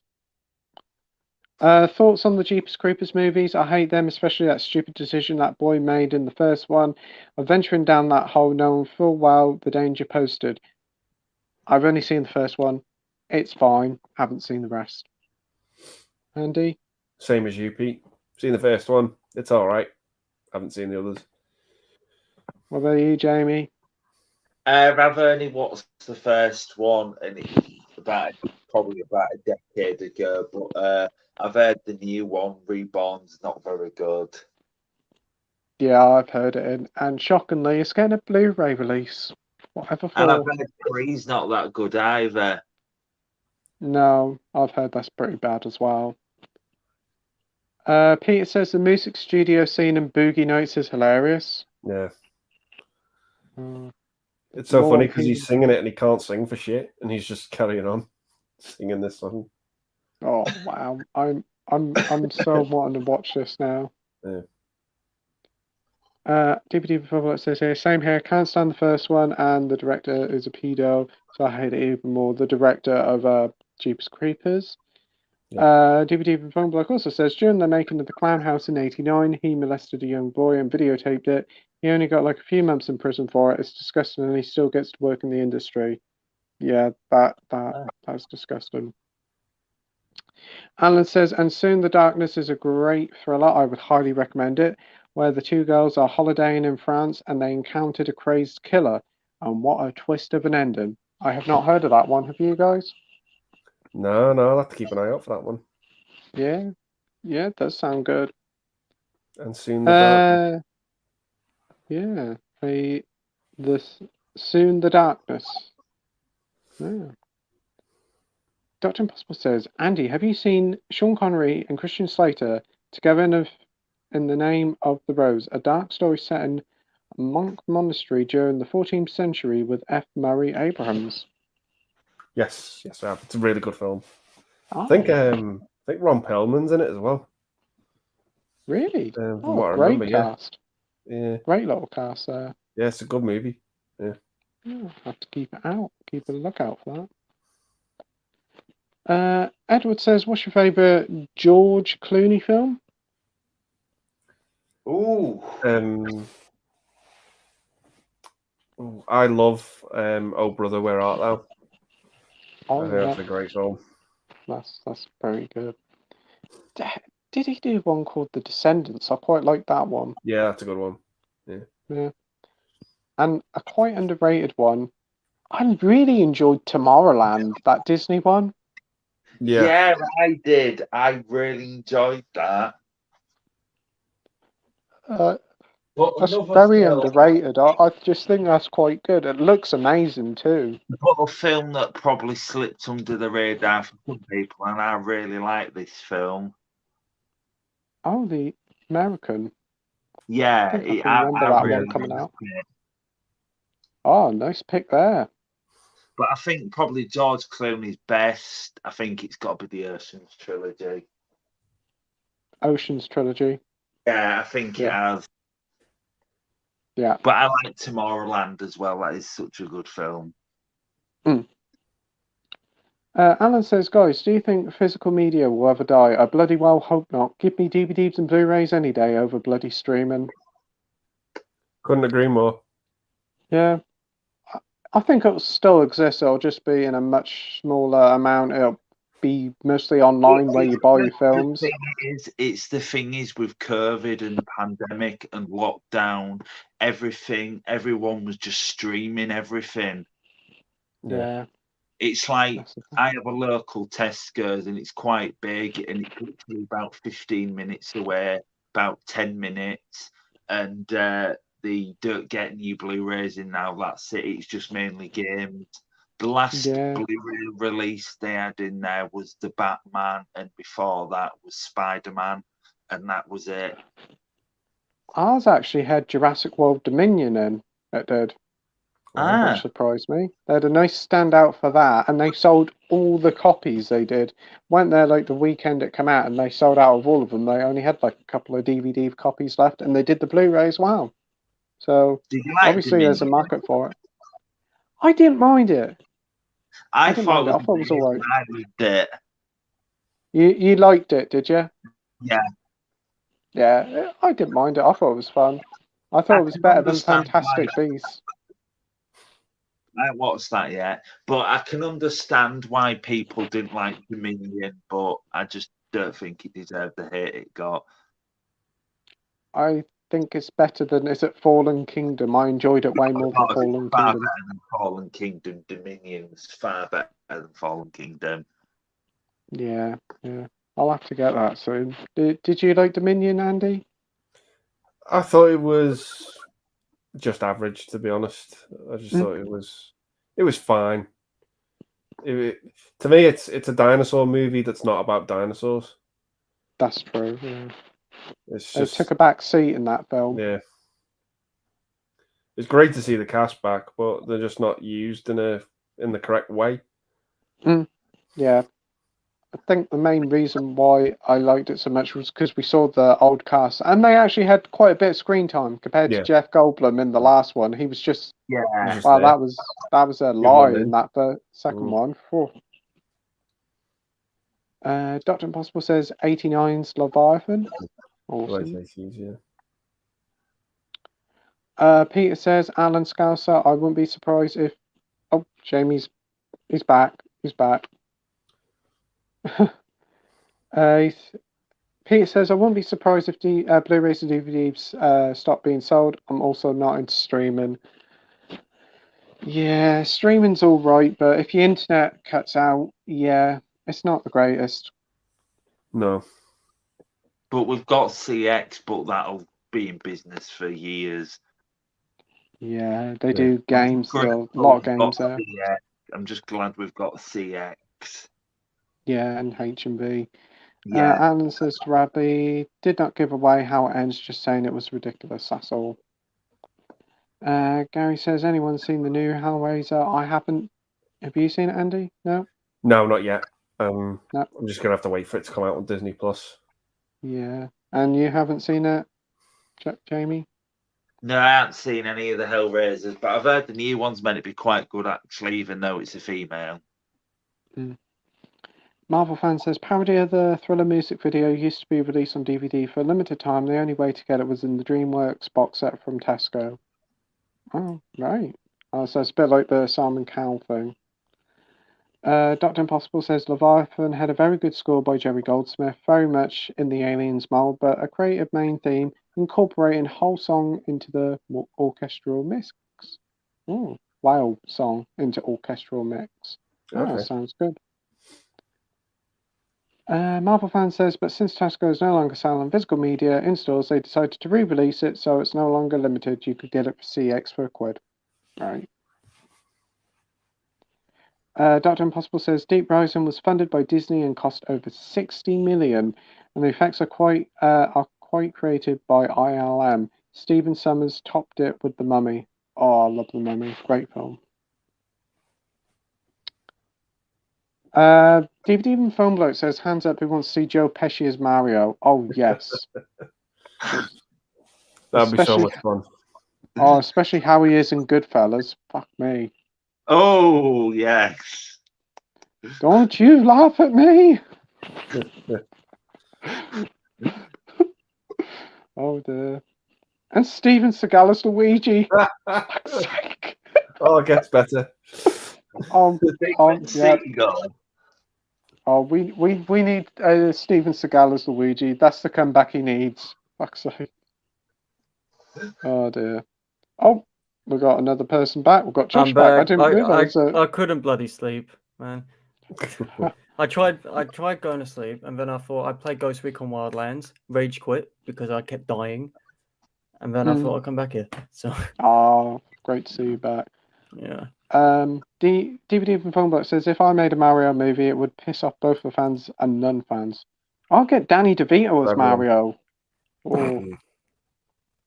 Did you see the Mario trailer where someone just made it so they basically made the voices from the game on top of it and took it was pretty funny. I haven't seen it. It sounds a lot better. Sounds a lot fucking better. Oh, yeah. I think Chris Pratt's just trying to do his best Brooklyn accent, but it's not working. Mushroom Kingdom, here we come. Right. Josh, you're hired to play Mario. It's me, Mario. I think. Wow. Who? Oh, they didn't get Waluigi. Waluigi and Wario will probably pop up in the sequels. As I said, I'd like to see Danny DeVito as Wario. Because he looked like Spike Lee dressed up as him for Oscars. It's quite funny. Marvel fan says, anybody experience any horror stories with carriers where orders arrive damaged? Yes. A lot of stuff from Amazon recently. Hold on, let me find something real quick, which is a weird story. What did I get? Not the exotic marigold hotel. I can't remember what it's called. The Wes Anderson one, not the Darjeeling Limited. The Grand Budapest Hotel. Yeah, that comes smashed to bits. The disc was scratched, but thankfully got a new one.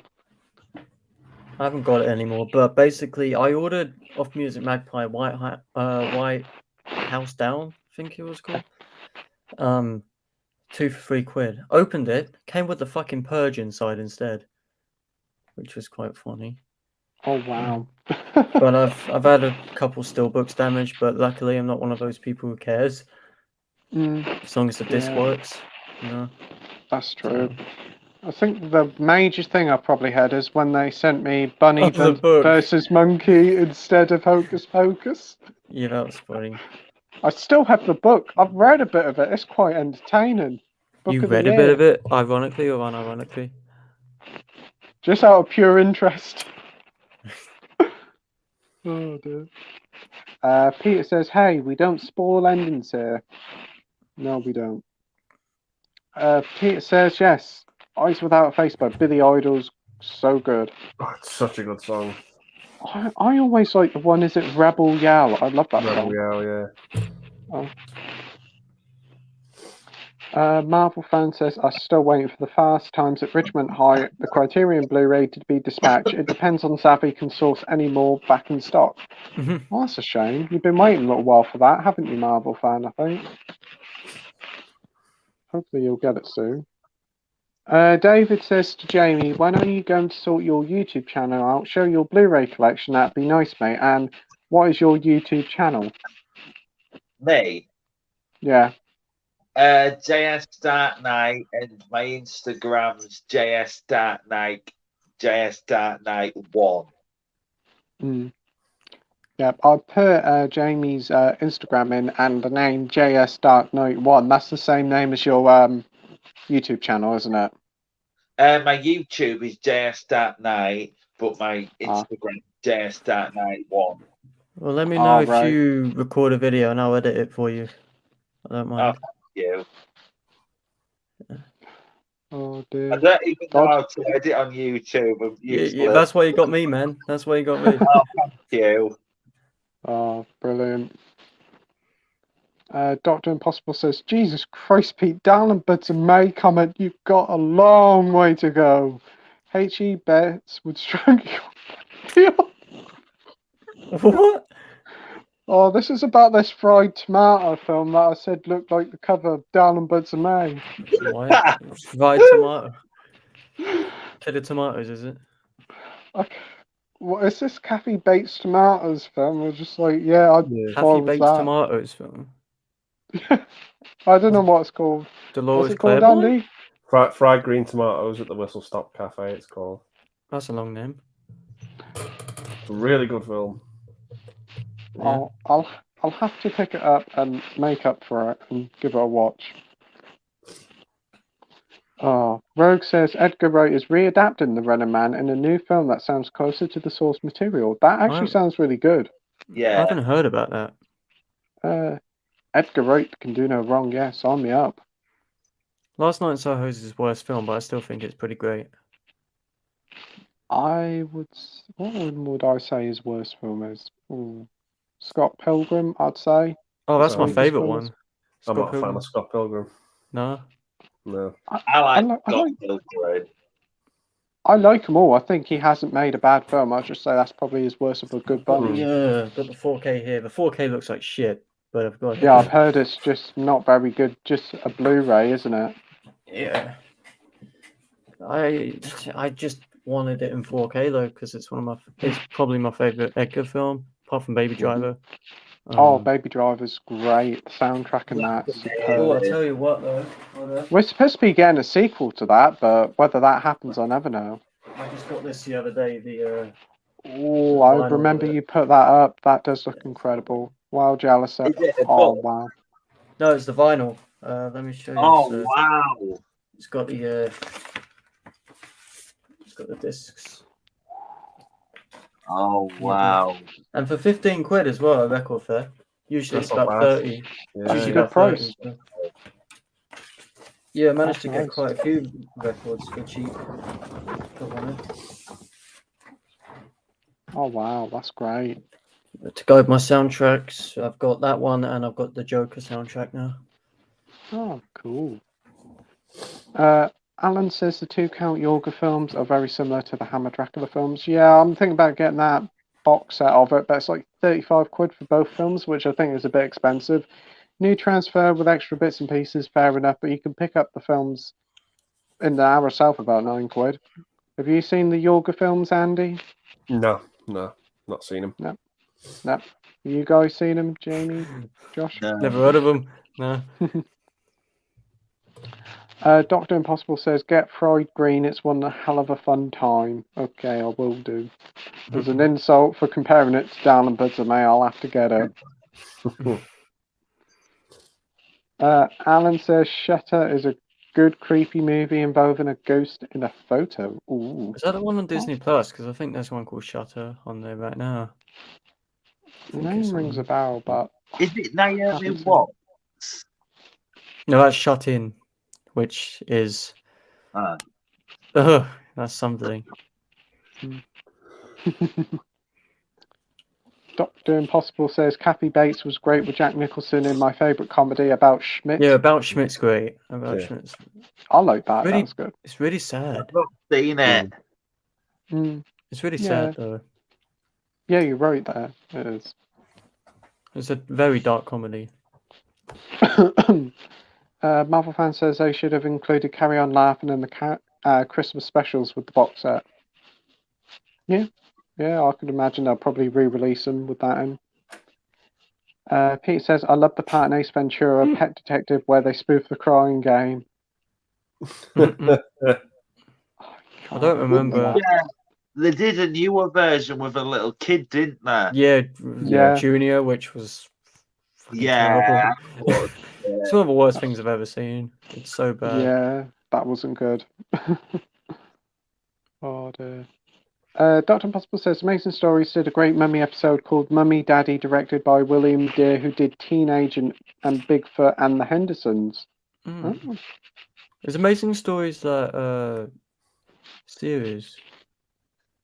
Or I think it's something else. I don't know. Because I think there was something on like Prime or something called Amazing Stories. Might be. I might be getting mixed up. We've got Alan saying, Andy, awesome that you have ordered the new Arrow Grudge box set. I have got my eye on that too and probably treat myself for Crimbo. Yeah, it's a nice set. Yeah, get it off the Arrow website though, because it's about £15 cheaper than Amazon. How much is it on the Arrow website? I think it's about 55, and on Yeah, Amazon it's 70. It's Why is it 55 now 70 on Amazon. Yeah. I thought I it think went it'll down to be 55. cheaper on Amazon. But I know on H&V it's about 55 as well, so I don't know what's going on with Amazon. Rogue says, anyone getting King Kong 75? It's finally getting a UK Blu-ray in November. I've heard that. Might do. I don't really know much about that film. I haven't seen it. How about you, Andy? No, same as you, Pete. Don't know much about it. Not seen it. No. What about you, Jamie? No, I've not seen it. And Josh? Nah. I'll probably skip on that one. Gary says, yes, the picture is Monica Bellucci. Nothing wrong with that. Nope. Peter says, Monica Bellucci is actually in Bram Stoker's Dracula. I was surprised to discover that. Yes. Yeah. And What else has and she been in? Because I've heard the name. She's in that new Liam Neeson film, Memory or whatever it's called.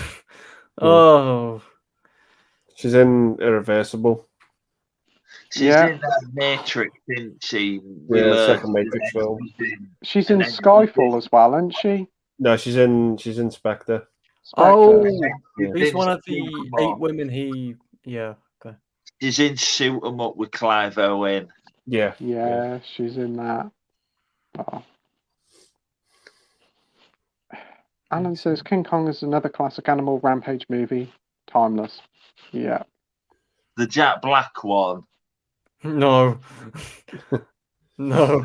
I like the Jack Black one. I think that's pretty good. It's all right. It's fine. It's just it goes on for too long, though. Yeah, way too over stuff. You don't even see King Kong till like an hour and a bit in. Yeah. Yeah, it's definitely way too long. Kong Skull Island. Love that. I think that's okay. I think it's fun. Decent. It's fun. You mean the one with Brie Larson in? Yeah. Have you noticed, obviously, Kong Skull Island's got Captain Marvel in, Nick Fury and Loki. Yeah. And also, it's got a guy from Guardians in it as well. Yeah. John C. Reilly. John C. Reilly's in it. Yes, as well. Yeah. Oh, yeah. The MCU get together from Kong. Yeah. What a reunion for them. Yeah. Dr. Impossible says, good news, Pete. Network are putting out the complete ITV series of Give Us a Clue. Ever seen it, Pete? Michael Aspel, Eunice Stubbs, and Lionel Blair. Yes, my mum has seen that before. I have heard of it. I think I might have seen it before. That my parents love it, so that'll probably be one for them. Pete says George Clooney was good in From Dusk Till Dawn. Yes, that is one that I need to see. Salma Hayek in that film. I have seen. Wow, that is enough to watch it. For rage, isn't she? She does look good. Oh, yes. Yeah. Edward says, what's your favourite Robert De Niro movie? Not Amsterdam. Oh dear, what's he been in? I liked him in The Irishman. Irishman was good. Is it Everyone will go for everyone will go for like Goodfellas, but for me it's like Silver Linings Playbook. I think that one's just. I've got Taxi Driver, but I forgot about Taxi Driver. Yeah. Yeah, Taxi Driver's a good pick. What about you, Andy?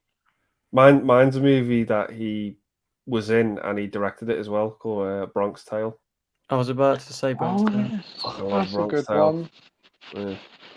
Oh, another one that's purely more fun watch is Midnight Run. Fucking love that film. Oh, Midnight That's- Run's great. Yeah. Oh, it's just a great time. I can't believe that's an 18. That feels nothing like an 18 plus. Yeah. Oh. No. The viewer Drew says between Stallone and Schwarzenegger, who's your preference? Stallone's a better actor. Schwarzenegger's more fun to watch. Both great in their own rights. What do you think, Andy? Yeah, I love them both, but I do get more of a kick out of watching Schwarzenegger movies. They're just more fun. Yeah. You know, if I want my serious films, then Stallone's the one to go to out of the two. But I just get a kick out of watching Schwarzenegger. It's the accent as well. Yeah. It's the Put your broken toys English. on the carpet. He's so much Got to fun. get the Turbo Man doll. Who said you could come into my house and eat my cookies? It's pretty funny. Oh dear. What about you, Josh? I haven't seen many of either, but I think Stallone has been in better movies for me. He was in Creed. He got nominated for an Oscar for that, and rightfully so. He's been in a few things, which I remember. Escape to Victory. You know. Yes. So yeah, I think he's the better one, but Schwarzenegger's just funny. Like, Yeah. Jingle All the he Way is. is my go-to Christmas film. That's classic. It's so funny. What about you, Jamie? I think it's got to be Stallone just for his accent and how he acts. Yeah. Yo, Yo, Adrian. My dad did that in a. I remember in secondary, my dad shouted. My first school meeting, like assembly thing with everybody. My teacher was called Mr. Stallone, and my dad just shouted, "Hey, Adrian!" in the middle of the hall. And I was thinking, Dad, please shut up. Oh dear. Oh, your You dad's a literally shouted legend. it, and people were looking at him, and I was like, Dad, my peers are here. Oh, your dad's a legend. I can remember you on your live streams years ago with him. They were fun. You should get your dad on a live stream in the future. He said about going on an episode of the podcast with us.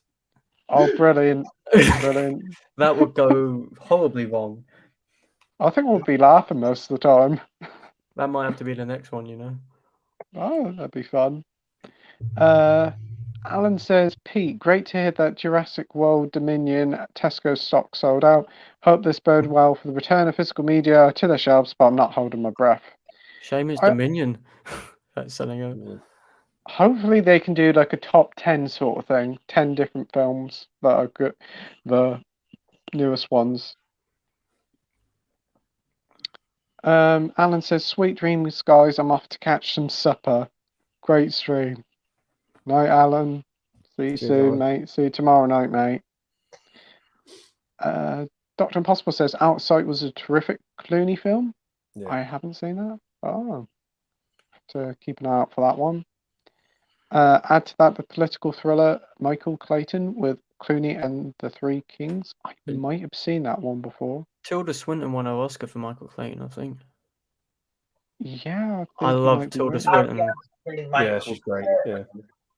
Tilda Swinton's great in anything she does. Yeah, like 3,000 Years of Longing. She was pretty decent in that. Lion, Witch and Wardrobe. That's one I forgot about.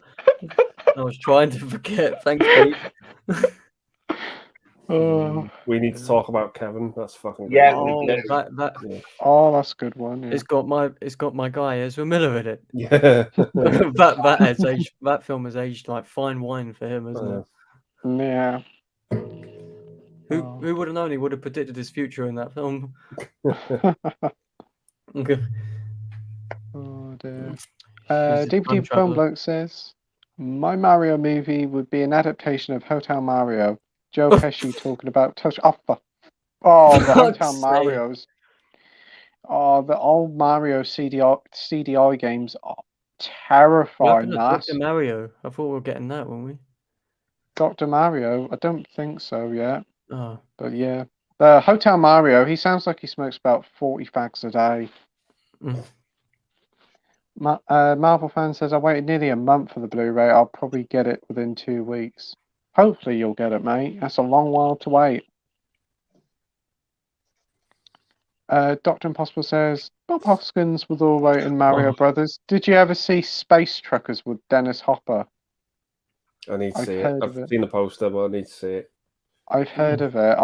I have seen the poster as well. I kind of want to see it for Dennis Hopper. Yeah, Bob Hoskins good in Mario Brothers. He's entertaining. The only good thing about it, it's it's fun though. John Leguizamo always keeps saying, "Why did I do that film?" It's quite funny. Marvel fan says Monopoly is about to end at McDonald's. Has anyone actually won anything? I won 20 quid. Oh, well done, mate. I've won like a free Big Mac thing. Oh, the And best prize of them all. Yeah, like every time I say I've won one in the drive-through, they never take the token. Oh, So like, that's every good. time I go, I keep getting a free Big Mac because they just never take the token. Oh, that's good. Yeah. I don't go to McDonald's often. Yeah. So I went once and I had the free Big Mac and I had 20% off your order as well. So I was like, okay, well I've got to give that in. So I gave them both in, and she gave me the Big Mac one back. I was like, okay, absolute bargain. Yeah. Oh wow. I know once we won about 50 quid on one of those things. That was about 5 or 6 years ago. All you seem to get is like those weird, like not love to shop vouchers, but like free Vista prints or something, free photo things. That's all what I seem to got. But I haven't had a McDonald's in about 3 months. I used to like them, but I'm not keen on them now. Can't really stand them. Occasionally, when I'm out and about, and I'm peckish, I just get some chips or something from there. I used to just eat the wraps because I like the chicken wraps.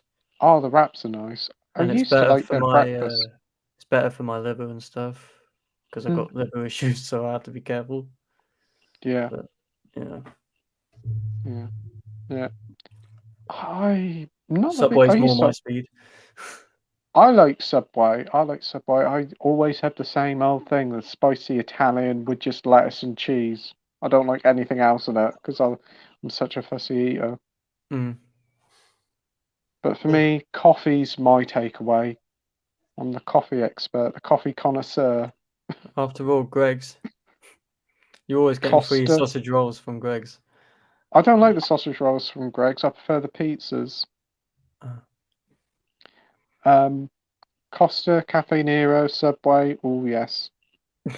Greg's have just put the prices up by about 5 or 10 pence.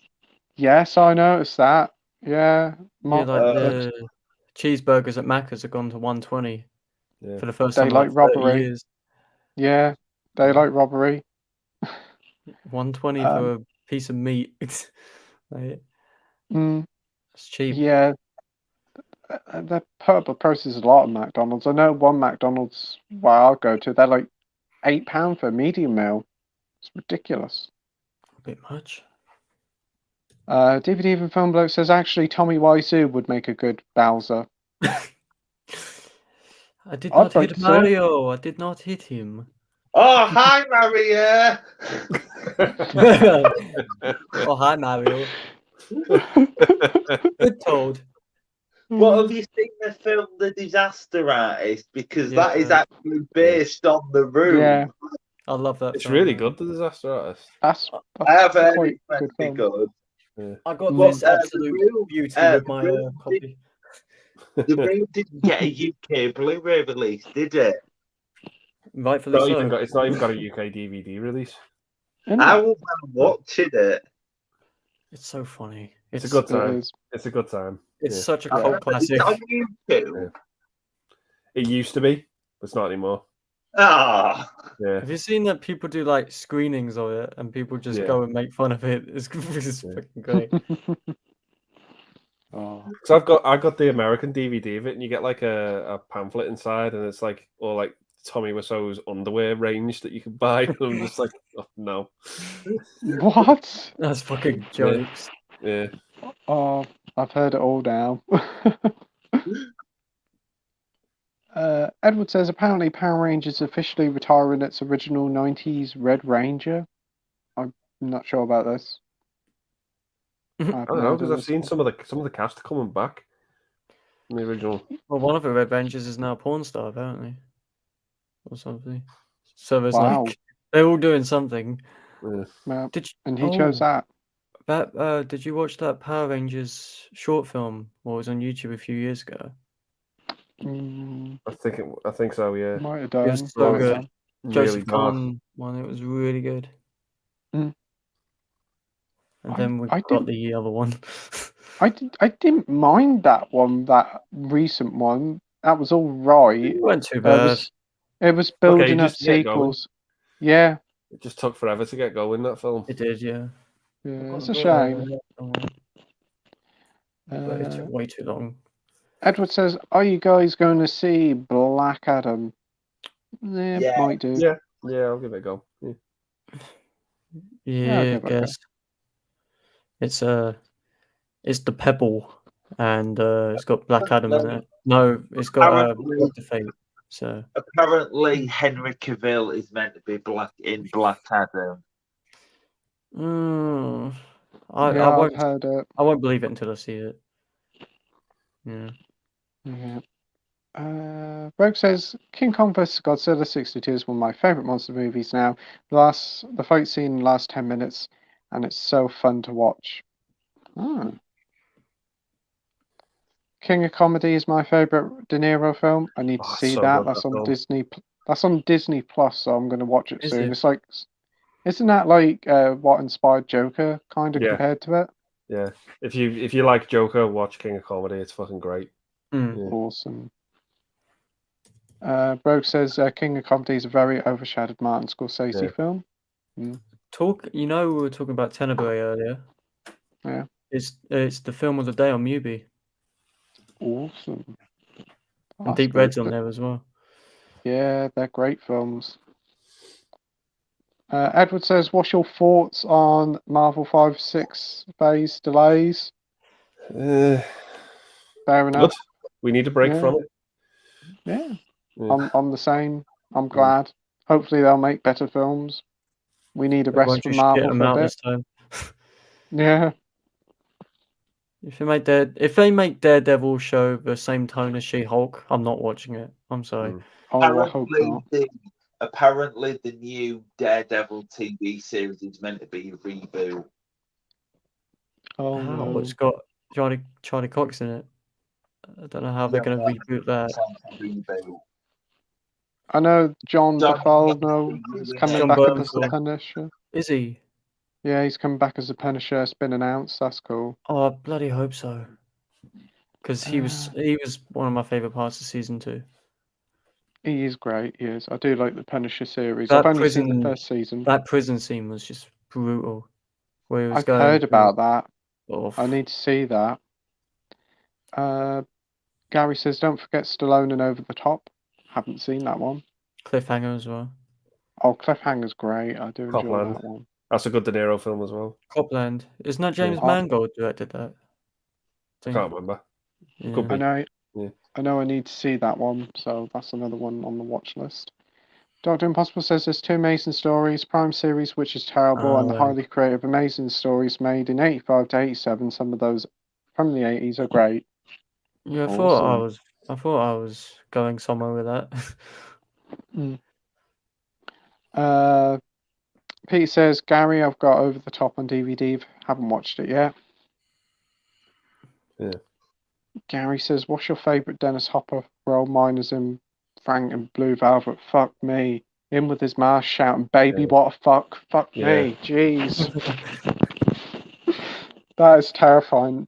The only Lynch film I've seen is Dune, and that was a bad one to start on. Yeah. Oh, But I do have Mulholland Drive on Blu-ray, but I've heard that one's very confusing, so I have to watch that one. And there's literally no noise in the house. yeah, Fucking I need great, to see Mulholland that Drive. one. Yeah, I got it in charity shop for £2 sealed, I think. Oh, that's good. That's Hmm. a great pick, buy. So, what's your favourite Dennis Hopper performance, Andy? I like him as Clarence's dad in True Romance. Yeah, that's a Yeah. good one. Yeah. That scene with him and Christopher Walken's fucking great. Yep, I agree there. Mm. Oh. Super Mario Bros. Yeah, he was actually quite good as Bowser. Him in I quite liked him in Waterworld. He was pretty good in that. Mm. He was in And Apocalypse Now. Speed as well. Him as the villain in Speed. Basically, Dennis Hopper as the villain in a film. You've sold me. I'm not a But fan I do of agree. Speed. But I do agree with you. Waterworld is just basically Mad Max on water. Yeah. Yep. Yeah, it That's is. all it is. And just more Yeah. boring. It's just Mad Max on water. That is true.